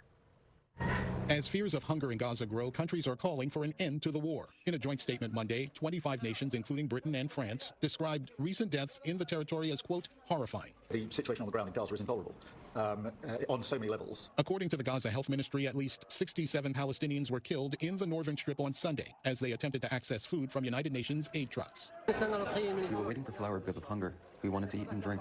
Suddenly, the tanks came out surrounding us. They started shooting at us, and we were unable to move. The Israeli military says troops fired warning shots toward the crowd to remove a, quote, immediate threat, and said it, quote, certainly does not intentionally target humanitarian aid trucks.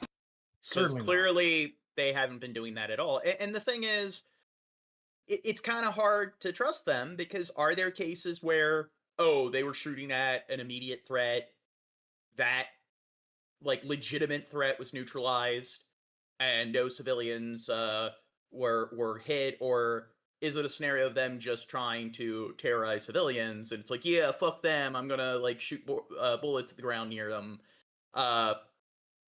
You know what? There's plenty of evidence of them doing the latter, so it's kind of hard to not put, like, some trust in the people who are accusing them of engaging in the behavior that they've been caught doing again and again and again. Humanitarian workers are warning that hundreds of people in Gaza could die from a scarcity of food. The World Food Program says nearly 1 in 3 people there are not eating. The World Food Program, do you think that's a libtard source? Do you think they're lying? Probably. Who cares about Yeah. that? Like the Red Cross, Amnesty International, Goddamn all of them. Obama agenda. Human Rights Watch. For days at a time. The situation Sounds like here some is absolutely dire. The situation in Gaza has never been this bad. They are Goddamn desperately right. hungry. Another growing concern among aid groups is Israel issuing new evacuation orders for parts of central Gaza, an area where ground troops rarely operate and many international organizations are located. There's 2 million people in Gaza on the brink of famine, so we need the humanitarian community to be allowed to do our jobs. Gernal Scott, Fox News. All right, for more perspective now on this. Well, as political pressure mounts here at home, a new flashpoint in the Gaza war. Israeli ground troops have entered central Gaza for the first time, moving Let's see what the Christian Broadcasting Network has to say. into Deir al-Bala, an area aid groups say has been a humanitarian hub. Israel believes Hamas may be holding hostages there, including some of the 50 still missing. The move has sparked international outrage, with nearly 24 countries now demanding an end to the war. The UN is also accusing Israel of firing on a crowd of seeking food over the weekend. Gaza's Hamas-run health ministry says at least church arson and act of terror. And the also bringing Michael O'Hare. So there was the Flower Massacre, where they murdered 100 civilians who were just like acquiring flour from an aid truck. So it's not like there are very well documented cases of them just shooting at civilians. And they've even pulled over humanitarian aid trucks and shot at humanitarian aid workers, like the Red Crescent or Crescent. There was that well-documented case where a few Israeli IDF soldiers got out of their vehicle and started firing at those medical workers. So you could argue that, hey, this is anecdotal, these civilians are saying it, so it could be fabricated, but guess what? The fact that they've done this time and time again, it's not unreasonable to be like, you know what? Chances are half of the claims are actually valid. I mean, are there going to be claims where they're civilians, they don't know 100% what's going on? Maybe they were firing at legitimate targets and following protocol. Yeah, but it's still not unreasonable to give a lot of them the benefit of the doubt. Hanlon Senior Fellow and All Director. right, John, I'll be right back. I got to go wake Danny up. I'll be back. So, real quick though, Gene, would you like to clarify for James A. Fish whether or not you support Biden lifting Trump's sanctions on Iran so that they could fund Hamas and Hezbollah? Biden, one of the things that really hurt him in his election campaign is the fact that he was being a shill for the IDF. And then that's the thing. He wasn't lifting sanctions. He was supporting sanctions. He was definitely enabling Gaza. He did nothing, or he was definitely enabling Israel. And he clearly didn't do enough to try to de-escalate what was going on. So I think what you're saying is wrong, and I don't support what Biden was doing. And Biden definitely was more in support of fucking Israel. So we're seeing this ongoing chaos surrounding and also it's Gaza. a hilarious framing of that question. Provision, the GHF is having issues, and Hamas, still causing problems there. With so many players, Michael, and just a lot of mistrust, do you see any real solution to the Gaza aid crisis? Hi, Jenna. Well, yes, I think there are ways that could be modified. There are two ideas in particular that one is more of a political or big picture idea, the other is more technological. But the big picture idea is that I think Israel needs to accept that even though no Hamas leadership should ever be dealt with again or given any kind of standing, nonetheless, you cannot kill your way out of a terrorist movement. And we learned that with Al-Qaeda. We wanted, certainly after 9/11, every Al-Qaeda member dead. But after a few years, we realized that decapitating the leadership. Yeah, and that's what I said. It's just these terrorist organizations never go away. In any of these campaigns, do they ever completely abolish these terrorist groups? No. They all still fucking exist. Preventing the movement from restarting, those were the achievable goals. And that if you kept after trying to kill each Yeah, he built a fucking pier.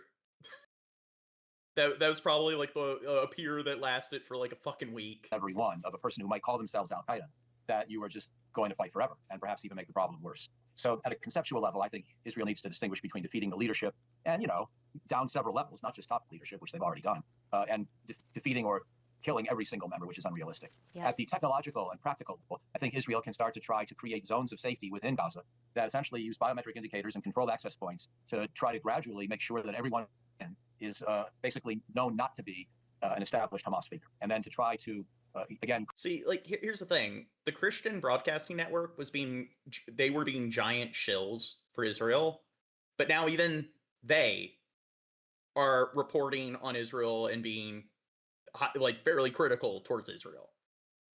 So it's like we're getting to the point where, again, it's the IDF and Fox News are, like, the only sources out there that are trying to defend Israel. Create sort of from the ground up a safe zone and do it neighborhood by neighborhood, city by city, try to make that a positive vision for how safety can be restored and also the sustenance of the Palestinian people can be enhanced. So Michael, we reported Israel is taking quite a bit of heat from some more unexpected sources. U.S. Ambassador Mike Huckabee called a West Bank church arson an act of terror, and he also condemned the killing of a Palestinian American. The White House is demanding answers after a strike on Gaza's only Catholic church. Michael, do you see a shift in support from allies like the U.S. toward Israel?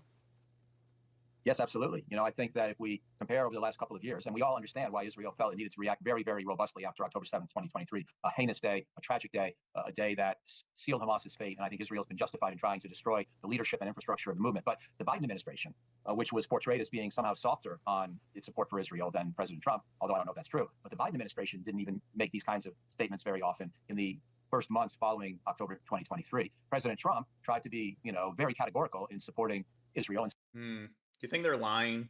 Because they're saying that Biden wasn't a shill for Hamas. Certainly wanted to try to win Jewish American and evangelical votes accordingly, and then seemed to have a rapport with Benjamin Netanyahu in the early going. But that accord seems to have frayed, even though they collaborated on the Iran operation. And it is fascinating to watch these comments because, Mike Huckabee is a good man. He's on the ground and he understands the importance of protecting innocent human life. I don't think Israelis are taking Palestinian lives on purpose, but I think they have become a bit callous. That I don't agree with. 4-year-old Razan Abu Saha was hospitalized with malnutrition more than 1 month ago. Malnutrition has caused her to suffer from a mobility disability, her mother says. Her health was good before the war, but there is nothing to strengthen her. No milk in the hospitals or pharmacies. Sunday, Razan became the latest child in Gaza to die of hunger. Her skeletal body laid out on a slab of stone. Painful proof. Do you think her death could have been avoided if Israel allowed aid through? No, that had nothing to do with it, obviously. The UN and others have long warned about. It is shocking, but should not be surprising. In the space of 24 hours, 18 deaths were caused by famine, according to the Ministry of Health in Gaza. Yasser Ahmad was waiting at this soup kitchen since 6 a.m., desperate to take something home to his family of 12. Flour is expensive, he says. Everything is expensive. Where can we get food from? We don't know what we'll do in the end. Eat each other? When his turn comes... Cool. That reminds me of Snowpiercer. They had all the tailies segregated to the back of the train. And then there was the notable, cannibalism massacre. The amount poured into his bowl is minimal. He walks the 4 kilometers back home. When his wife sees how little is in the pot, she starts crying. Is this enough for 12 people, she asks? Is it enough for a woman who is 7 months pregnant? Even a 1-year-old child wouldn't be satisfied by this. Pouring the watery soup into one bowl, the family eats together. The father allows... So what percentage of these people do you think voted for Hamas? All of these children voted for Hamas. Okay, and what Can't wait to percentage join. of the people here do you think are Hamas militants? Definitely the little baby right there. Yeah. Now, again, that argument of hey, it's their fault for voting for Hamas. Again, I thought Hamas is an evil terrorist group, so I don't think Hamas had a fair and genuine election. So people that present that argument that they just got from the hearsay grapevine, are they going to say the same thing about Putin being elected by the Russian people? It was Assad elected? Did he have completely and totally genuine elections? So it's just for some reason their attitude of corrupt governments, corrupt regimes, a terrorist group kind of just forcing their way into government and having a mock election like pretty much any fucking authoritarian government. Or clearly that's not the case there. We're going to turn our brains off and say that it was a completely untampered sort of election. Plus, most people in Israel, or most people in Gaza, were not old enough to vote or were not even fucking born when that election took place. Himself just one spoonful, leaving the rest for his children and grandchildren. After this, he says he will go to another soup kitchen to see if he can keep starvation at bay for one more day. Israel says the military is working to allow and facilitate the transfer of humanitarian aid into Gaza, including food, adding there are trucks yet to be picked up by aid groups. The UN says Israel often denies permission to move aid or approves routes too dangerous to travel. This is Democracy Now!, democracynow.org, The War and Peace Report. I'm Amy Goodman. The independent news outlets 972 Magazine and Local Call, run by Palestinian and Israeli journalists, have revealed Israel is increasingly using grenade-firing drones to enforce evacuation orders. Israeli soldiers admitted to 972 they deliberately targeted civilians so others will, quote, learn not to return to their homes. One soldier said using drones to target Palestinians was, quote, like a video game. For more, we go to Tel Aviv. And I mentioned that earlier, the disinhibition effect when it comes to that sort of remote sort of warfare.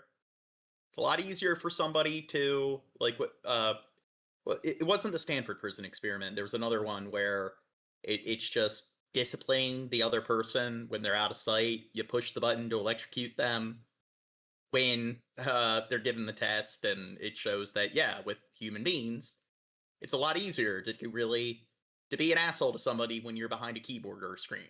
A lot easier to disconnect when you're just seeing them from, like, some kind of bird's eye view satellite display. Joined by Meron Rappaport, editor and writer at the independent Israeli news site Local Call, a columnist at 972 Magazine, which published the new report headlined Like a Video Game, Israel Enforcing Gaza Evacuations with Grenade-Firing Drones.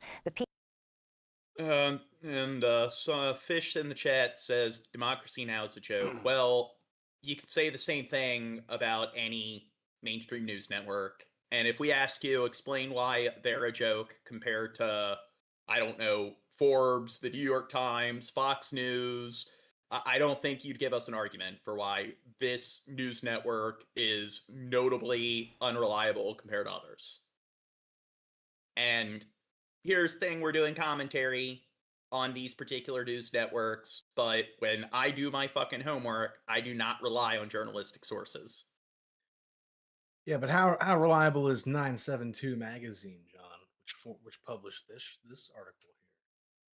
No, well, hey, everything, like, it's just pseudo-intellectualism to the apex when people do that, where it's like, oh god, AP News, oh god, this news network, oh god, the World News Network. It's just, when you talk to people and you ask them, why do they think that source is, like, complete and total horseshit compared to any other source? None of them have any arguments. Yeah, and like you libtards, I get my news from stormfront.com. And the thing is, they're journalistic sources, so if they're covering something like a plane crash, this is where they have some benefit that no other, like, source is going to be able to provide you with, which is, if you want coverage of an event that took place, like a plane crashing, that's where that type of service provides some, or that's where that source provides some necessary service. They put journalists on the ground, they go out there, they interview the people that were there, they show the footage or obtain the footage of the plane crashing. Now, when you get into the more technical details of, is it due to a lack of staff in these, like, air, like, traffic control towers? Is it because there's a lack of regulations when it comes to how the planes are being built? That's where you need to go outside the journalistic sources to to do your homework. And with a lot of people, when they talk about, like, oh, that's a liberal source and stuff, it's like, we're not showing them journalistic sources. We're showing them sources from professionals who are the kind of people that should have knowledge on this topic. And the thing is, a journalist, of course, they're not scientists. They're not, like, economists or whatever, and that's why they should be providing citation, but they're secondary sources when it comes to a lot of things. But you do get to the point. Oh, go ahead. You do get to the point where it's like something like the Evergreen vessel getting lodged in the Suez Canal. It's just, you can't really rely on, I don't know, some sort of university or research center sending people out there to get footage of it. So when it comes to just the basic raw coverage, That's where journalists play their part. And it's just, if you want that raw coverage, where else are you supposed to go? Occasionally you can rely on like surveillance footage that is leaked to the public. Maybe a civilian who captures things with their cell phone camera. But you talk to a lot of people who clearly don't read. The numbers show that most Americans don't fucking read. They read and write at or below like a fucking 8th grade level. So you talk to them and it's just they don't even know like the basic fundamentals of applying like appropriate formal sort of research. Has already elicited a response So from Clay Parson in the chat said this is pseudo-intellectualism. What exactly are you referring to? Because like again, well, are you going to claim that my like argument there is Your irrational? sophistry. Yeah. Well, Can you it explain was why 2 what minutes I'm ago, so. Yeah. Chinese firm Altel, which says it never knowingly sold and authorized its drones for use by Israel's army. 972 magazine's new piece is headlined, Autel denies selling drones to Israel. So why are they roaming Gaza's skies? And the thing is, when it comes to getting your information from journalistic sources, or like anything, you got to cross-reference information. So you need to take any source with a grain of salt, especially journalistic sources. So it's just, when your argument is, hey, these are the sources where you can just roll your eyes at and act like they're wrong and inaccurate 100% of the time. Well, there's no such thing as a perfect source of information. So Right, and didn't we criticize the Democrat biased media for their coverage of Zoran Mamdani? Yeah. I think we did. Rappaport, welcome back to Democracy Now! Lay out what your report reveals. The report reveals that from the beginning of the war, Israeli soldiers started to use very simple, cheap drones that were bought independently at the beginning, even by donation, from Amazon or whatever. And eventually, the army turned these drones that are basically for photographing, for surveillance. They turned them into attacking machines by adding some kind of a tool that enables these drones to throw grenades from the air. And using a remote control in order to throw them. Oh, somebody says my excuses are very entertaining. What excuses am I coming up with? Yeah, they also said your sources supported every bullshit allegation against Trump since 2016. What do you mean by our sources? Because, right, like we check out plenty of We watch Fox conservative-leaning News a lot. Yeah, we check it all out. I think we cover information from international news networks, national news we're an networks, international news local broadcast. Yeah, we cover right-leaning sources, left-leaning sources, but hey, it's like clearly everything is fake news. I think the real TDS goddamn right. is a Trump dick sucking syndrome. Because even though right now, as he's in shambles because people can't shut up about the fact that he was best friends with the nation's most prolific PDF file that's ever graced our fucking nation, despite that he can't fucking get ahead of that, there's still a fucking legion of people that can't help but come in and say, "Oh, you hate Trump, so and you're a poop clown." Wait. So it's like, isn't that testosterone deficiency syndrome? And it's like, oh yeah, you know, you're talking to somebody who Trump is very derangement well... syndrome. John. Oh. Well, I thought they were doing the alpha thing where it's no. TDS is Trump. They're deranged for that's that. how Trump deranged dick. you are. You don't even realize it. Oh. In Gaza. This is quite widespread. It exists in almost all the combating units in Gaza, as far as we know, as it was not at the beginning distributed by the army itself, but both by the soldiers themselves, by the units. It's less organized, but still, it's quite widespread. So 972 in local calls spoke to 7 Israeli soldiers and officers who served in Gaza for the investigation. A soldier they identify as S was deployed in the Rafah area. Okay, so TDS is a made-up thing. Well, of course it's not a legitimate disorder. It's just some sort of internet sling sort of quip. So you're like, hey, it's a made-up thing. It's like, yeah, it is made up. like any sort of internet meme.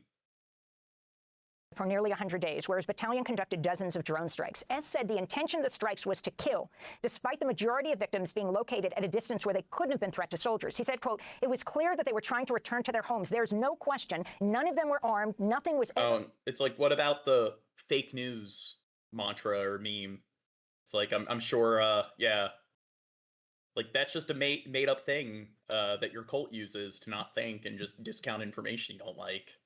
Found near their bodies. We never fired warning shots, not at any point, the soldier said. He went on to describe the aftermath visible in the drone footage. Dogs eating the bodies that weren't collected.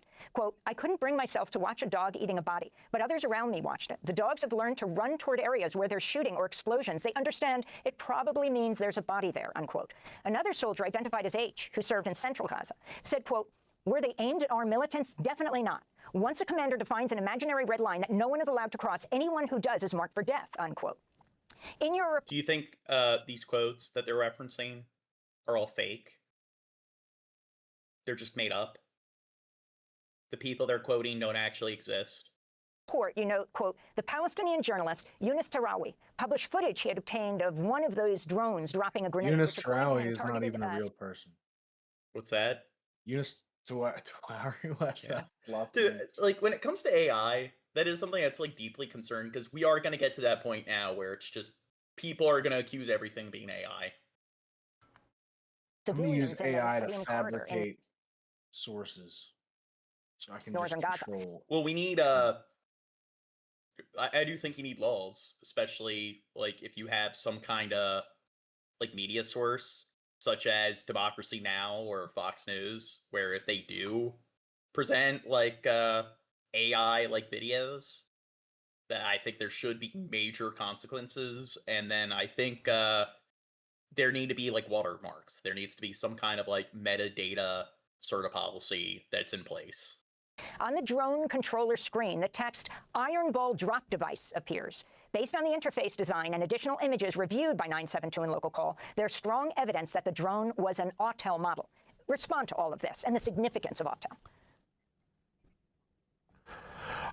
Yes, I think we have learned from these testimonies, and there were others also published by Yaniv Kubovic in Ours a few months ago, that the Israeli army draws some kind of imaginary lines in Gaza where Palestinians are not supposed to cross.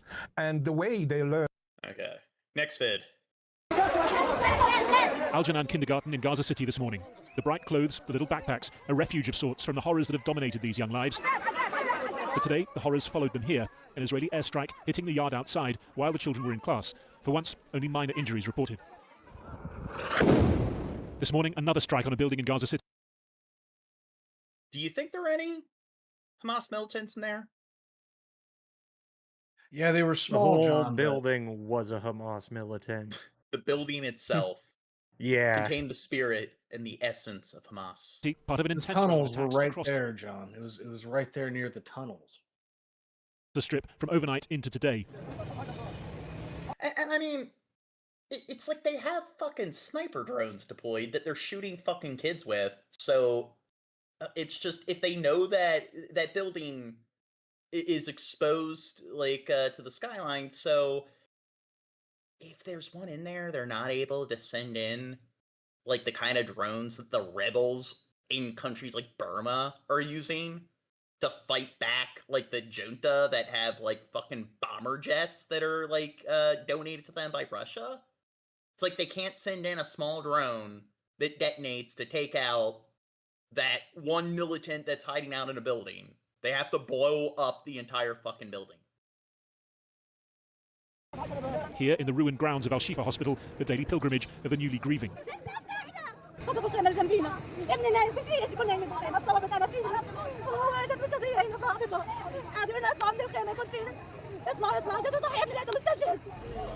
It is, though, further south in Deir al-Balah, where Israel appears to be concentrating its efforts after a night of intensive bombing. Reports today that the Israeli military has begun a ground offensive here, its first on the city since the war began. It's where many humanitarian agencies have moved, and where it had been thought Israeli hostages were most likely to be being held. Israel issued its evacuation order on Sunday, the first time it had threatened to move into Deir al-Balah. It's been home to thousands of displaced people during the war, many of them forced north by the Israeli military from Rafah and Khan Yunis. Now they're being forced south to Al-Mawasi and its already desperately overcrowded tented encampments.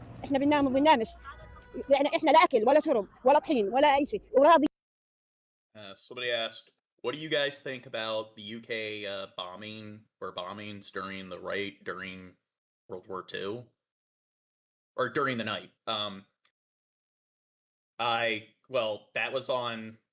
Those were executed by Nazi Germany, so I definitely don't agree with that. And then America was conducting air raids in Japan, and they were doing the same thing that Nazi Germany was doing, so I don't agree with air raids. And it seems like they're doing what America was doing to Japan, and they're doing what Nazi Germany was doing to Britain. So it's kind of ironic that it seems like Israel's taking notes from the Nazi military. I mean, Hitler did love airstrikes on civilian infrastructure.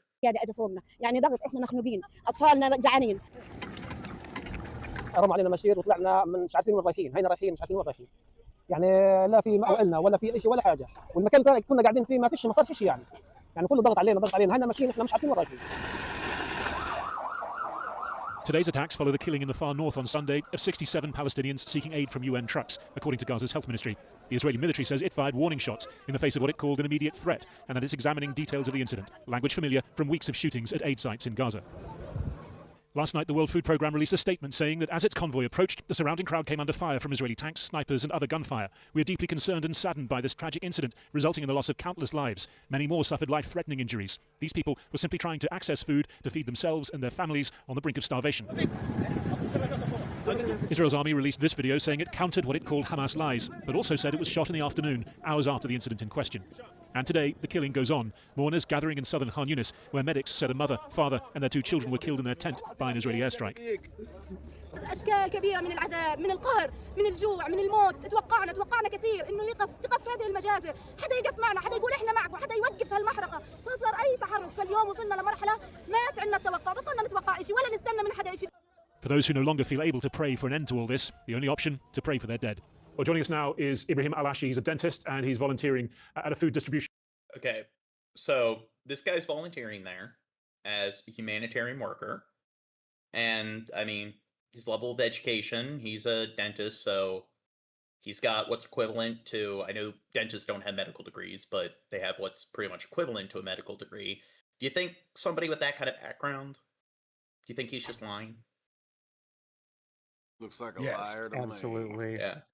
I mean, hey, not everybody who has a decent background when it comes to their education, their work history, is going to tell the truth. Of course, there's going to be some people of any particular group or affiliation that lie, but when you see just countless numbers of humanitarian aid workers with this type of background coming out and calling out Israel, people from all different parts of the globe, do you think, what percentage of them do you think are lying? I think 100% of them represent the liberal agenda. All AI, all deepfakes. Point to help some of There we go. the hungry in Gaza. Ibrahim, thank you very Even much better. for joining us from Gaza City. It seems from here that it's been a pretty intense round of strikes overnight and carrying on into today. Can you tell us what you've been experiencing? Yes, every day here in Gaza is very bloody. The Israeli assault never stops. Hardly an hour passes without airstrikes. Just recently, if you can hear the Apache now are shooting on the people here. The Israeli army issued a new evacuation order. All right, let's address it, James. Why did Obama, Clinton, Biden, Brennan, Comey, Clapper, and Rice fabricate the Russia collusion hoax when they could have released the Epstein files? Since you brought it up, because, well, you can't really release an October surprise that's full of mutually assured destruction because, well, people that you support are implicated in the Epstein shit too. So, yeah, none of us is excusing that. I say, put them all out there. If Biden, Clinton, Gates, whoever. Doesn't matter showed who that they the are. Clintons had notable association with was it Epstein? Same thing with Trump, and I think you are likely to see notable incriminating evidence on both parties if it's released. And you know what? Fuck the Clintons. I don't care if they get arrested. Yeah. In fact, don't care I if want to Trump see gets it arrested. happen. In the southern area of Gaza Strip, but the people there are already displaced. They had fled from another places.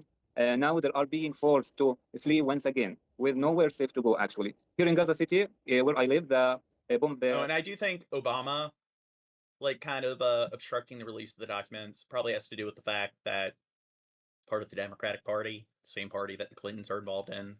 So I think there was that sort of motive. The darknet is constant. Explosions can be heard from every direction. All the neighborhoods here in Gaza City is targeted. It is the systemic destruction of all lives in Gaza City. Well, let's focus on the situation in Deir al-Balah. We're getting reports of a ground invasion beginning after the airstrikes. What is the significance of the fact that the Israelis are moving in there for the first time, and what might the consequences be for that part of Gaza? Displacement word is very bad. I tried displacement when I was in the south during this war. You have to bring all of you have, and then you go to another place. Actually, you will not find any place to put there your thing and your tent or your shelter, because the all places are overcrowded with people. And well, tell us a bit about the humanitarian situation. Obviously, you've been focusing on that in your work at the soup kitchen. We saw those terrible events up in the far north on Sunday with the desperation on show of people to try to get to these aid trucks. What is the situation when it comes to food like right now? Oh, the situation is very bad. We have a medical point here in Gaza. Every day we are handling with tens of children. They are suffering from malnutrition, hunger. But I think the worst thing I had ever seen, a baby. It's just 5 months. He is very malnutrited, and there is nothing to eat. There is no milk, no bread, no clean drinking water. Every day children in Gaza here are... So do you think what he's saying is accurate so far? I mean, where's the video footage and the hard evidence to show that this kind of stuff's taking place? Yeah, this guy's a dentist, not a war expert, John. But what about all those war experts that are coming out and calling them out? No. Then why are we talking to a dentist, John? Yeah. Well, because there's somebody who comes from a fairly well-educated background, and also they're not just a dentist, they're there at the location. Oh, they were engaging there. in humanitarian aid work, and it also shows that they kind of don't really have much of a motivation to lie. But they were there. Dying because... Yeah, they were there. But they have nothing to eat. So Hunger is no longer a fear here. It is a daily reality. On my personal side, I haven't eaten breakfast or lunch today. Not because I don't have money, but because there is simply nothing available in the local market to buy. The local market are empty, completely empty. And if anything does appear, it's priced 13 or 40 times higher than the normal. A bag of flour right now is 25 This is a kilograms. good opportunity for us to start a business, Jane. Oh yeah. I don't know. What was it? Make good what's her profit. name? Who's the Swedish girl who? Greta Thunberg. Yeah, she was on like a flotilla that tried to get into Gaza to... With Sir Davos from Game of Thrones, the pirate smuggler character, which I thought was funny. Yeah, but they apprehended them and deported them from the region. So I don't know. It seems like they don't want people in there doing that. 400. But hey, they could have been there to support Hamas. I mean, who knows? I'm pretty sure Greta Thunberg or whatever, she was going to go into the Hamas tunnels and take up arms and fight against the IDF. So maybe it was good that they deported them. And if you can't even find it, costs more than an entire family can afford in a week. The Gaza City right now is the most expensive city in the world, I think. If you allow to me, I want to say a message to the world. Please don't look away. What's happening in Gaza right now, it's a man-made disaster, and it is still unfolding. We are not numbers. We are not numbers. We are human beings, doctors, children, parents, and students. And okay, next vid. Welcome back to Life Now from Fox. We are following some breaking news. Yeah, he's getting all preachy there, John. As relates to a conflict with Israel, take a look at the stream. The very latest from Israel Defense Forces. Thank God for skipping on this that. Monday, they put this out on X a few hours ago. Like God, they we say, quote, get it. struck Yeah, you're suffering. You're humans. You have rights. At You're the intelligent. port, engineering vehicles, fuel. What's that? Sorry, no. Yeah, he was making a good point about how they're actually humans and they're not just numbers and statistics. Yeah, blah blah blah. I've heard it again and again. Yeah. Just shut up. Okay, I got pizza to liberal? order. Live Well, hard. We've been going for like over 4 hours. Maybe this would Nearly be four a and a good half. time. Yeah, be a good time to conclude in the stream. But we'll try to stream tomorrow. Promise. Thank you. Thank you, everyone who followed, liked, subscribed, and all that jazz. It's not too late. You can count yourself among the pedantic pedestrians. If you click the subscribe button right now, and then you will know next time we do this thing. Unless you've already tainted your algorithm by spending this much time interacting. Shh, don't tell them that. Or join our Discord. There you go. Because we're willing to discuss things with people in the Discord, and we're willing to add people on stream to discuss things if they want to disagree with us. Yeah, if you want to call me a libtard snowflake cuck right to my face, you can do it. Yes.